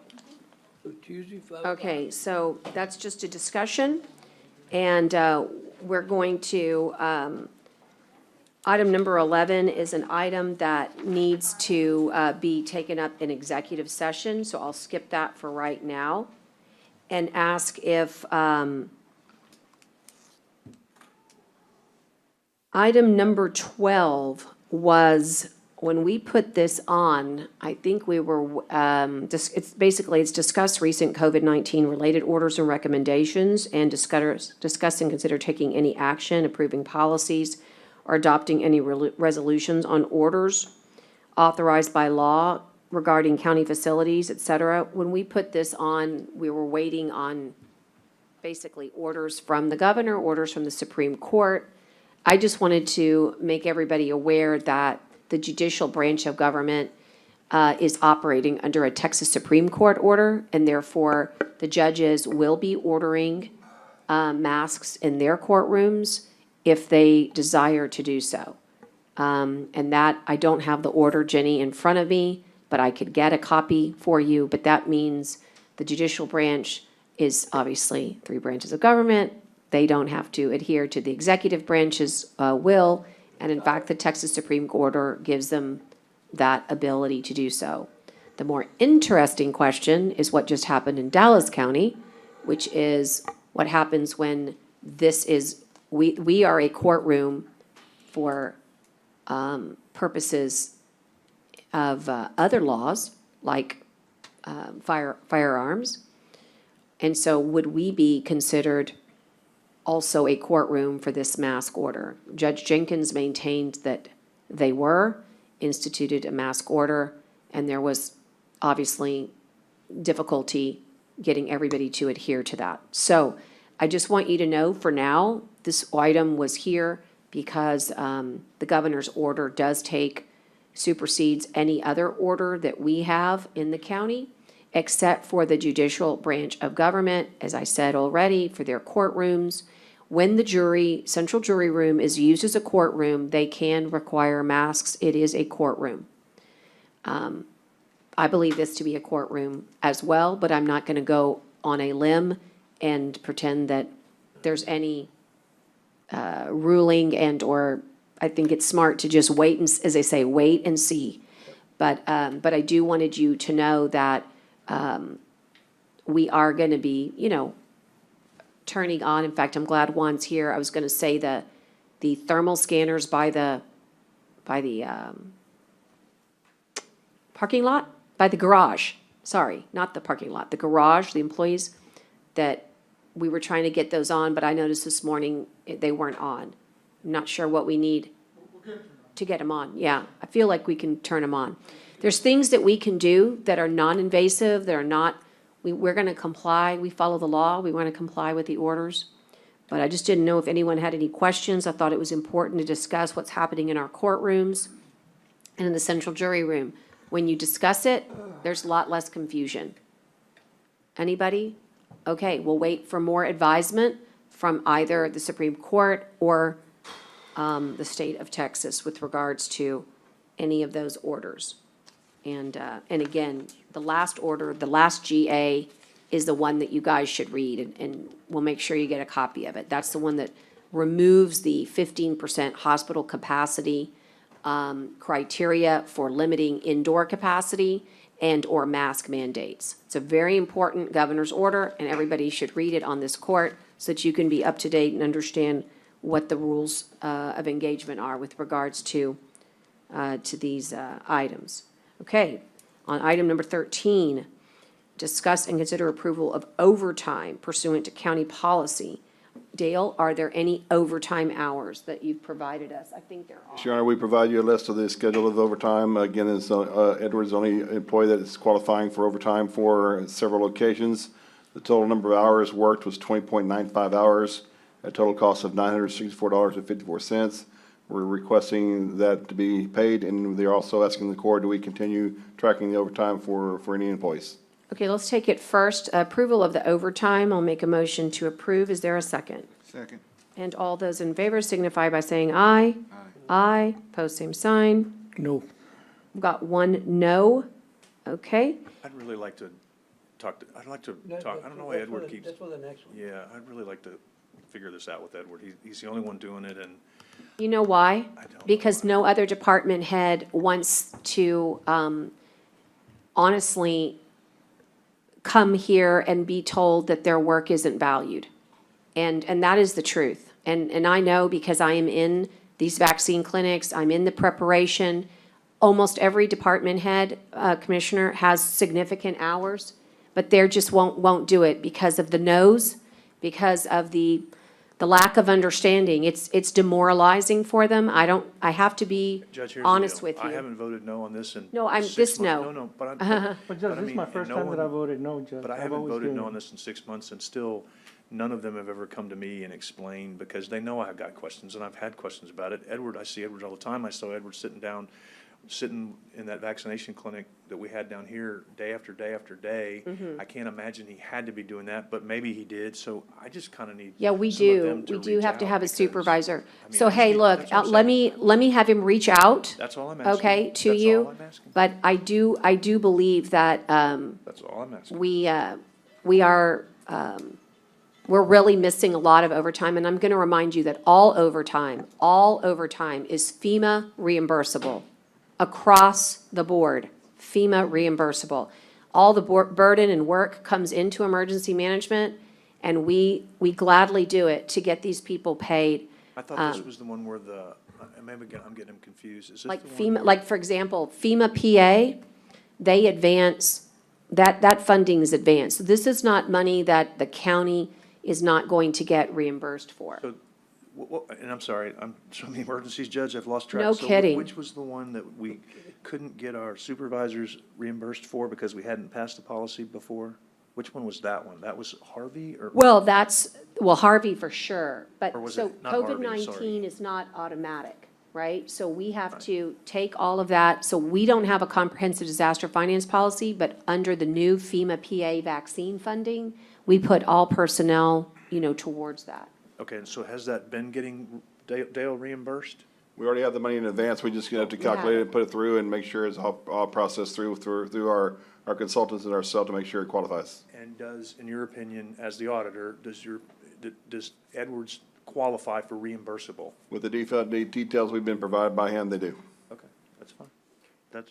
Gotta be that's fine. vaccine related, right? Well, Gotta be and vaccine related. Look, and and I'm not, I don't love all the overtime, but if someone's not reporting it and it's reimbursable and they should be reporting it, then with all due respect, that's kind of on them, because the majority of this court has supported this. A lot of them have been 5-0, so there hadn't been a lot of no's on this overtime in months and months, so I don't know why when you say that bothers me, because Thank you for. the majority of the court, and really, I think the whole court, for the most part, has voted for this overtime. So if they're not submitting it and it's reimbursable because of what you said, then that's a little bothersome to me, because Me we've too. been voting for it. No, I really appreciate, we have maybe to raise because, questions, but I mean- because of what you just said, maybe they'll hear it. And maybe they'll put it in. I mean, I don't like to hear anybody to not put in hours that they've worked.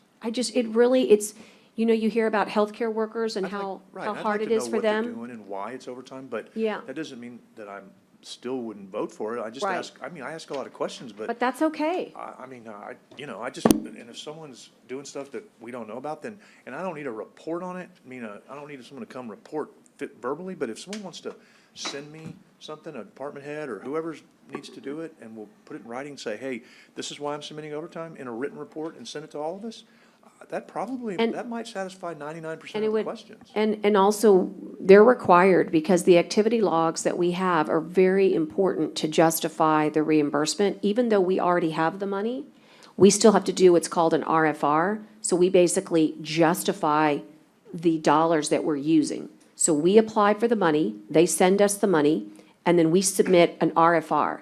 And then before you get the RFR, it goes through all these different layers of vetting with our disaster recovery specialists. And so it's super onerous. And then on top of that, the auditor has a whole nother layer of vetting. And they're very particular to make sure that we're not going to waste our time to go and vet. But with what's happening now, I'm looking at the bags under my eyes again. We're back to no sleep again. Well, and the reason I'm bringing this up, because I got to figure it's coming again. So that's It's part of the here. reason. No, It's that's fine. totally I'm bringing here. this up 'cause Yeah. so that to avoid these discussions going forward, if someone could provide us those reports on who's requiring the overtime and why in written form, not coming in here and presenting it, that would probably take care of, Yeah, at what do you least- think at about least- that being like maybe part of that backup, Tyner? That's fine. That'd be great. That would be Because awesome. then it's in the book. That would be awesome to have that backup in Because, you know, the I agenda. asked the same question of Dale last week, you know, because I look at the timesheets and I look at and if you're working overtime from 1 to 3 or 3 to 5, that's your regular working hours. So my question was, okay, we're not gonna pay him at regular time, we're gonna pay him from COVID time. You know, and Dale said, well, he gets paid from COVID time, but not from regular time. So the only thing when you see it, it's confusing, right? Because, I mean, I feel like you're getting paid for the same hours you're working. You know, that was my question, you know, because I wasn't sure, I wasn't clear. And I just, again, it was something that I needed to clear for myself, to sit down and say, hey, how do we do this? How does this work, you know? So, because, you know, I was confused. I mean, I'm still a little confused because the way it shows, it seems like the hours that the persons are working are the same hours that we're doing the regular hours. But they're getting paid, I asked, my question was, do they getting paid twice? You know, for the regular time and plus the COVID time?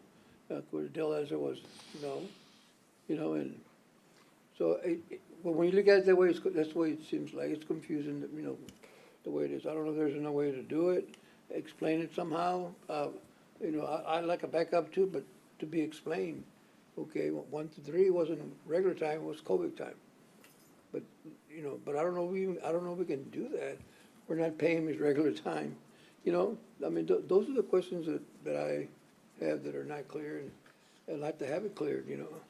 I thought overtime was anything that exists over your 40 hours.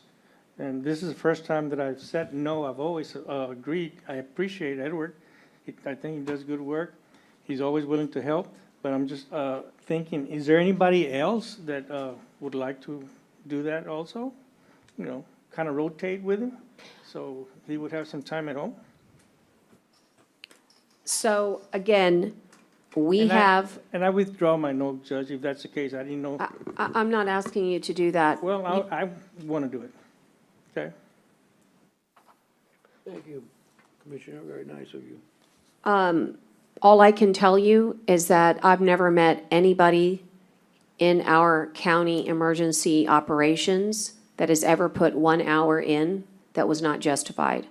I've never heard of anybody that has not done anything that would not have been in the best interest of the county while on work in an effort to help with vaccinations. And no one is implying that, just. Right. just No, but I asking, want to make sure because that the we get pублc asked. understands Right. that. That's agree. really important. But I want to make sure no one. What we're looking for is the documentation Right. in order to get the reimbursement. And what I'm telling you is that there's so many levels of protection that I believe that when you get this paper, that rest assured, it's gone through all those levels of protection. It starts with the department head who approves it. It goes through the auditor's office, who is incredibly meticulous. And it also goes through, in our case, most likely, a person who has viewed what is either the activity log and compared it. And if there is a problem, we send it back. It could be as simple as your narrative needs to be, strengthened, something like that. But the fact of the matter is that we're vaccinating after hours. We're vaccinating on Saturdays and Sundays. Everything we're doing for COVID-19, there's nothing normal about it. And that is why overtime needs to be considered always until this disaster is no longer. But unfortunately, we're back in the throes of it. And now it's more important than ever that nobody worry. And it's not about whether he wants to have extra time with his family. It's about, quite frankly, you make a commitment when you become the operations chief in an EOC. He is an operations section chief, and he is in charge. And we have other section chiefs, and they're in charge. And we all, unfortunately, put our families, our lives, and our interests second, third, and fourth. And because of these great people, you're safer. And so the clerk can reflect the comment, but it would be, I asked for the vote, and there's a reconsideration to have his vote. I'm not even sure what Robert's Rule says about that. I haven't had that. It's something I've been meaning to look up, because it tends to happen in this court more than I've ever seen any political body, this changing of the minds. But I'm going to assume that the clerk and the court administrator will work through that. I withdraw my no. So if you withdraw, are you changing your vote? Or Yes, I you're- am. He's changing his vote. To yes. And I know there's a procedure, but for the life of me, You can just say you changed your vote. I can't remember. There's like some motion you're supposed to make, but like I said.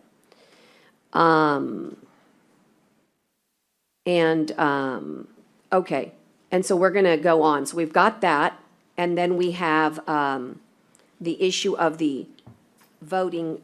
I'll make the motion to continue the 2-week process. It'll be brought back to this court in 2 weeks. Second. Motion and a second. All those in favor signify by saying aye. Aye. Aye. Post same sign. Okay. All right. Juan, you have 6 items, and what I'm going to see if we can get through your 6, and then I think we actually probably should at least try. We have a super important procurement. How are you guys feeling? I would like we could actually take up a few items in executive session and at least get lunch. And we won't be stopping our business, but the public, I'd like to let them know. I'd just rather go on, keep on going. All right, great. We could just grab stuff to eat as we go, Judge. if that's okay with I'm you. fine with that. Usually the Pop-Tarts are in here by now, They so might be I'm pretty just soon. wondering Yeah, where your Pop-Tarts are. I'm good all day.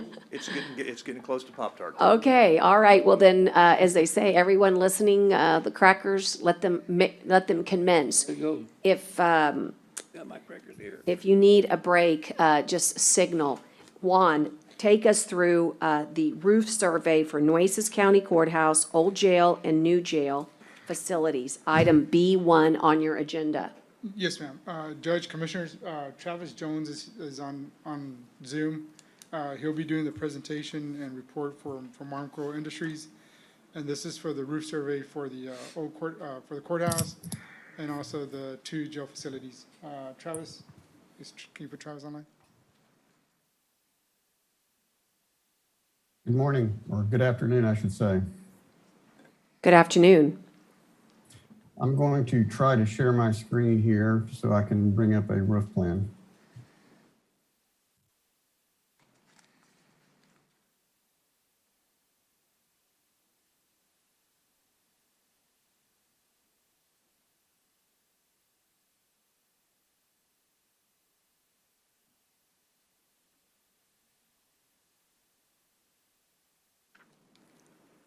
Not quite up yet, Travis, but they're working on it.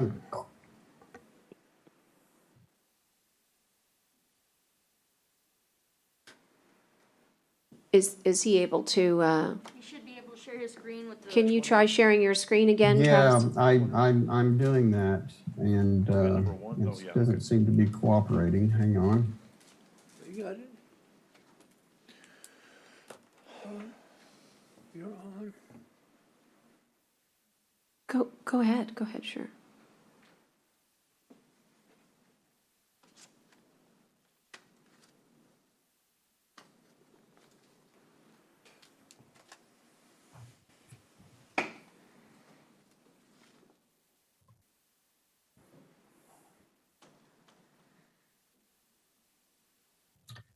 Anything yet? No, sir. No? Okay, well, let me just give you a oral presentation. I think everyone there is going to be familiar enough And with do the me a facility favor, that you'll email it understand. while you're at it, while you're giving us the oral presentation, email it to connie.morgan@nuecesco.com. And maybe she can help. Before, it's Juan standing by, he's just gonna kind of tell people who you are, and then you can go right into your overview. Is that what you were waiting on, Juan? No, yes, ma'am.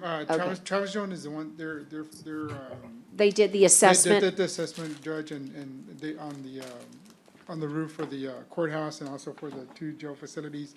So Travis can, Got it. can give you all an update. Okay, so, Travis, we had asked Juan to help get a roof assessment and of both facilities, and so you now have done that work, and as they say, you get to tell us what you found. Okay. Well, basically, I'm going to start, your facilities there, your compound is divided up into 3 sections, basically. You have the new jail facility, the old original jail facility, and then the courthouse proper facility. That makes up the entire compound. And that consists of approximately a little over 95,000 square feet of roof area. Starting over at the new jail area, that area is a little over 29,000 square feet. You have a lower roof and upper roof. The roofing systems there that are currently there are what we call modified bitumen roof systems, and they are over tapered insulation. Right now, they are in what we would consider fair to poor condition. The roofing systems on the lower levels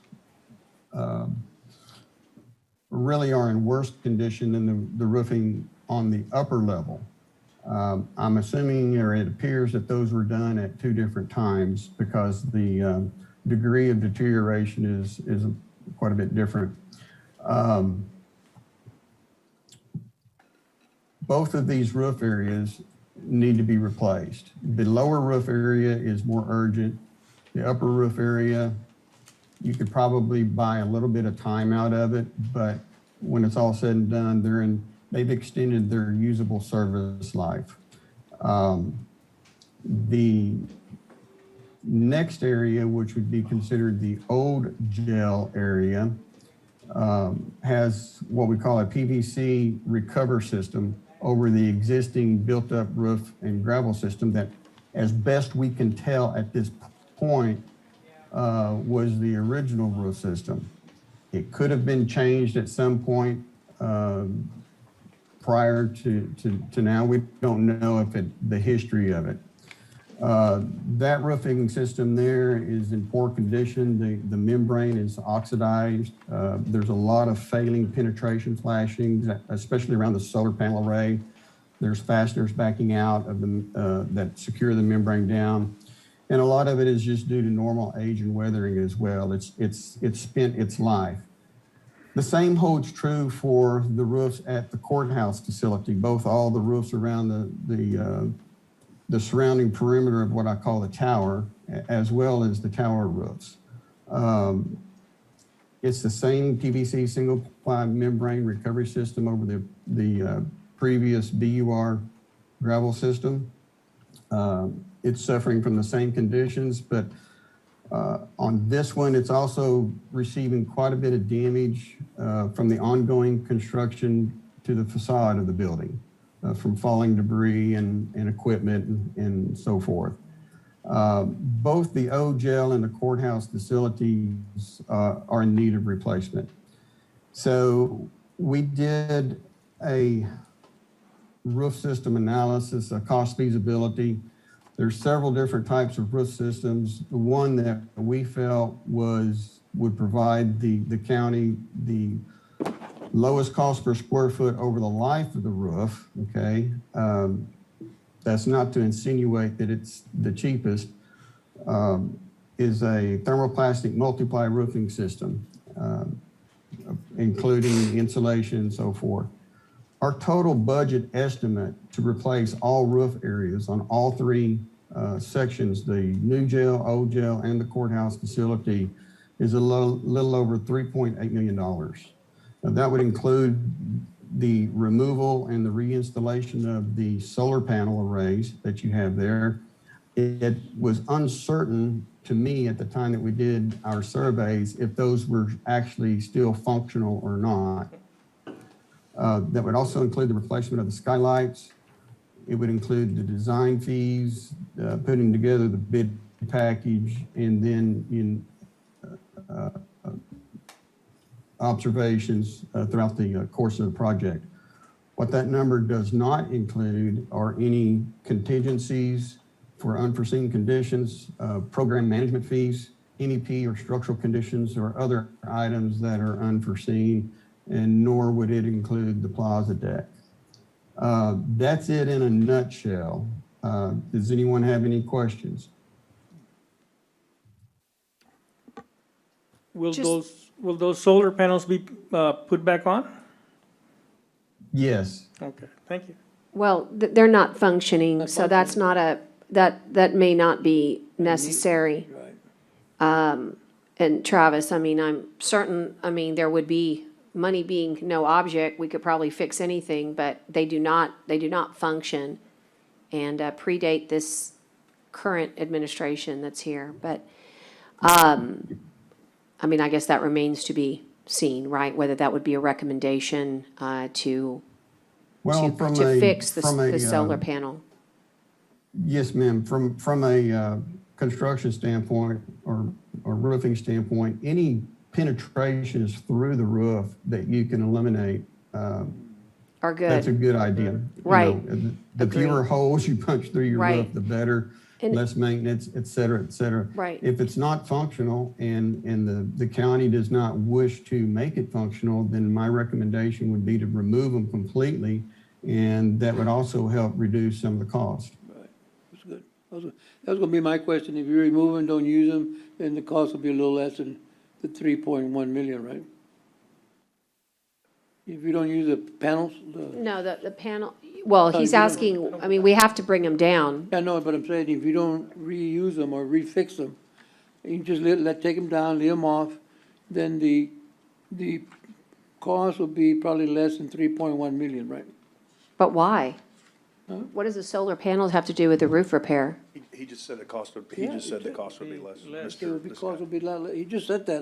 Well, I'm just why, asking. why would that be? Because of the surface area? It should be more. If you're gonna take away the solar panels Don't work though. and create more area to cover with the new roofing material, why would it be less, Travis?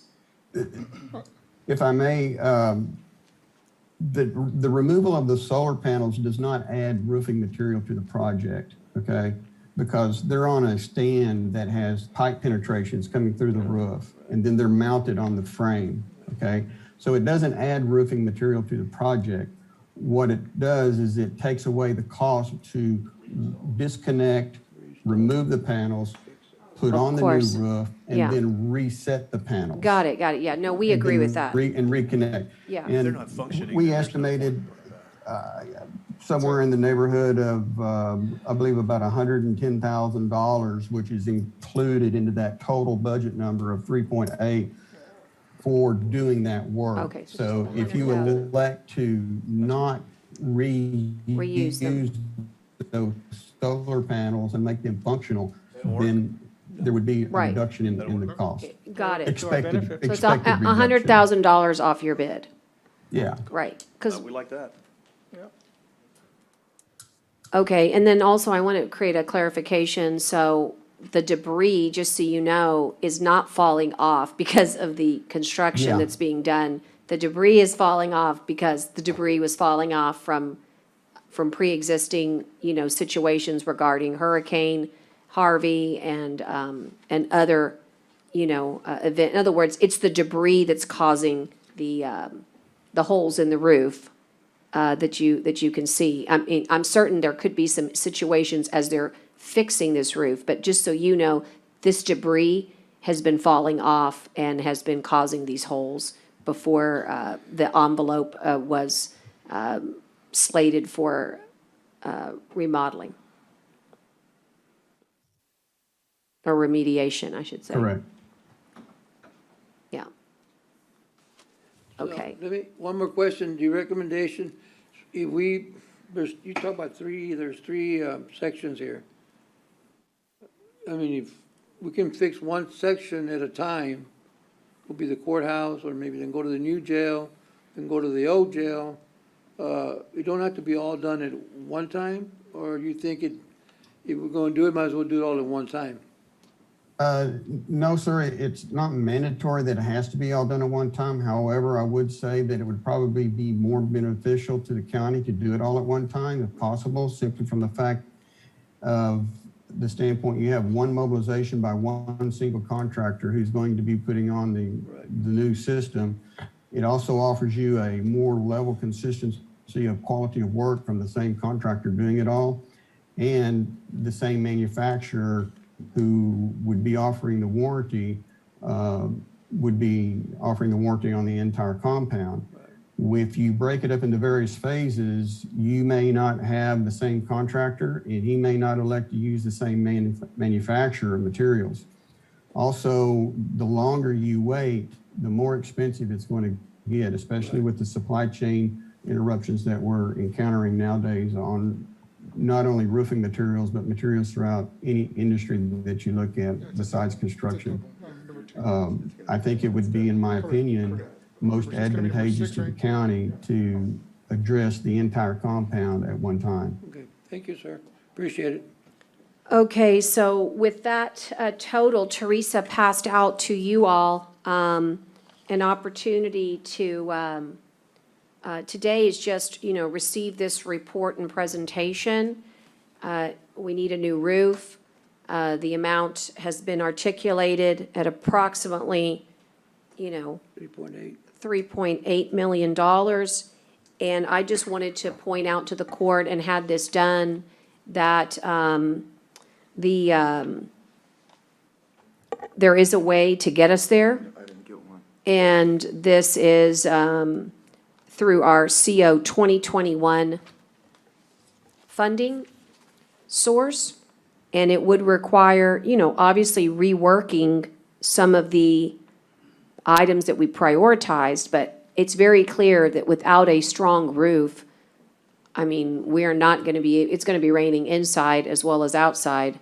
And this is part of the complexity of, the envelope, the windows, ceilings, all the things we're doing. And so this was a suggestion. It's just a suggestion. And it's, again, it comes from the prioritization of how we put forth as a court a suggested use of the 50 million. And it basically takes from all the big projects in a way that seemed somewhat equitable to me. This was just a first pass, but we need to figure out how to get the dollars appropriated as soon as possible as a court. Because we don't have any dollars appropriated for this one? We had 560,000, remember, Teresa? I know Teresa's not here. We had put in, I don't have that piece of paper. We put a little, because remember, we just ran out of dollars on the prioritization, and at the time, we did not know that the roof assessment, what it would yield. And so I'll this page is, two of the report that Teresa gave you there that shows you the. On the courthouse second bill. page? Here it is. It's on the second page. and this is the independent, Yes. just so, again, we can clear for the public, this is the independent roofer who will not have anything to do with providing the roof work. And that was what we did on That's this, correct. right? We hired someone independently, right, Juan, just to verify so that everybody knows, hey, look, we knew we had a problem, we didn't know what the problem was. We had to find someone who could give us a realistic, objective view that wouldn't come in and say, well, I want the work and I'm gonna do it. So that's what we did. We hired someone purely for that purpose. And this consultant or this person, wherever, this company has come back and said, we need a roof and we need it badly and this is what's gonna cost. Is that a fair That's correct. assumption? Simple layman person's assessment there? Okay. And so take a look at that first number. That's the 587 number. And that $14,500, that's what that assessment cost us.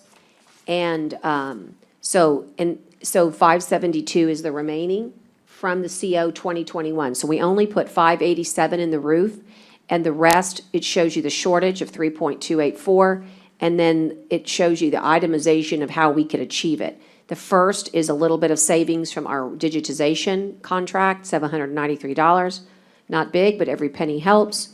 Taking 1.5 from the ME office, 1 million from county roads, it would still leave $1 million. We had budgeted, prioritized $2 million.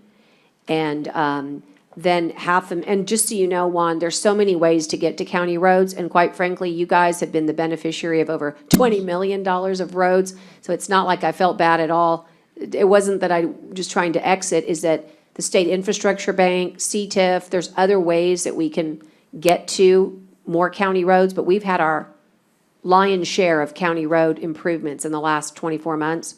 So that still leaves $1 million, And are you, $500 million. what are you looking at? Teresa passed it out. This one? No. Yes. Two-pager, take a, Same page. I know it's a she gave me some. two-pager. Let me tell you, it's titled courthouse, jail, and courthouse roof I replacement. got capital improvement ones. Hold on, I'm still. Here, I'm gonna give you mine, just because I know it already here. She must, I know she gave it to me. Do you mind, Teresa, bringing in a new one for Commissioner, oh, you know what? Commissioner Modis had to leave. Let me see if I can borrow his. Oh. He's actually online. He's not in the courtroom. No, that's not it. Tyler. Okay, let we're me gonna get bring you that one, but Okay. basically, it's taking $1 million from road projects, $500,000 for equipment, Thanks. and then using the money we have left for countywide accessibility projects. It's not it. As, Sorry. here, go, here, Tyler, here, right. I've got that one, Tyler. Because I know it, I put it together. Okay, so. Okay, sorry, Judge. Go Yeah, ahead. no worries. It's sorry we didn't get it to you No, here. no, it's- I'm sure. And I might be hoarding, let's see, I keep thinking, do I have an extra one? Well, I do have an extra one. So I don't know. I don't know. But, okay, so anyway, the idea is you got a roof, it needs to be fixed. Big surprise, this whole courthouse needed to be fixed. And now we have a funding source as a potential. And you can mishmash it any way, but this seems like a really good way. It still leaves money in roads, it leaves money in equipment, and it leaves money in the ME design. So it gets us where we need to go. And again, we would need to do an RFP, What about the Juan. Yes, On the ma'am. accessibility suggestion, Judge, is I that? think that was extra. I'm waiting, Teresa, would you mind terribly coming in? That was extra from, they've tallied up what it was. I think this is extra. I didn't know we had any extra on accessibility. Well, but on no. 2021. Oh, This is right. a Oh, CO oh, oh, gotcha, 2021. gotcha. Okay, Yeah, Yeah. these are extra funds. But if not, you could always add that to some other column equitably. Teresa, on the courthouse roof replacement, we've got 284,000 from the countywide accessibility projects. Is that because it represents a extra? That's correct. That's correct. So it's extra, Commissioner. That one, I'll take that too, so. Something must have been under budget, and that's extra. Thanks, I gave him that one, Judge, so, okay. So, yeah, we're just discussing it today, we can kind of look at that. Yeah, but I this mean, is a that seems- discussion, no decision here. This is to get us, I'm asking Juan to go ahead and work with Michael. And I know Kyle's been working with Armco, LAN, get an RFP drafted that's got the scope of work to bring to us, the decision, right? Judge, if y'all are gonna be hiring an architect for this, that's a professional service. So you have the option of selecting an architect and having one Okay. come back with a contract. Wait, we need an with architect with for the- a roof? We We don't do, need an Juan? Yeah, you do. Okay, so I wasn't thinking that either, so it's two phases. We need an architect, and then we're gonna need a roof, Because it has to be windstorm certified. I can't hear you. say it again, It has to be windstorm certified. windstorm certified, so it needs an Engineers can't architect. do that? Huh, sir? And this was noticed as a They can- receiving. It's gonna be Presentation. an Yeah. engineer and an architect. I'll tell them, They Jim. both have to be? Yes, sir. And guys, we're just talking, so there's no action, but I do Right. appreciate it because that'll help the court. So we'll also have to budget for architectural services, guys, Teresa? In addition to this? In addition? He already has it. He already has it in. He already Okay, has it. wonderful, Okay, I was gonna say, truly. wonderful, He has it allocated. wonderful. Excuse me, Juan, Yes, sir. are we gonna do records warehouse roof? No, sir. That's a separate- Let me back up. The records warehouse, so we need this amount of money, and these are the dollars that we think will get us there. These are from the prioritization of our COs from 2021. We did a record digitization project, and we had extra $793. That's just showing you where the extra money is in the prioritization. We had a project called Records Digitization, and we assigned it CO 2021 funds, and we have extra $793. Okay, It has nothing to do with the roof. No, it's nothing to do with, well, only that its money is going to be utilized for the roof. That's it. It's a suggestion. It's just a discussion today about the presentation and how we would get there. So Judge, what I just wanted to inform the court is if y'all wanted this project to move along more quickly, the court can select an engineer without an RFQ process and bring that contract to court for approval. You also have the option, if you so choose, to put out an RFQ, which would put 60 days on the project. Got it. Okay, super. Well, look, that probably, as they said, there's a thin line, and we probably got real close to it, county attorney. So look, it's presentation only, but I think you've given us enough information with this roof presentation to know where we're going for the next court. Are there any questions for Juan or Mr. Jones? Thanks, Armco. By the way, Armco, just for the record, this is what you guys do, right? This is your Yes, niche? Yes, we are a architectural and engineering firm that specializes strictly in the roofing and building envelope of facilities. Fantastic. Very good. Okay. And, okay, Juan, I don't think there's anything more really to cover, but do you have if you have anything else to add? No, ma'am, I'm good. Okay. Commissioners, any questions for Mr. Jones or for Juan? Hearing none, what we'll do is get you guys to work together. And you heard earlier, they want backup documentation earlier, not later. But here's the good news. I bet Armco has their report. So you got that already done. Okay, super. Let's move on to can't speak, supplemental agreement number 2 with regards to County Road 67. On that one, Judge, we're gonna go ahead and pass on that one. 'cause Pass on it? Yes, ma'am. Just table? Yes, ma'am. Just Okay, for next time? No, ma'am, it's kind of a duplicate of item number 6. It's just All right, a so you typo. just want to Motion to table it table. indefinitely? Indefinitely, we'll let you put it All back right, on. motion, I'll take that as a motion. I'll second. All those in favor signify by saying aye. Aye. Aye. Aye. Okay, now what about number 3? It's a supplemental with 67 as well. Yes, Judge and Commissioners, on this, we're just requesting a change order for Adura, and this is just a time extension. No cost. No cost. Motion to extend? And I'll okay, motion is second with Gonzalez. All those in favor signify by saying aye. Aye. You might want to mention that Ardura is now the new name of Well, it LMV. used to be LMV, yes, ma'am. Yes, Okay, do you want to say something on that last one? Well, I was gonna say, Judge, 5 and 6 are the same thing. We're just doing a contract extension, a time extension. Which ones? 5 5 and and 6? 6? Okay, Yes, we'll ma'am. do those next. Yes, Item ma'am. 5, Sorry. go ahead, I'll take it as a motion. Move items 6 and 7 extension? I'll Five- second. 5 and 6. I'm 5 looking and for a 6. second. Second. I've got a second. And again, no cost, only time extension. Yes, And ma'am. go ahead and identify for the court how much time extension. It's up to December 31st, 2021. And so we're behind on these projects due No, to, they're on time. it's Judge. just the time extension was, Just on the architectural part, on the engineering part, we're just extending their time. got it. But the projects are going. They're schedule. they're according to speed, Yes, or ma'am. according to, Yes, ma'am. They should timeline. be ahead of schedule, but we're Okay, good. We're good, wonderful. Judge.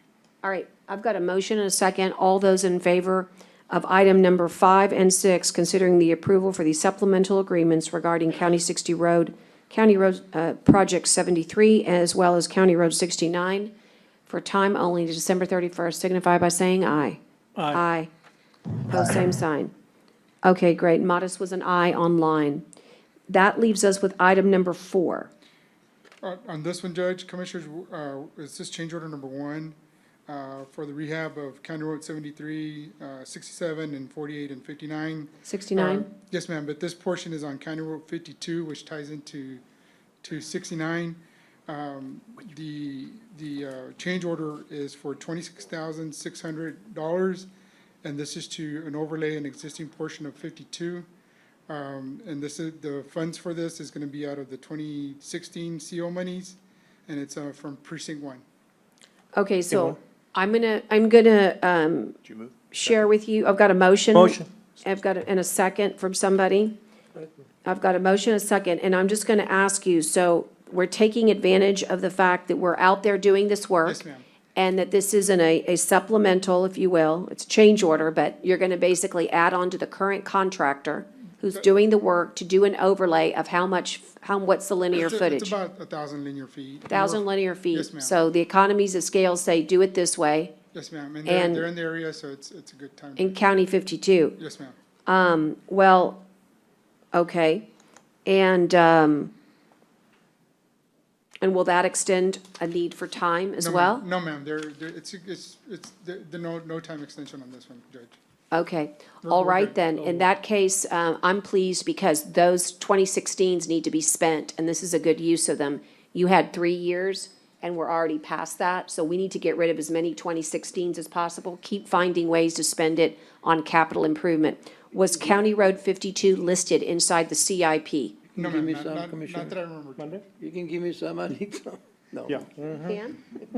Can? Say that again. Not It that was I- not. Not that I remember. So Judge. do me a favor, I like doing check marks on good things that we do. It needs to at least get memorialized inside the CIP as something that we added. Yes, ma'am. And then we checked off. Yes, ma'am, we'll do that. And are any of these, I feel like 69 is a CDBG DR. Are some of these DRs? Part of it is, Judge. Part of it is, yes, right? ma'am. Yes, ma'am. Part of it is Yeah. part of the CDBG money. Yeah. And those projects, I know I sent out Maria? an update last week Uh-huh, I on saw. the CDBG monies, on the CDBG projects, and they're all on schedule. As a matter of fact, the only one that's left is County Road 67, and it's on schedule, so they're moving along, Judge. Okay, that's good. Good to know. Okay, that takes care of that. Did we vote? Yes, sir. No, not yet. All those in favor signify by saying aye. Aye. Opposed, same sign. Okay, Public Works, you're done, I think, but let me jump ahead to purchasing to see if there's anything that's with you. Well, I guess the motor oil might be for you at some point, but you don't have to stay, but you can if you wish. Judge, Uh-huh. could we go back to the item number 6 on the regular agenda, which is where we had made the motion to reject all bids? Yes. So we had some further discussions. I'm going to reopen item number 6 for further discussion. I don't think it was 6, Michael. Give me a second. I'm sorry, It's item number 5, yeah, okay, just for the record to be accurate. So we were able to reach out to some of the vendors to find out some reasons as to why they wouldn't bid. And we found that they needed some more time in order to address the schedule of values. And so Juan and I discussed with Javier, the architect, on how we might address that situation. And we believe that going out again under CSP, but with a redefined schedule of values and a redefined time for when those schedule of values are due. So we would have the initial lump sum bid due on the bid due date. And then within some number of days after that date is when the schedule of values would need to come in. What happens is the vendors get their bids from the subs hours before the bid opening. Yes, of course. Okay, and then they need time to go through that to fill out the schedule of values, because it is quite detailed. And they didn't have time? And they didn't have enough time. We had a really short window on that. Okay. And that came kind of late in the second month. Yeah. When we were looking at this. And so, anyway, after having these discussions with some of the vendors and with JP and with Juan, we feel it's best if we go out for CSP again. So what we're going to recommend is that we still reject all bids, but also the court grant us permission to rebid at a later date. And so that later date will be very soon. Okay, I'm going to refer to the county attorney on this one. What he's asking is that we reject all bids, but that we also go out for another bid? Also, and approve us to go out for bid at a later date, to rebid at a later date. And I'm just curious we've on done this- timeline, what, is this like, Well, we're- obviously much shorter than 20 weeks? We're thinking we'll open bids in late October. Okay, and are you at all concerned if we don't get any bids and then we've just completely killed ourselves? Can we run a CMAR, it's concurrently? We can't really run those concurrently. Man, I hope that I hope they know how to keep their word. That's a toughie, guys. And this discussion wasn't contemplated Yeah, in the I'm gonna have to minutes. think about it. I'll tell you what, because Oh, it doesn't showcase it, but either way, you have to bring it to another court. Well, hold on. Let me see. Let me go back. In the past, the county's practice is when we get no bids and we want to rebid at a later date, the court will move to reject all bids and authorize the purchasing agent to rebid at a later date. And all that does is just sets the framework for me to be able to publish another bid under the exact same direction that we were given under the first instruction. And we did this for the roof that we tried multiple times to try to get Yeah. bids on out at Hilltop. I'm fine with doing that. I'm okay. I just want to make sure the county attorney, and what would be helpful is next time, I guess, the verbiage could be better. If it is a pattern in practice, I don't have a problem.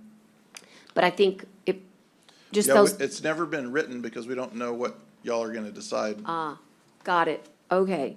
Well, But I'll yeah, go we- ahead and roll the dice. Jenny, you could always vet it, okay? And we can help with that wording. You can help with that wording. I would move that we reject all bids and allow purchasing to go out for another opportunity. Second. Second, and all those in favor signify by saying aye. Aye. Aye. And also for the clerk, this is a completely new vote on item number 6. Okay. Five, God dog it, Sorry. 5. Sorry about that. Yeah. Thank you, Michael. I mean, you see, that was so smart that we put that in the beginning, because it Yes. gave you time to go Yes. check it out. Yes, that was very good. All right. Thank you for that That's opportunity. good. Okay, thank you for helping us navigate those waters. The next big chunk is purchasing, and then we have auditor, human resources, and executive session. So Michael, I have to be honest with you, tackle the ones that are super quick. Before we get to health, I am gonna take a 10-minute bathroom break. Everyone needs to stretch their legs. I learned this on an airplane a long time ago. It's not good to sit this long without moving around, and everybody else gets to move, but I don't. So I just want to have that opportunity to pay that courtesy to the clerks and to the county attorney and auditor. So take us through maybe the bulk diesel and unleaded fuel and the alcohol, what do you think would be? Sure, that's would fine. We be can go with bulk efficient? diesel next. Let's bulk diesel, it's item number 2. You have an award to bulk diesel and unleaded fuel. Thank you. And,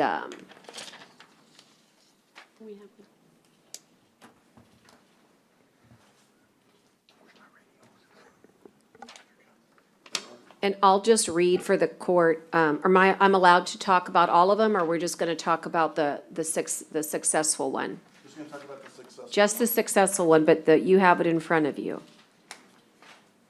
And the successful one is Sunoco Energy Services. Correct. So we're recommending award to Sunoco Energy Services. They're our current provider, and they provided the lowest bid across all the commodities. The items that you saw in green, we did have some lower pricing on some individual items from Suncoast Resources. However, in totality, the Sunoco bid was less based on the estimated gallons of delivery of fuel. And so we recommend award to Sunoco Energy Services. Okay. All right, it was super close. Yes.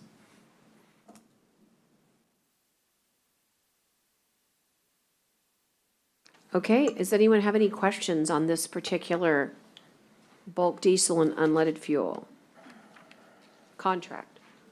Okay, well, hearing none, I'll take a motion to adopt the recommended contract for Sunoco Energy Services for our bulk diesel and unleaded fuel. So moved.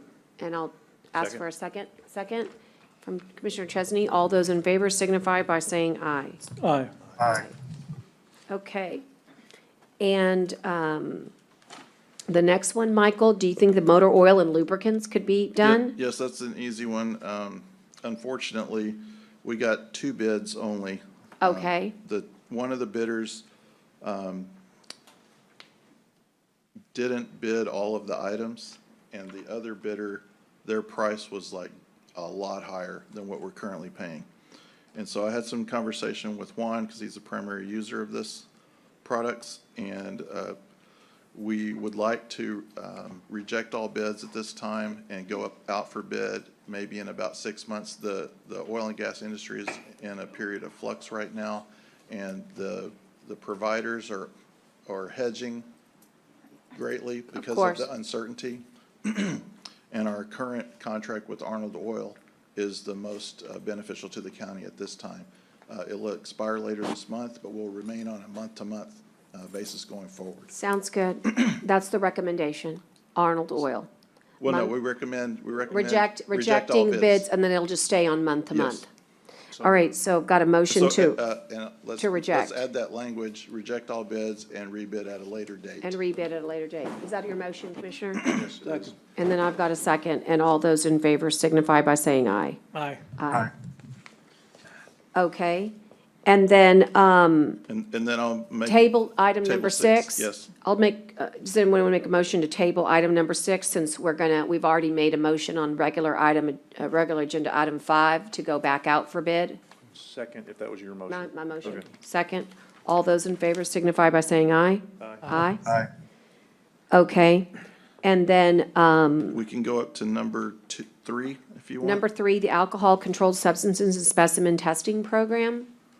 So I'm going to pass these out to you in a second, but basically, we received 4 bids for this service. This is the, sure, thank you. But is that for employees or what? Yes, this is employee testing when they first hire on. Oh. Also, when, if we have an accident and they have to get submitted for a drug screen at that point, that's when those would kick in. The vendor receiving the highest score from the selection committee is the Doctor Center Urgent Care. And we recommend award to the Doctor Center. I spoke also with Risk Management, and they indicated, and y'all should be aware that the Doctor Center is our current provider.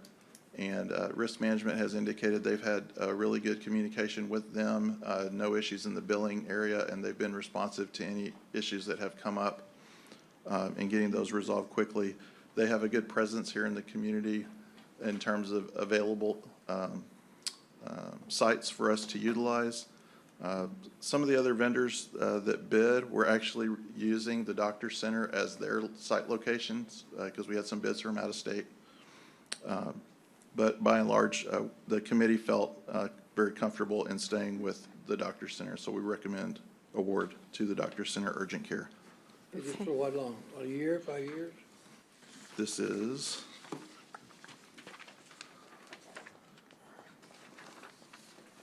Is it I think it's, 2? yes, it's in your information. It's 36 months with option to renew for 2 additional 1-year terms. 3 years.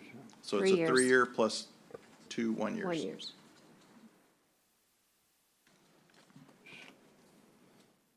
And the other thing I'll indicate is that the Doctor Center's prices remained flat to the previous bid, which was done in 2016.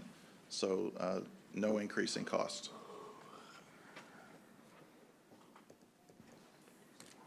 Okay. Is there someone who would like to make a motion to award RFP 3165-21 to the Doctor Center? I've got a Second. motion and a second, and all those in favor signify by saying aye. Aye. Opposed, same sign.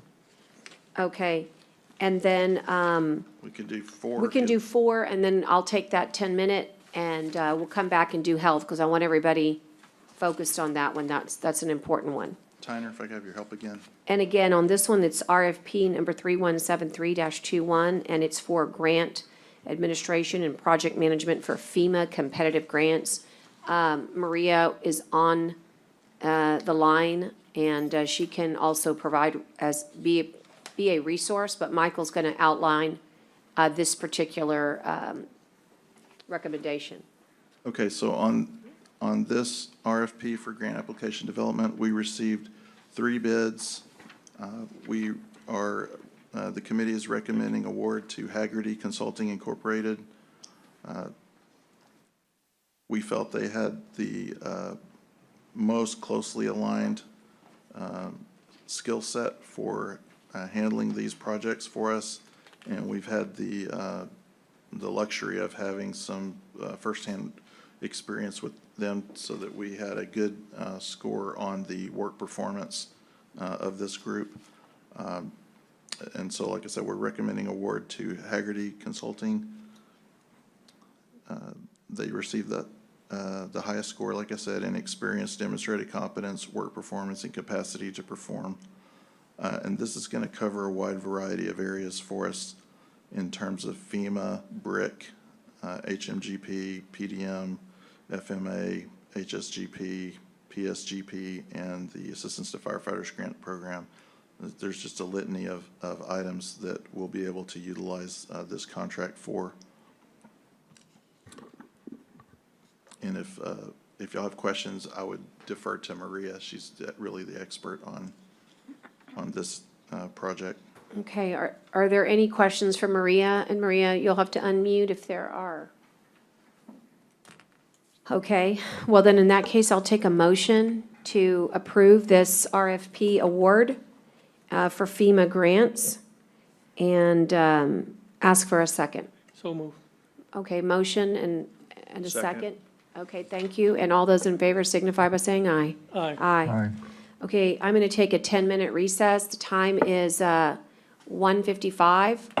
And this is just a stretch. And we'll come back and do health, auditor, human resources, and then go into executive session. And we'll be right back.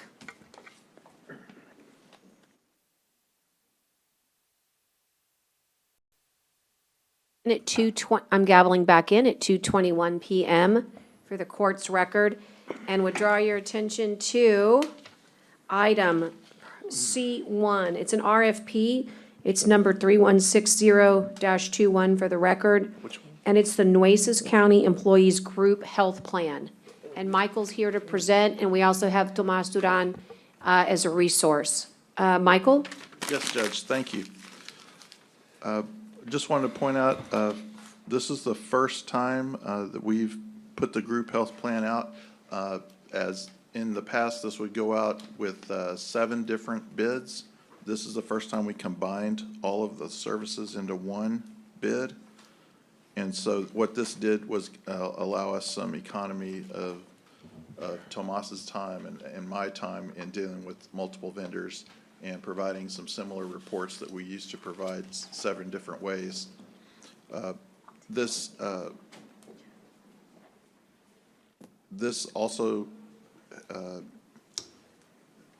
what I want to do actually, Judge, is if I can go through and list the items one by one and our recommendation, and then I'm going to come back and cover the benefits of what we think is a really good health plan that we have for the county. So under the national network and/or local network and secondary wrap network or other services, the committee is going to be recommending the Aetna network via Boone Chapman Benefit Administrators Incorporated and the Christus Health Network.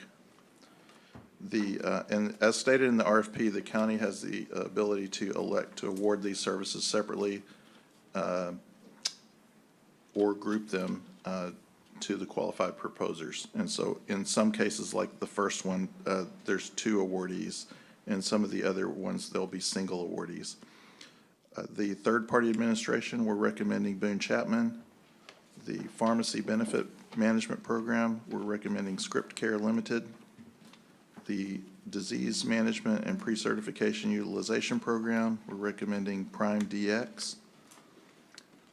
Cobra HIPAA Administration, we're recommending Boone Chapman. Cafeteria Plan, Section 125 Plan Administrator, we're recommending Boone Chapman.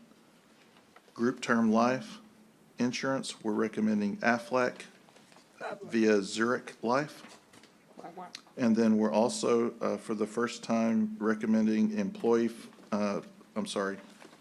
a fully insured employer-paid base plan for short-term disability and long-term disability through Aflac.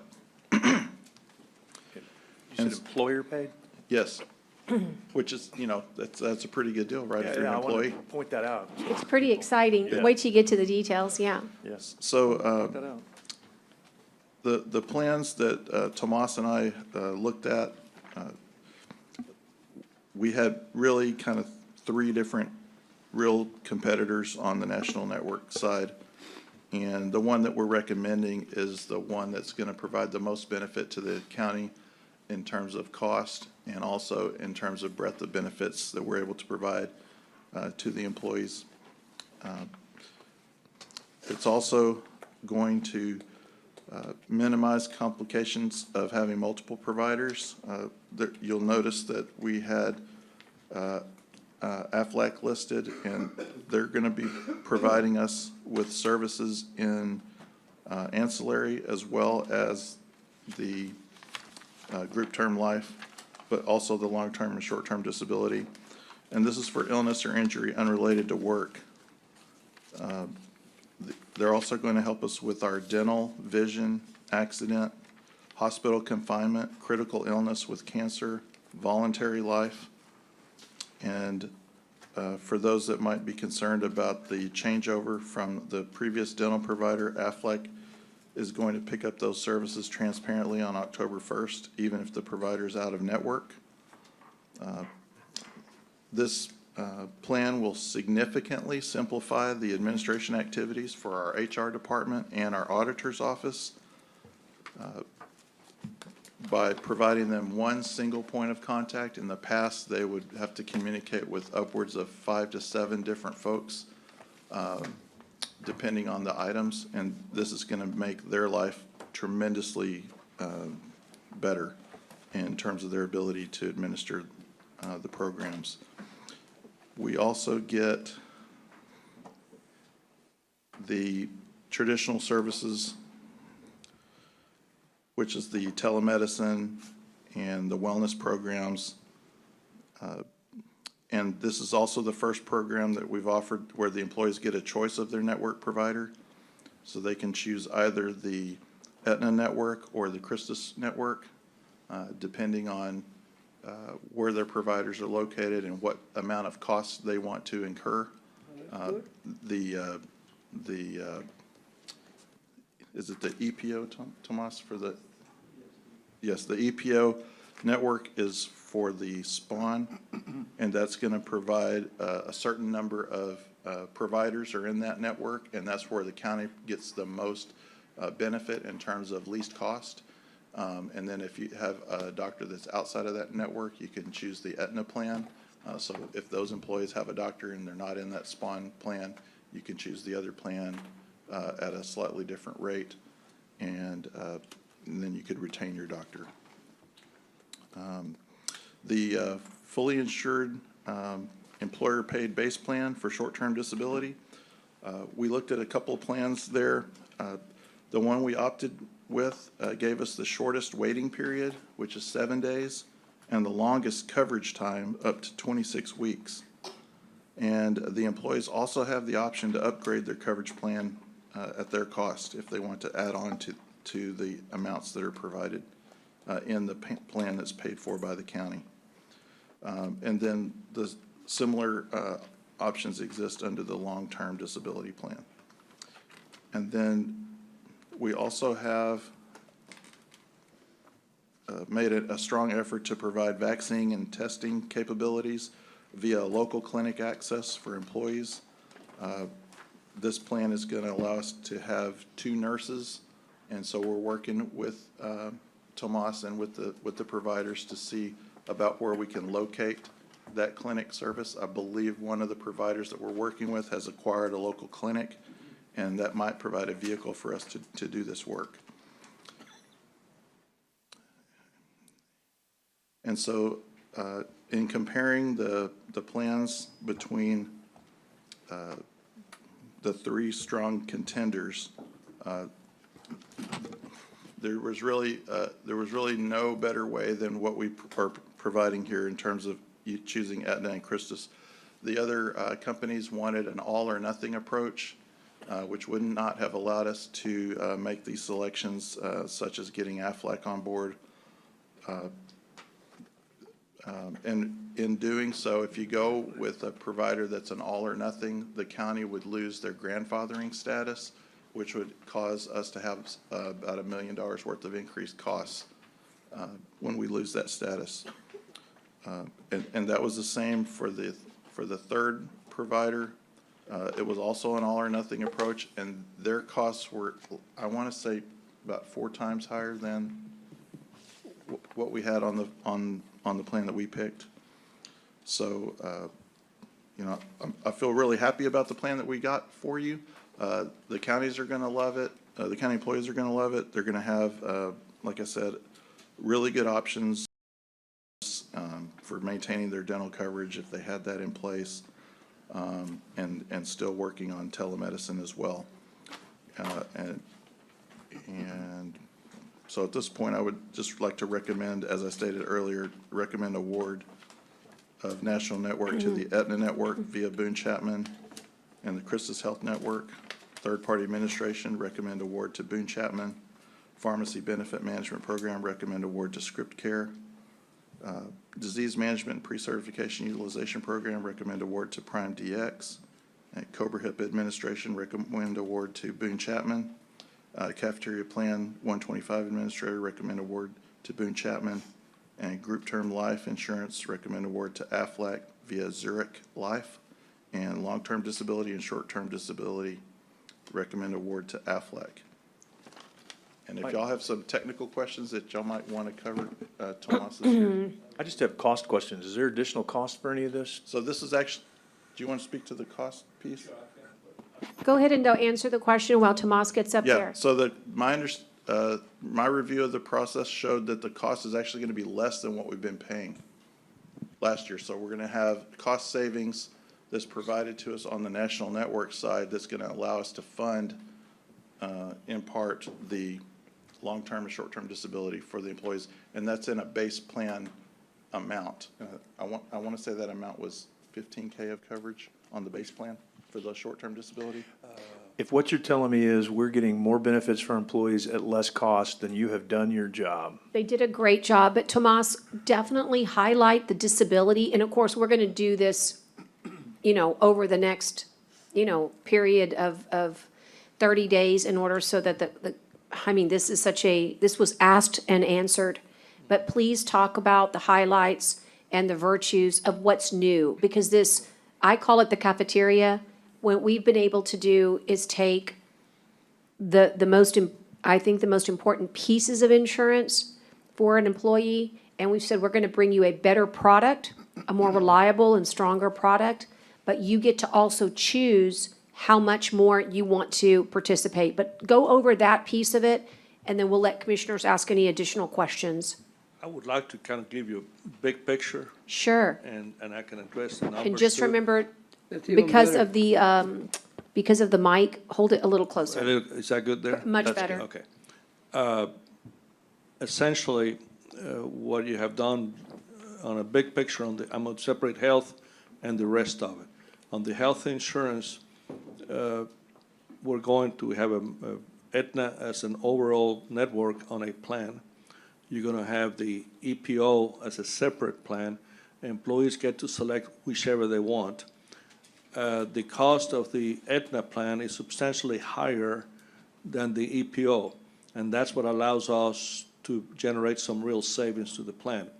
And I think I've explained before we went out to bid, I did an analysis of both sides, and there was $1.2 million difference between one and the other, okay?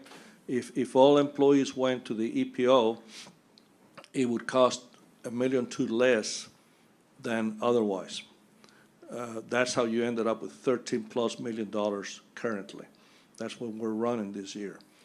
The numbers that I based the recommendation on is assuming that 50% of the employees will choose to go to the EPO.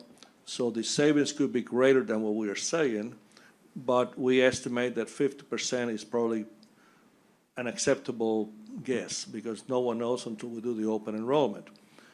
So that's where the substantial savings occur on the health side. Now, thereafter, and that's the big picture, okay? And you'll have the ability still to go outside of the EPO on certain occasions, like if you need to go to MD Anderson, of course you're going to be able to go, But essentially, it's two systems. One is the ACA system and the Christus system on the Aetna, and you're going to have on the EPO, you're going to have the Christus system, which is essentially lower, not cheaper, it's just lower cost, okay? Next to that, you have the ancillary services. We've had some difficulties on Cobras and several other items. So when we started analyzing the process, we had asked for both employer-paid as well as employee-paid ancillary services. And essentially, the employer-paid ancillary services that before has been the life insurance, the base life insurance. We have quotes that are lower combined. When you combine the life along with the disability, then it becomes a lower number. But the real key, and you need to remember throughout on the ancillary services, is that when you combine certain products, you get a better rate and a better discount, and you also get beneficial services that you otherwise were paying for. Okay? And that's the essence of how we put together the package for ancillary services, which included disability, short and long-term, and then all the other voluntary type of programs and the basic life insurance to which they can add to it. The combination, by putting it in combination, it provided substantial savings and free services that otherwise we would have to pay, like enrollment services. I don't know if you are aware of it. We have I think there's a $35,000, $40,000 credit, speaking from memory, and it really is a percentage of what the premium is, so we don't really know the exact amount, but we estimate it to be $35,000, $40,000 towards a contribution towards paying for Bentec, which we currently pay, and I don't know exactly what we pay, but I'm sure it's somewhere around $35,000, $40,000 a year. So there are a lot of expenses that are going to go away, plus you're going to get better benefits and the employee choices that you're going to want to have. The disability is recommended to be added as a short-term disability and long-term disability in a very base plan, so that we reduce the cost of that disability, and it would dovetail with your sick leave, your vacation, and all of that stuff. So those issues that we have had here in the past year or so, where we had employees that could not afford to pay their insurance or whatever, the essential benefit on the base plan on the short-term disability, it's about right under $300 a week, pardon me, $300 a week. It has a 1 week waiting period, and it has 26 weeks of benefits. Now, an employee can buy up from there, and the premium for that is somewhere in the $130,000 a year collectively. And something similar to that to a long-term disability, if you choose to do it. Now, by doing that, you also enable employees to buy at a better rate, so there'll be savings to everybody there too. And that's the big description without getting into the really nitty-gritty of it. There are additional savings. For example, right now we're paying for TeleDoc through the contract with Boone Chap, or Prime DX, pardon me, and we pay about $64,000. By doing the collective plan on the ancillary services, we have access for free to telemedicine, which is a very similar program to TeleDoc. So you would end up with this service, but it might be thrown in as an incentive to go there. Those 2 or 3 things you still have to yet to be solidified to see which one is really best, and depending on what you want to do. And that's the big picture, okay? The estimate right now for year end this year, it's around 13 million. I think if Mr. Ashley, I think he and I pretty much closely agree to the numbers. We may be off 100,000, but it's pretty much on target. I don't want to speak for him.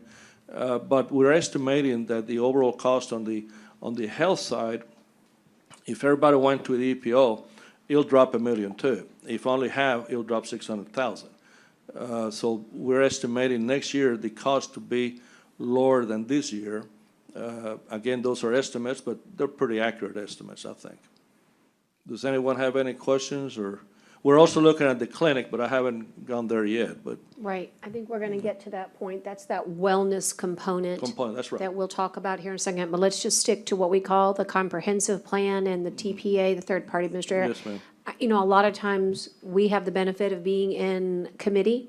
So when we say the acronym EPO, you know, you might want to share. It's exclusive provider organization. And just explain the difference. There's HMOs, there's PPOs, and there's EPOs. EPOs, that's right. And this is an EPO type of arrangement, and you might just explain once more what that is. Yeah, the EPO is really, you have a limited set of providers, and it's typically is sponsored by someone. In this case, it's sponsored by Christus organization. They have a local office, though the contracts are really negotiated with the representative of Dallas and participation of the local people here. You also have the PPO, that is what we have under the Aetna network, and Boone Chapman, and that is a PPO, is Preferred Provider Organization, and those are providers that we have selected overall through the Aetna network, okay? We actually pay Aetna a fee to do that. The HMO is Health Maintenance Organization. I've never liked them because it's very limited in services and very restrictive and constrictive in use. So that's basically the three major pieces of it that you can use. I don't know if is that helpful or? Yes, very. Okay. Commissioners? You know, the Aflac piece of it, I think might be worthy of diving into, if you'd like. We Mr. can. Tomas. Yes, sir. Excuse me.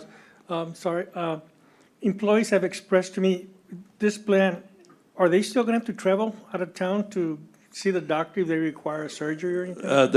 There's nothing currently in existence to do that would require them to do that. What you're referring to is now the name escapes me. Care navigation. Patient navigation. Care navigation is in the plan right now, but they do not have to participate. It's just that their option.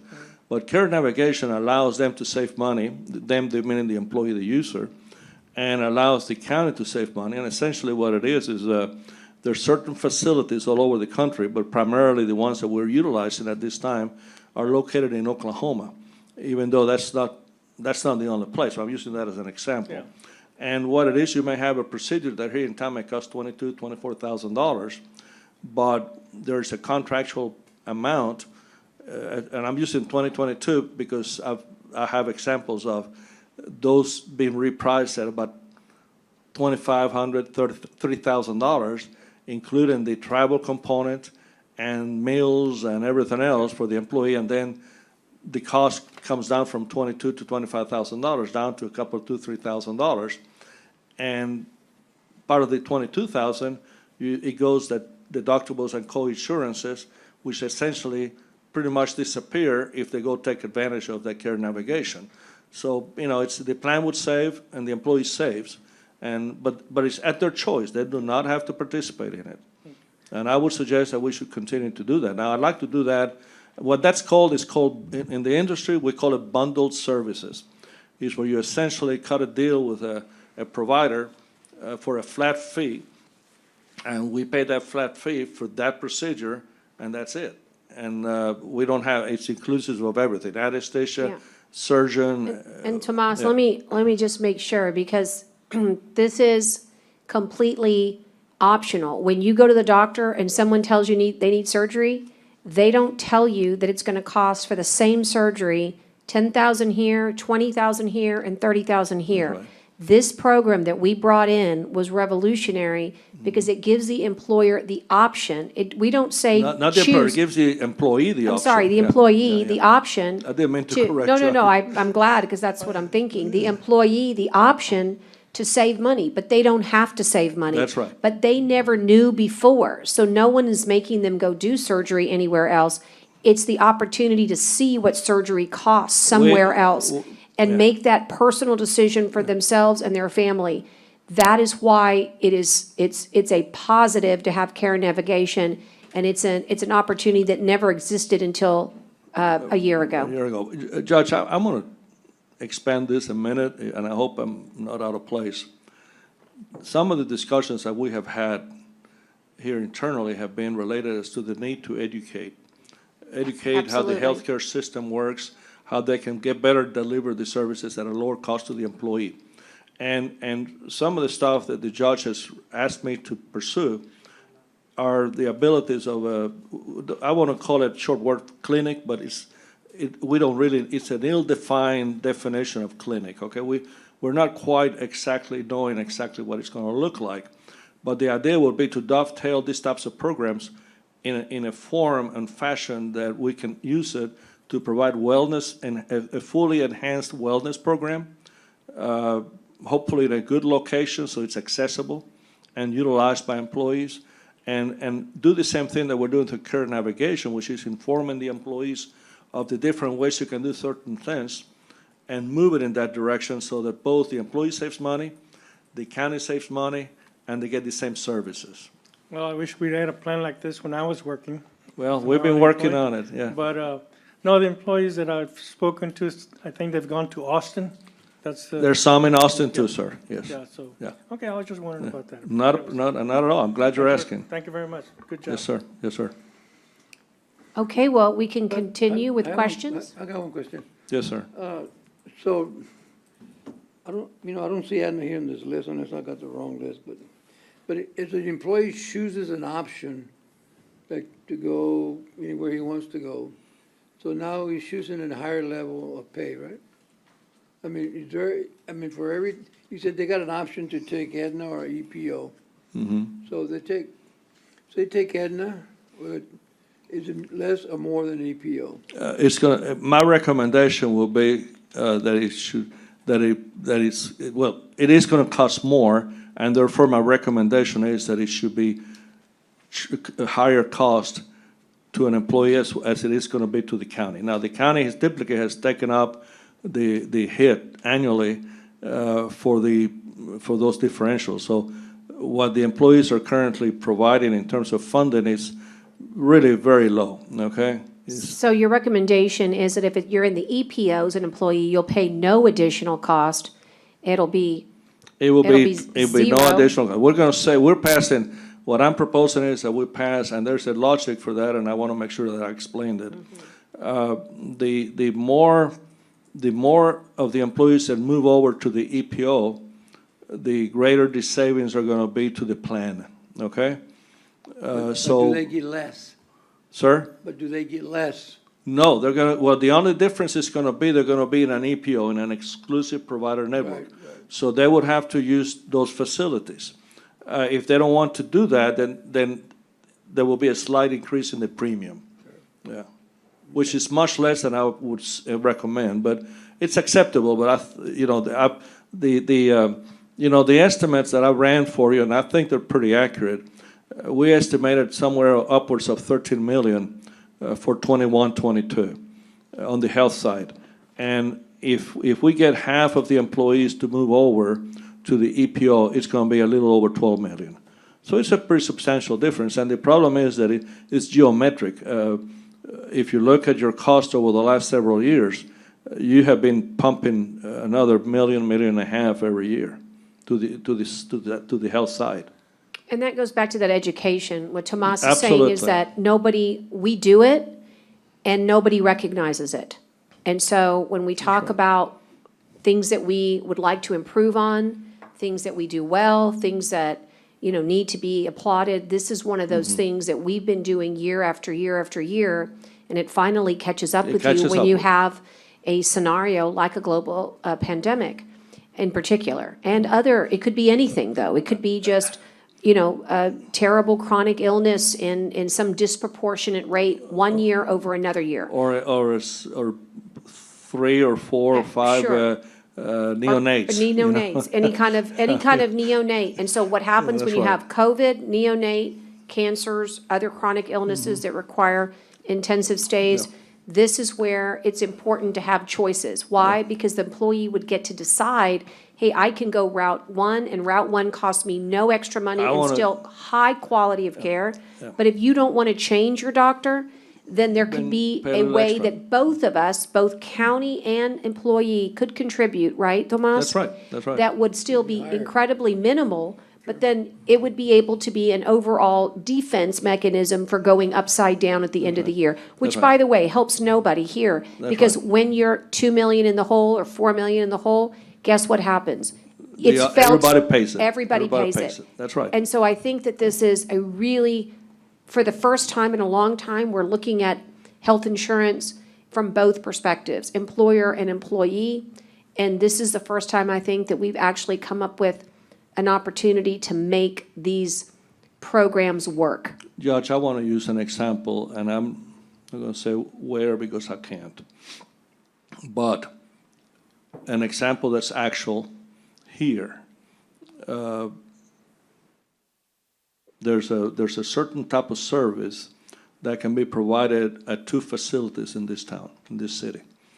the difference is double. You, the county, just paid about a $600,000 claim, of which you're going to get $400,000 back through the carrier, through the reinsurance. Had that bill gone to the other facility, that bill would have been more than twice. I guarantee you that, okay? More than twice. It would have been well over $1 million. Now, granted, we would have been reimbursed by the carrier in whatever we paid in excess of $325,000.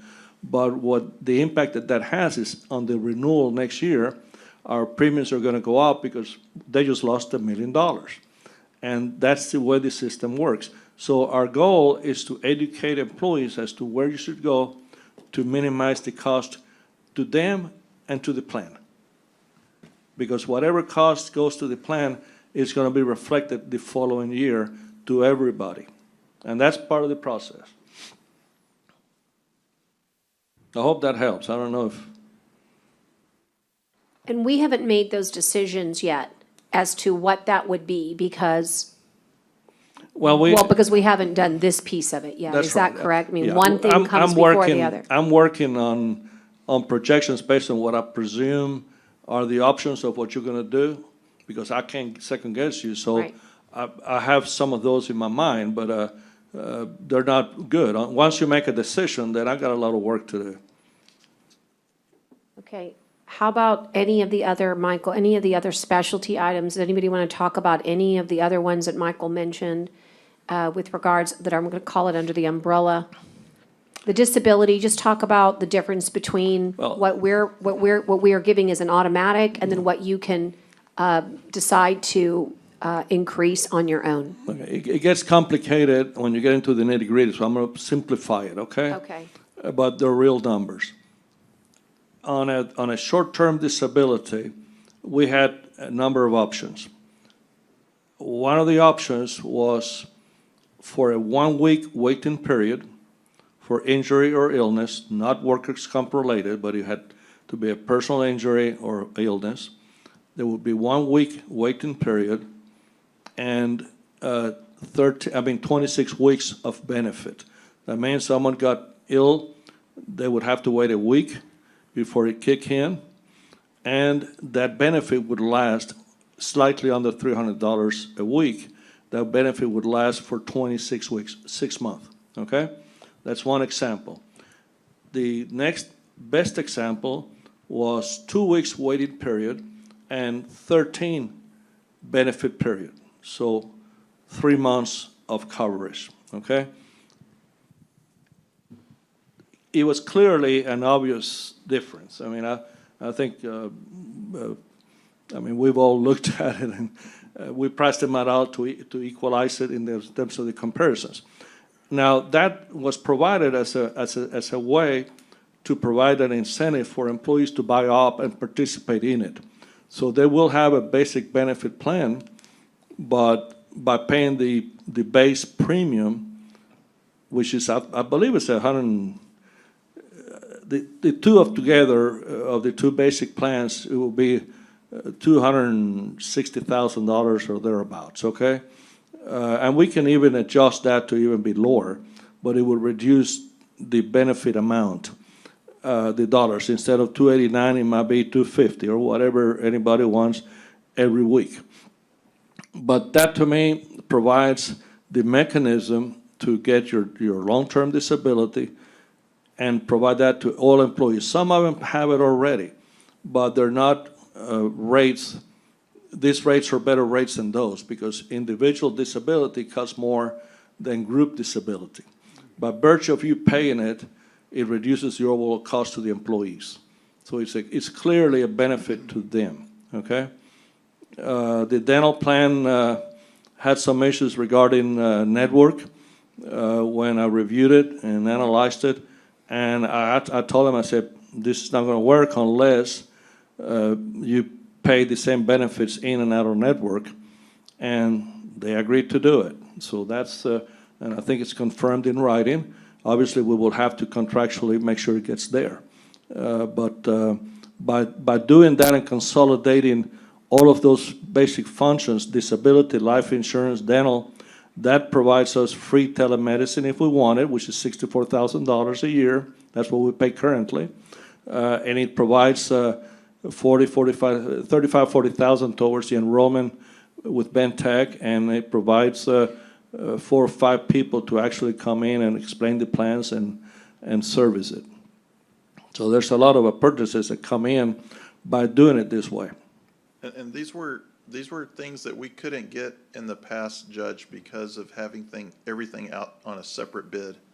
We never got to see what these combinations would look like. And so by offering them in one bid package together, we finally get to see and take advantage of these bundle packages. You know, part of the problem, and I think you alluded to it, and maybe Mr. Ashley can address it some, but right now you have a lot more companies involved than you need to do this. When we do this, if you do it, we're going to have basically 2 or 3 companies involved, companies that will have to be called upon when there's an issue or whatever problem there is. So you'll have 2 or 3 people to deal with.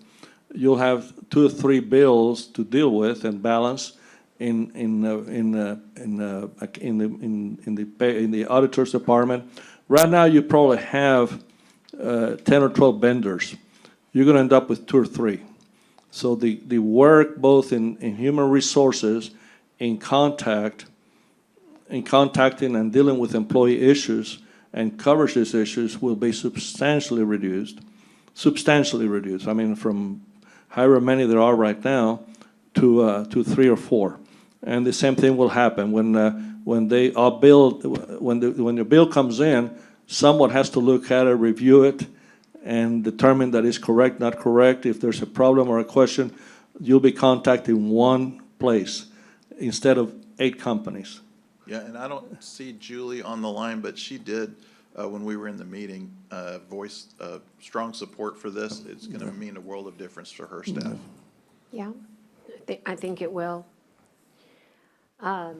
Okay, so any other questions? We didn't really go fully into wellness, but Michael did a nice job of highlighting the immunizations and vaccinations. We are looking at in fact, I had a meeting this morning, which I missed, but we're scheduled it for tomorrow to try to, it's going to be a combined effort of the current wellness components that we have under Boone Chapman and PrimeDX, and a component that is available through the Crystal Spawn Network. And so we're working on that to put it together and bring it back to you. That's great. It's wonderful. Yes, Commissioner. But I can wait till right before we vote. Breaking up real bad, John. Can you say that one more time? We really couldn't hear you.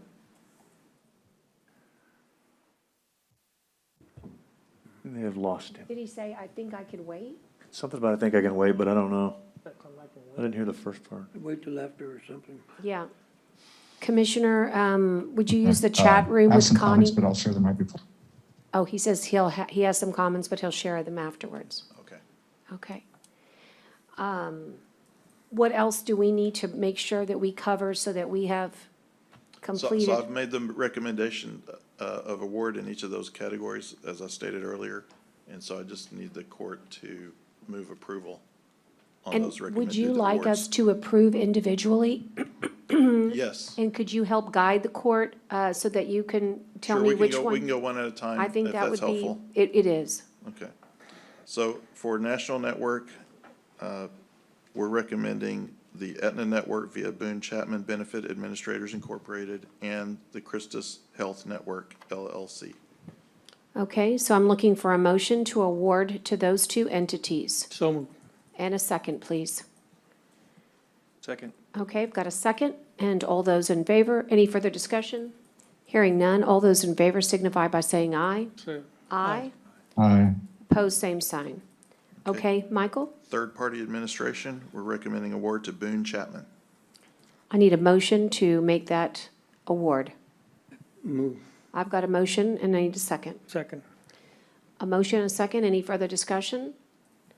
All those in favor signify by saying aye. Aye. Aye. Opposed, same sign. Pharmacy Benefit Management Program, we recommend award to Script Care Limited.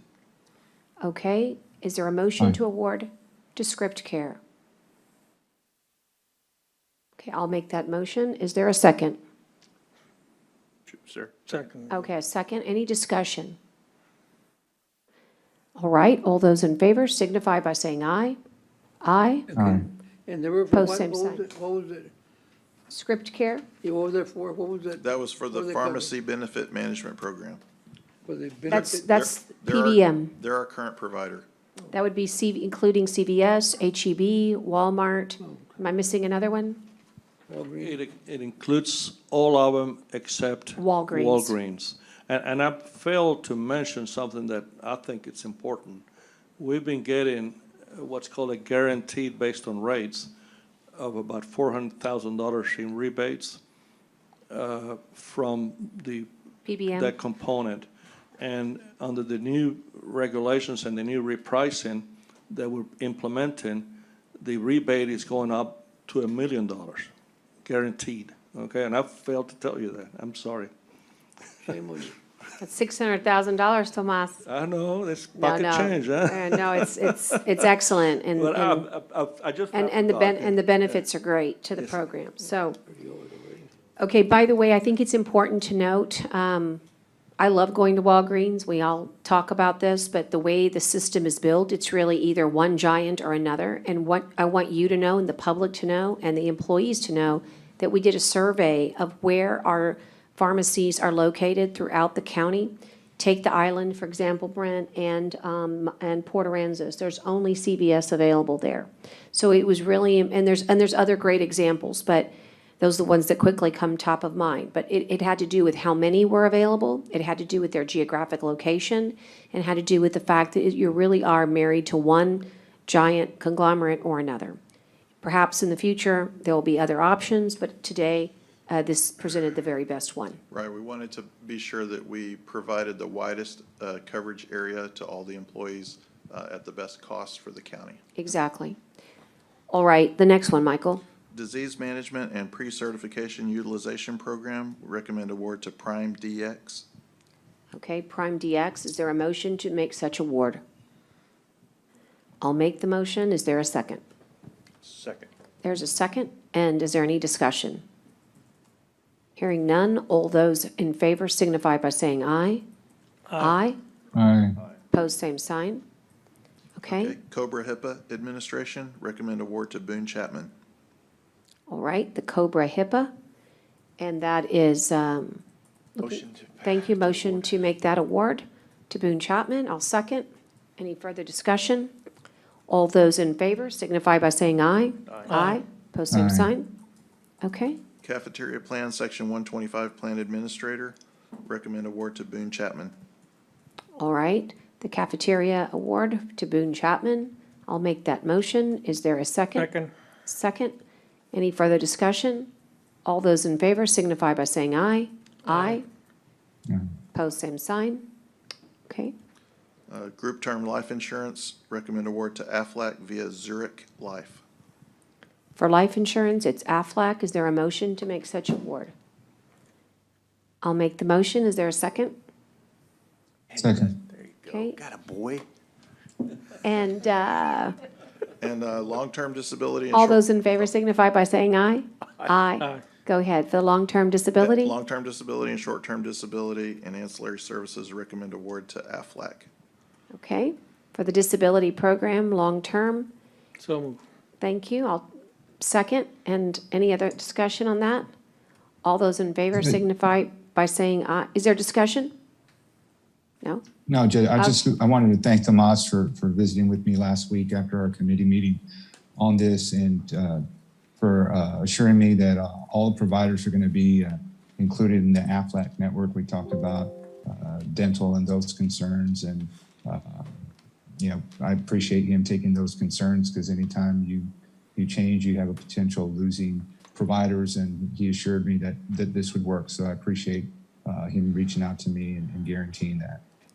Did you get, I don't want to question you all, I don't know if that's appropriate, but I sent you the comparison listing and a letter, a copy of the letter where they committed to it in writing, but we'll have to put it as part of the contract on the coverage and the recognition of all dentists and, they can go out of network.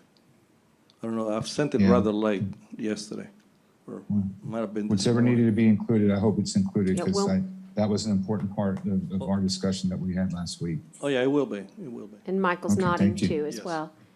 Okay, Okay, so thank you. with regards to that, we were on the long-term disability Yes, long-term disability and short-term and disability. short-term as well, and and that, ancillary services. and all those in favor signify by saying aye. Aye. Aye. Thank you very much. I would like to extend my personal thanks to Tomas for, kind of really guiding me through this process. We've been working for many months on this. It didn't happen overnight. A lot of late-night discussions and going over some questions I had about how things work, and he was very receptive to providing that information to me and answering the questions that I had and seeking the information on clarifications for various issues as we went through this. And like I said, I'm very proud of the work that we've done here, and look forward to the county employees getting to reap the benefits of that hard work. Thank you, Michael. And thanks to the committee, including Commissioner Modis, as you so notably stated, there's a ton of man-hours, human capital that goes into bringing this to you.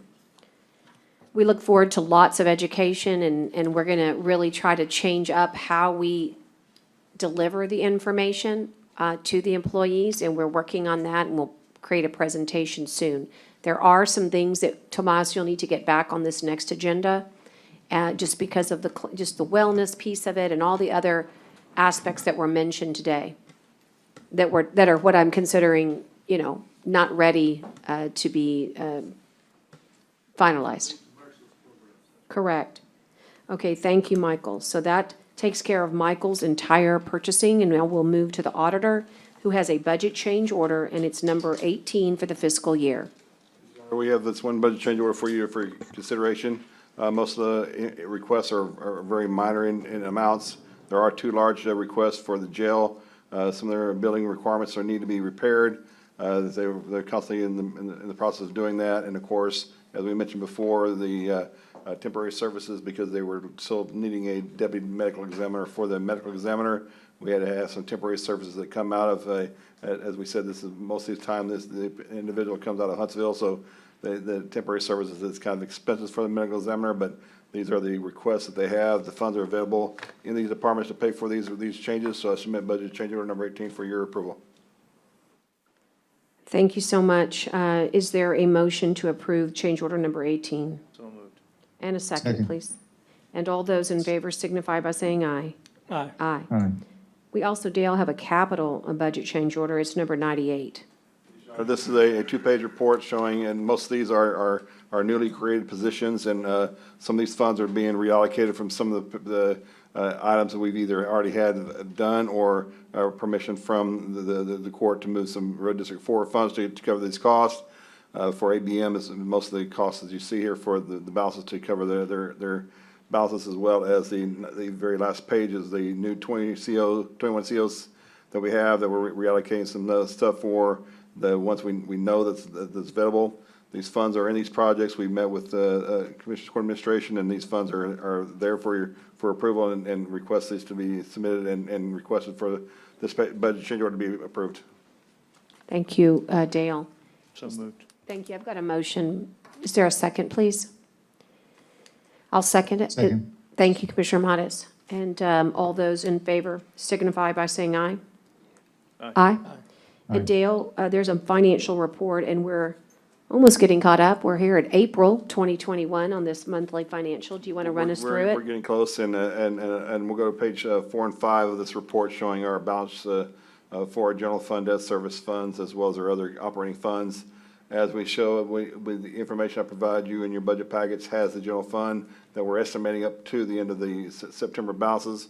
So we right now, the fund balance for this particular month is $60 million. However, we know that by the time the end of the period will probably be anywhere from $26 to $27 million in the balances they have.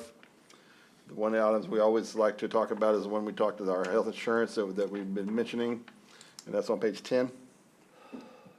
Page 10, you see our group health right now has got a negative fund balance position of $729,000. We know that the reports we've already provided for some of these reports for the months after this, it's not included this, these numbers continue going down, so that's why I mentioned that when we started a budget workshop that the $2 million increase in fund balance that we're projecting most likely will have to go to cover the cost here and how we project that. And you can see that on the scale on page 12, you see where our expenses have exceeded our revenue for the last 3 months. And the largest month was January, when we try to, and some of that's because when CODA was here, some of our surgeries were close to everyone, and now that some of them have been reopened, some of them have taken that, and we've had some large claims like Tomas has mentioned. But we'll continue to monitor these positions. And you can see on page 13 where we go from last year to this year, and the very bottom of the report shows you your expenses. And right now we've expended $8.9 million, where last year was 8.2. So we're $600,000 difference, but you see the revenue where we've collected 7.3, and last year was 7.5. So that's why we're showing it a negative fund balance position. If we go to our revenue on page 16. This is our general fund revenue collections. We're showing our current position at 86.8%. On the information I provided you on the budget information we have, we expect to collect anywhere from 95 to 96 or 97% of our total revenue. Yes, that is down, and we know that some of them is because of COVID related. Our current tax collection is 96%. That's about what our tax assessors collector is saying our collection procedure is at 95, 96%. So those are some of the key issues that we're trying to resolve. If we go through the process of our budget expenses, we're starting on page 21 is where our budget is, and so 22 is where we are. So if we go through those that try to find the negative positions, I'll go through those kind of quickly. On page 28, you have two departments. Our information technology department and our human resources department is slightly over, and we're at 41.6% of the year remaining. So you see that you're right at those levels. IT is because we've had that additional contract paying Tomas as Daryl's got on staff and getting up to speed. So that was kind of expected there. We were working on getting some budget transfers, budget change orders for his office. On page 38, you'll also see two there. You county court law 5, just because of the amount of transactions they have for child protective services and other expenses. They're usually one of the ones that do go over budget, and we're trying to work some scenarios up. This next year budget, we're going to request additional $100,000 for some budget expense here to try to prevent that. And our legal aid is usually always over because of how we have to spend for the rental equipment. On page 47. Our Justice of the Peace Precinct 1-1 is currently over budget. He's having to have a lot of temporary services to try to cover some of the costs he's going through for the CJIS numbers that he's talking about. We have requested a new position for his office to try to help recover some of those costs, and that's why we see those small increase in budget. On page 50, you'll also see JP 4, and the biggest portion of that is because of employee benefits. When you have a change of staff, the person that might have left had either single medical insurance or no medical insurance, and the person that comes in may now have family insurance. And the difference between family insurance and single insurance is $12,000. So that's kind of why there's a small overages on that, but it's not a real large number. On page 55, you'll see also on Constable Precinct 3, and the same scenario happens there. The majority of their overages is in employee benefits. On page 57, you see our 4190, which is our senior community services, and this is over budget on food and kitchen supplies. The cost of all of our stuff going into there, as we all know, the bill when you go to HEB is 5 times it used to be. So they're going up on food expenses, so that's why they've been slightly over budget. On page 58, you'll see emergency management, again, because of the function they're going through with the funds we're going through on the contract we have, and some other overtime costs that are charging that. Now, the one item I want to show you is on page 61. 61 at the very bottom page, you show that we have remaining of our budget to be spent is 50.7%, and the remaining of the fiscal year is 41.6%. So we're very, very well not about 9%, and when we get through the process of our estimation and actuals, we'll probably be right at that 9 to 10% balances from where our totals are to our total expenses. On page 71, we show you your cost of what you still have pending for your diabetes funds. Several of you still have funds available to contribute. So if you want to try to do this before the fiscal year ends, those funds are there for your approval.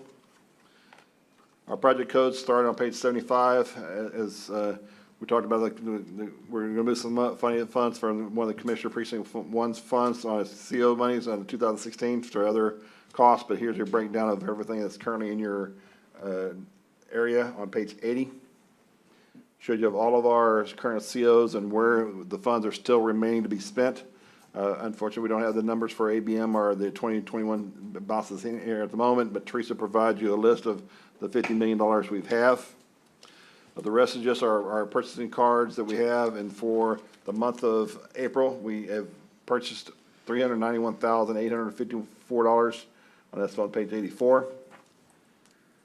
And for the full year, for the entire purchasing cards we have at the very last page of 160, we're showing you about $2,202,982,000 worth of total credit card expenses. We provided Commissioner Modas with the breakdown of the information we get from a credit we have. I know Michael's working with the vendor, our Wells Fargo, to renegotiate some of the contracts we have. I know he's working with the county attorney on how do we need to bring that to court. And we feel that might bring some more funds in there. They promise that that can increase our rebate on that, as well as we go to what they call a virtual card. Virtual card means if a current vendor currently receives a check from us, we'll be working with them if they already currently receive credit card transactions. We can have them receive their funds through the credit card system, and that gives us additional funds, additional credits. And we're currently working with that as well as other means. That's our financial report for April 30th, 2021 for your approval. So I'd like to give a motion to first approve this financial report, then we'll call for discussion. And a second? I'll second. And so are there any aspects to the report that's fairly comprehensive that you'd like to ask Dale at this time? Okay, Dale. Well, I got one, Dale. You were talking about the credit cards. Don't we do that already?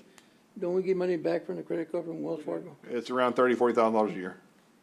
But we're in the process of renegotiating with them because it's been a while since we've done the contract. And when we met with the credit card company, they pushed the process of having the virtual credit card, which we currently don't have. And that would require us to do another contract amendment to the agreement where we do a virtual card, which means we give them all of our vendors that receive a check from us. And if the vendor receives a normal credit card processing through it and they're willing to receive those funds through that credit card system, we are basically paying them as if we're paying them through a credit. And that will increase our credits. But right now, we're receiving a small credit on the transaction we have, around $30,000 to $40,000 a year. But I know it's up for possible for renewal. And that goes to the general account? That does, yes. Okay. Thank you, sir. okay. Any other questions or concerns here? Okay, well, hearing none, all those in favor signify by saying aye. Aye. Aye. Aye. Okay, last we have on the regular agenda before we go into executive is the human resources item, and I think Dale can properly address it. Yes. I've been trying to struggle with this for quite a while with the amount of transactions going through my office, the amount of stuff myself and Adi, my first assistant, go through that are managing my accounts payable division. It's time that we bring in another person to supervise the accounts payable, because once we start bringing the money in for the ARP funds, as well as the emergency rental assistance program, as well as the home mortgage program, the number of transactions that will be going through my accounts payable division will be numerous. I know it's an additional cost to the county. I understand that. I struggled with this to try to push this on to the next year's budget, but unfortunately, I want to make sure there's no mistakes in my office and make sure we get everybody paid on time, and we just need to make sure it does. If this is an unfreeze, then isn't that a budgeted position?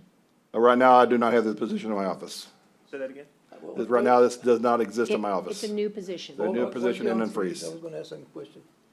What does it say on freeze on there? Well, once a position is created, it must be unfrozen.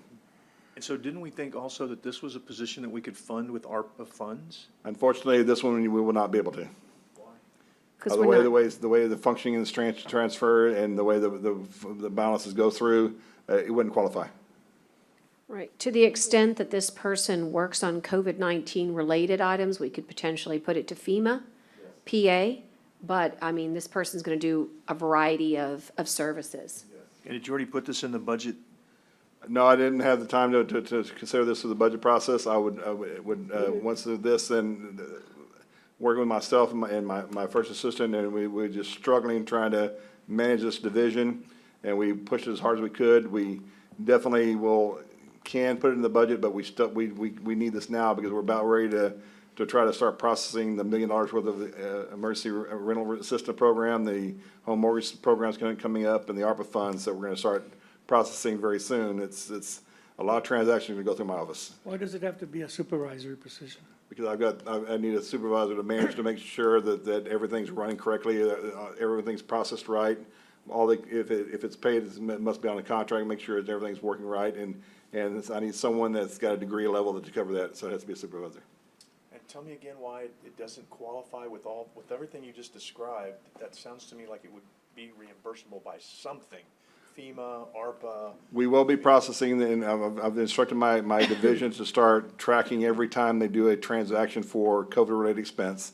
And we can use that as an indirect cost allocation through public assistance or through the ARPA funds. However, the majority of the transactions are with Public Works or with Sheriff's Office or other larger, more complex divisions that are not qualifying for that.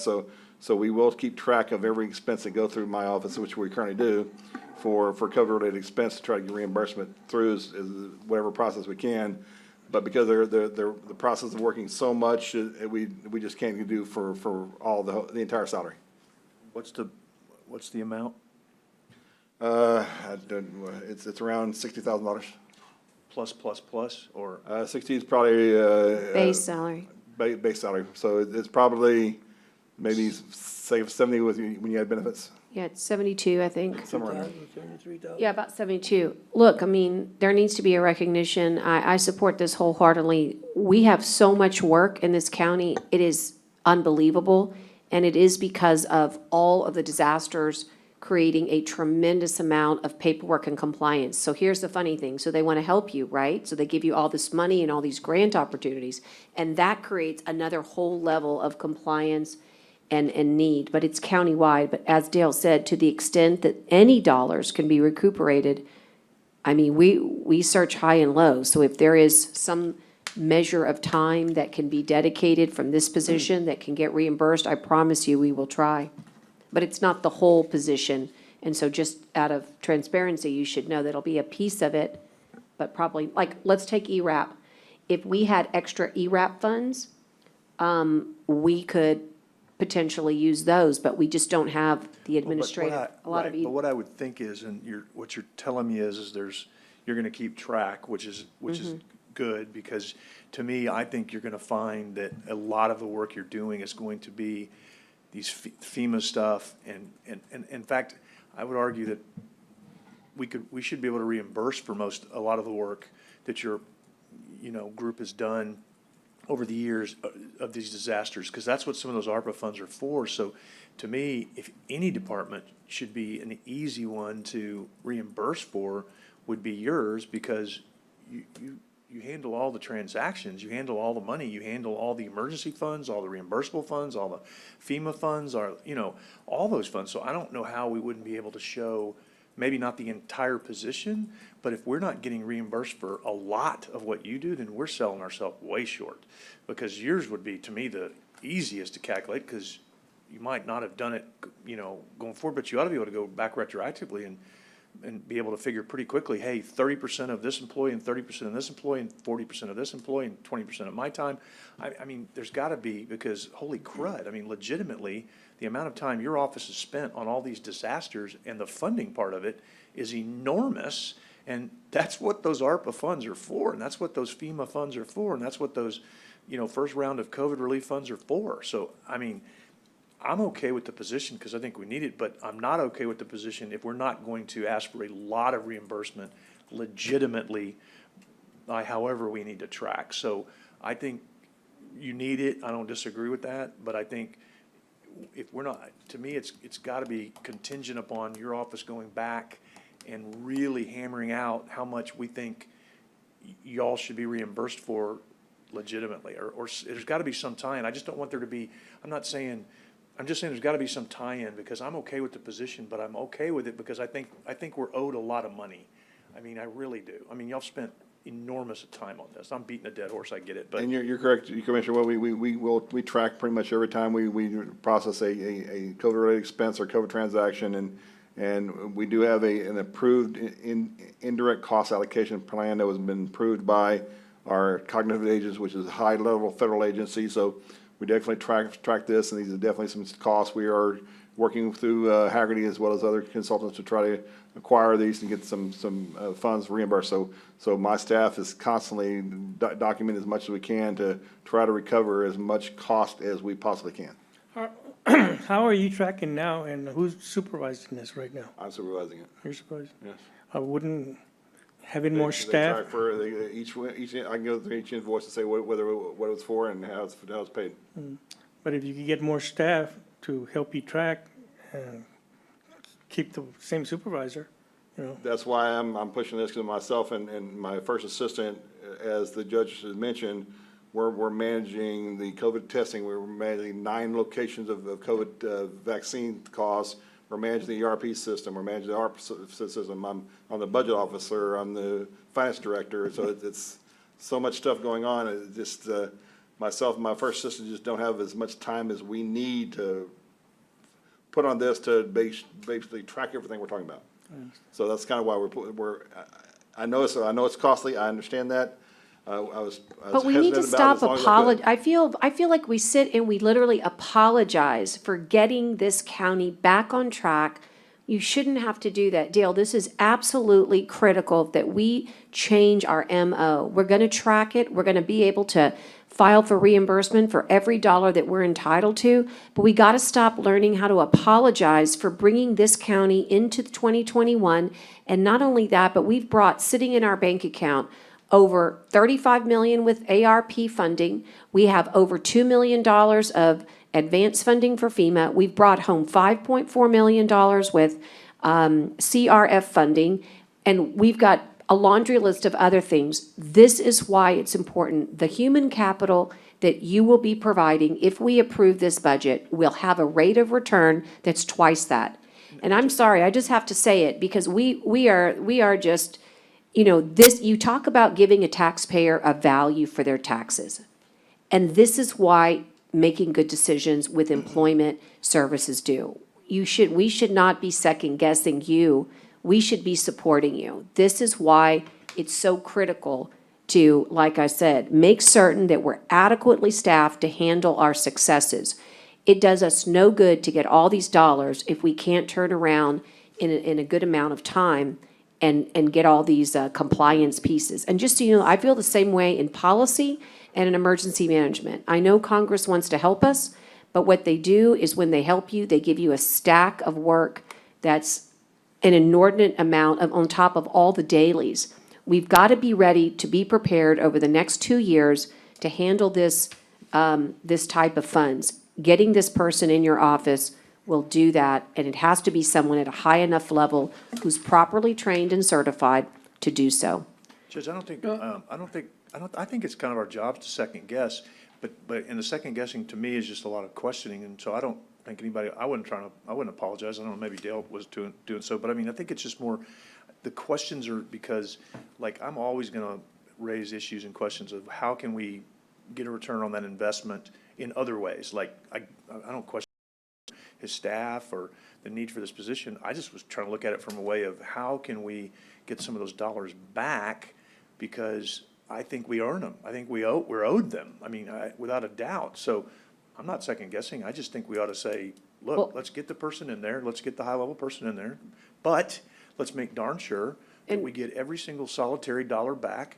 And that's on the record. And that's part of what I was saying to do. So but I don't think it's like, I don't know. I didn't hear anybody. Maybe I missed it. I didn't hear No, anybody. everybody here, but just so you know, we have a reputation of not wanting to, just in general, it's not just this one item, that people don't want to come, and they feel bad about actually getting what they need. And I want us to start hearing what they need, and then you're right, it's our job to question, to vet, to act as that responsible party. But I want our staff to feel great and about coming to this body and saying, let me tell you guys, we need this and it's a great rate of return.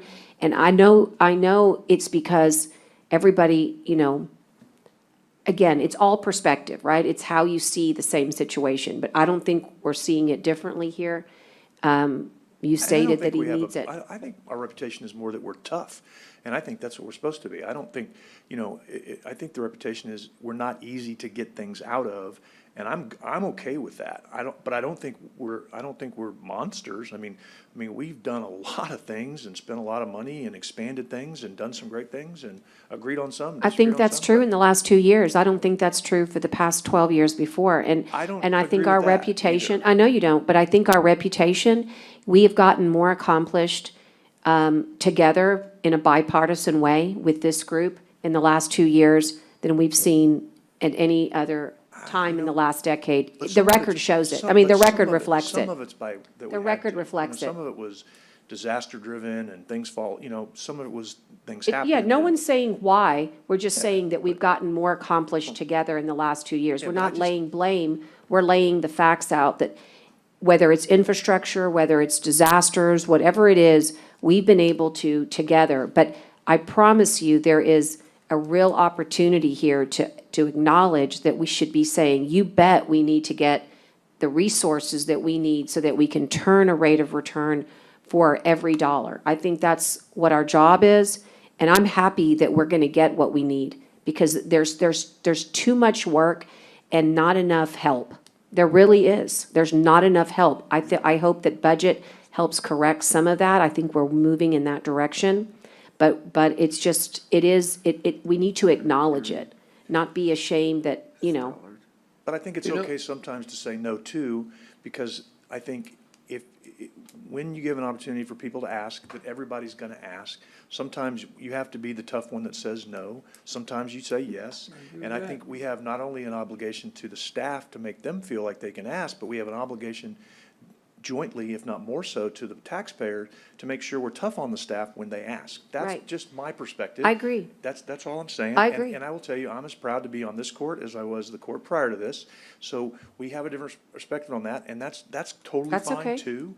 But I'm proud of the actions this court's taken. I'm proud of the actions that the past court have taken that I've been on. So, I mean, I don't know. Me too, but I like being tough, but I like being fair. That's the way. And I agree with you, Commissioner, but, I just, Dale, I support you 100%.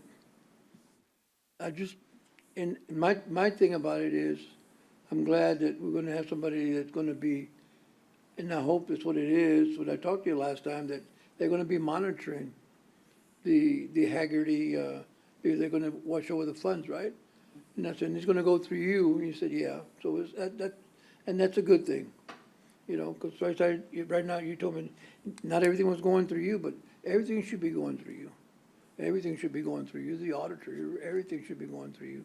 And the thing the only thing I have is, even if it wasn't for that, I probably would have supported it anyway, but but I think I think the process wasn't right. The process should have been, we're telling everybody else to wait for budget, and now we're gonna do it for somebody else, and that's the only thing that I have. And, whether it's for the reason we're having it now or for I support it. I mean, I think you guys need another staff. I think you need it. I think, regardless of what it is or how many, I think you guys do a lot more than you deserve it. But I just my thing is, I was hoping to be part of the budget. I was hoping so we can discuss it and say, okay, we're gonna do this is gonna cost us, now we're gonna add it to the budget. Well, I think the budget can be amended. I mean, we're still in budget workshop. I'm just talking to Dale right now and saying, and if it can be done, Dale, then do it. I don't have a problem with it. I just let you know that. I understand but I mean, I can understand Commissioners are saying, and this is why we question it. We're not, we don't trust you, we don't trust nobody. We just want to do the process the way we do process for everybody else, And I feel the that's same the way, thing that Gary. I'm saying. Okay, so let me ask for a motion then, in the interest of time. Can I have a motion, please, to create the Accounts Payable Supervisor for the County Auditor's Office? You bet. And a second? I'll second. And then any other further discussion or comments? Okay, all those in favor signify by saying aye. Aye. Aye. Post same sign. Okay, at this time, I'm giving notice that Commissioners Court's going to go into executive session, and we do so pursuant to the Open Meetings Act, Chapter 551, the Texas Government Code. And also, as the presiding officer, it's also an act that I give in accordance with the Government Code, Vernon's Texas Codes, Sections 551, 071, 72, 73, 74, 745, 76, 86, and 87. And we will hold an executive session to consult with our attorney, including matters relating to litigation, real property, gifts, personnel, termination, county advisory bodies, security devices, economic development, and any other matters that may be discussed in executive session, particularly the ones that have been listed below and the ones that we have tabled to go into executive session. We will come back into open session to take such action as appropriate on items that we discussed in executive session. The time is 3:37 p.m., and I do gavel us out and ask Connie to please turn the mics off and for the courtroom to please be cleared. Okay. So Commissioner Modis, do you have any adjournments in memory? He's still trying to connect via. Okay, sorry. We're going to hold just for a minute. We want to make sure he's on. Judge, I actually can say have one mine. that's not mine that I Okay. would I like can to say do. mine, too. I know, I just want him to make sure he can hear. Okay, he is now on. Commissioner, do you have any adjournments in memory? No, I don't. Okay, Commissioner Gonzalez, would you proceed? Yes, ma'am. In close memory, August the 4th, 2021, Gracela Gracie Barrera, 39, age 39, passed away on July 20th, 2021.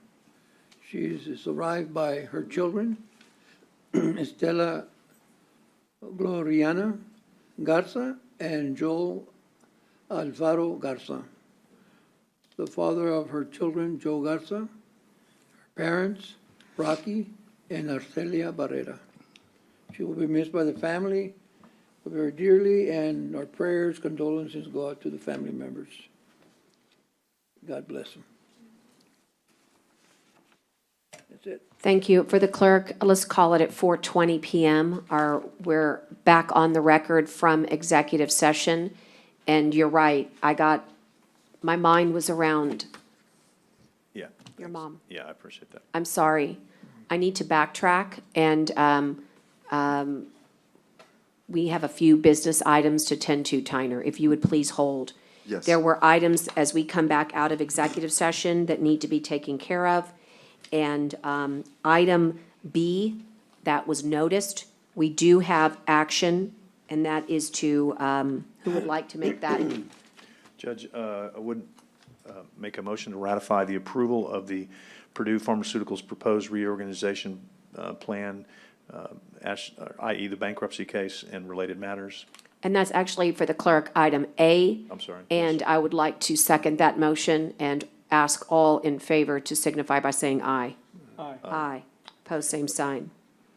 Also, item B is a matter we do need to take action on. It's regarding a claim and settlement demand of Frontier Communications. Is there a motion regarding this matter? Yes, Judge, I would make the motion that we reject the settled demand of Frontier Communications and instruct the county attorney to further work on this matter. Okay, I'd second that, and we'd ask the county attorney to continue her work on this and bring it back at the appropriate time. And all those in favor signify by saying aye. Aye. Aye. The other madams were for consult only, except for item number 11. Is there action on regular agenda item number 11 at this time? Judge, I was moved to table that to August 16th. All right, we've got a motion and a second. Commissioner Modis on the last one? Number C. We didn't do C. B. C on the. Okay.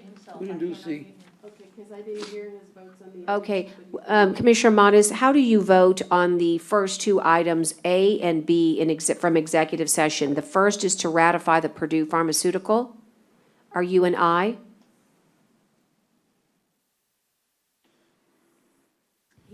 He's muted. John, you're muted. You're muted. Unmute. He may have stepped away. John, just real quick, if you can unmute, would you do so we can ask you a quick question? Okay, he might have stepped away from the clerk, okay? For the clerk. If we see it come off, we'll do it again, okay? All right, at this time, those were the two items that we had. And item number 11, also, the motion was to table and a second by Gonzalez. And all those in favor signify by saying aye. Aye. Post same sign. All right. At this time, we'll go back into the end of our agenda, which are the adjournments in memory. And we go to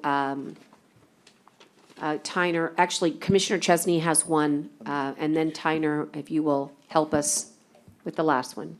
Thank you, Judge. I'm going to let Tyner do the one he's doing because I won't be able to get through that one. But I would like to adjourn in memory of Rudolph Lazarine Oliveras, better known as Billy Tiger Oliveras. Tiger was just kind of a bigger-than-life guy. He had lots of kids, and his daughters went to school with me at Ray. He was born in Beeville, Texas on November 19th, 1931. They moved with their parents to Corpus Christi, where they helped their mother operate a favorite local eatery, the Tamale Shack. He worked as a conductor for the Missouri Pacific Railroad until retirement, and he was married to his wife Margie for 59 years and had many, many children. Again, his daughters went to school with me. Sharon was Oliveras, who married Orlando Garcia. Some of you may have known was a friend of mine in school, as was a couple of her sisters. And so certainly he was a proud veteran of the Korean conflict, serving in the United States Air Force, lifetime member of the PGA Golf Association, the Pan American Golf Association. And Tiger was just one of those guys that was around a long time, and we'll miss him. And so we want to send our condolences to his family.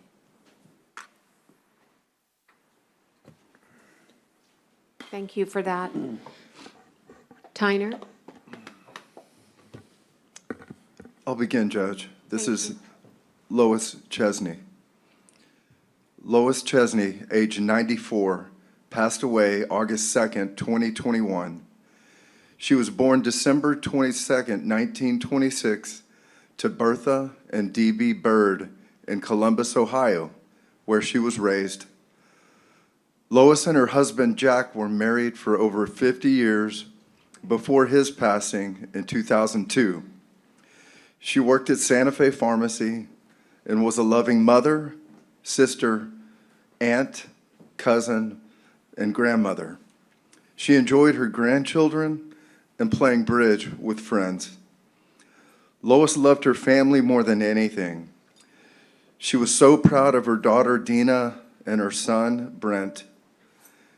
She loved her daughter-in-law, Ashley, son-in-law, Jeff. Her true love in life became her grandchildren, Jarrett Schaff, Joshua, and Gabriel Chesney. She loved Jarrett's heart and caring spirit, and certainly had a place in her heart for him. Lois loved to hear about Joshua's basketball success and always loved to see how much taller he was and loved him so much. Lois cherished her time with Gabriel and all the wonderful things he had shared with her. She was amazed by his intellect and his loving spirit. She will always be remembered for her strong will and her incredibly protective nature about her family. Lois broke glass ceilings before that was even a term. She was beautiful, a fighter, and a strong believer in God. Lois Chesney was a friend, a leader, and a wonderful servant of God. Lois was a devoted Ohio State fan. She loved her Buckeyes and was the homecoming queen at Ohio State. My goodness. Lois lived a full and rich life. At 94, with failing health, Lois was ready to meet her Lord. The family wants to thank all the staff at Brookdale Trinity Towers, especially Erie, who could get her to do things most there could not. To those at Brookdale who cared for her and prayed for her, thank you. All who knew Lois were made richer in spirit in knowing her. She took no grief from anyone and always stood up for those she saw were wronged, especially when it came to her family. Mom, Mimi, Lois, you were loved and you will be missed. Lois is preceded in death by her husband, father, her grandparents, and her younger brother, Ron Bird. Left to cherish her memory is her daughter, Dina Stollard, Jeff, her grandson, Jarrett Schaff, her son, Brent Chesney, Ashley, and her grandsons, Gabriel Chesney and Joshua Chesney, and nieces, nephews, and their families. A memorial service will be held at 2 p.m. on Saturday, August 7th, 2021, at First Christian Church. An interment will be held. Thank you, Tyner. Commissioner Chesney, we are just mourning the loss of your beautiful mother, and we loved hearing that obituary that was read by Tyner. You did that so well, and it was written so well to capture her spirit and the love that she had for her family and the love that you had for her. I hope you will accept on behalf of the court and our Nueces County staff our sincerest condolences. And we are keeping you in close to our heart and in our prayers, and we hope to join you on Saturday. Amen. Amen. We thank you, and we are officially adjourned, and for the clerk, the time is 4:31 p.m.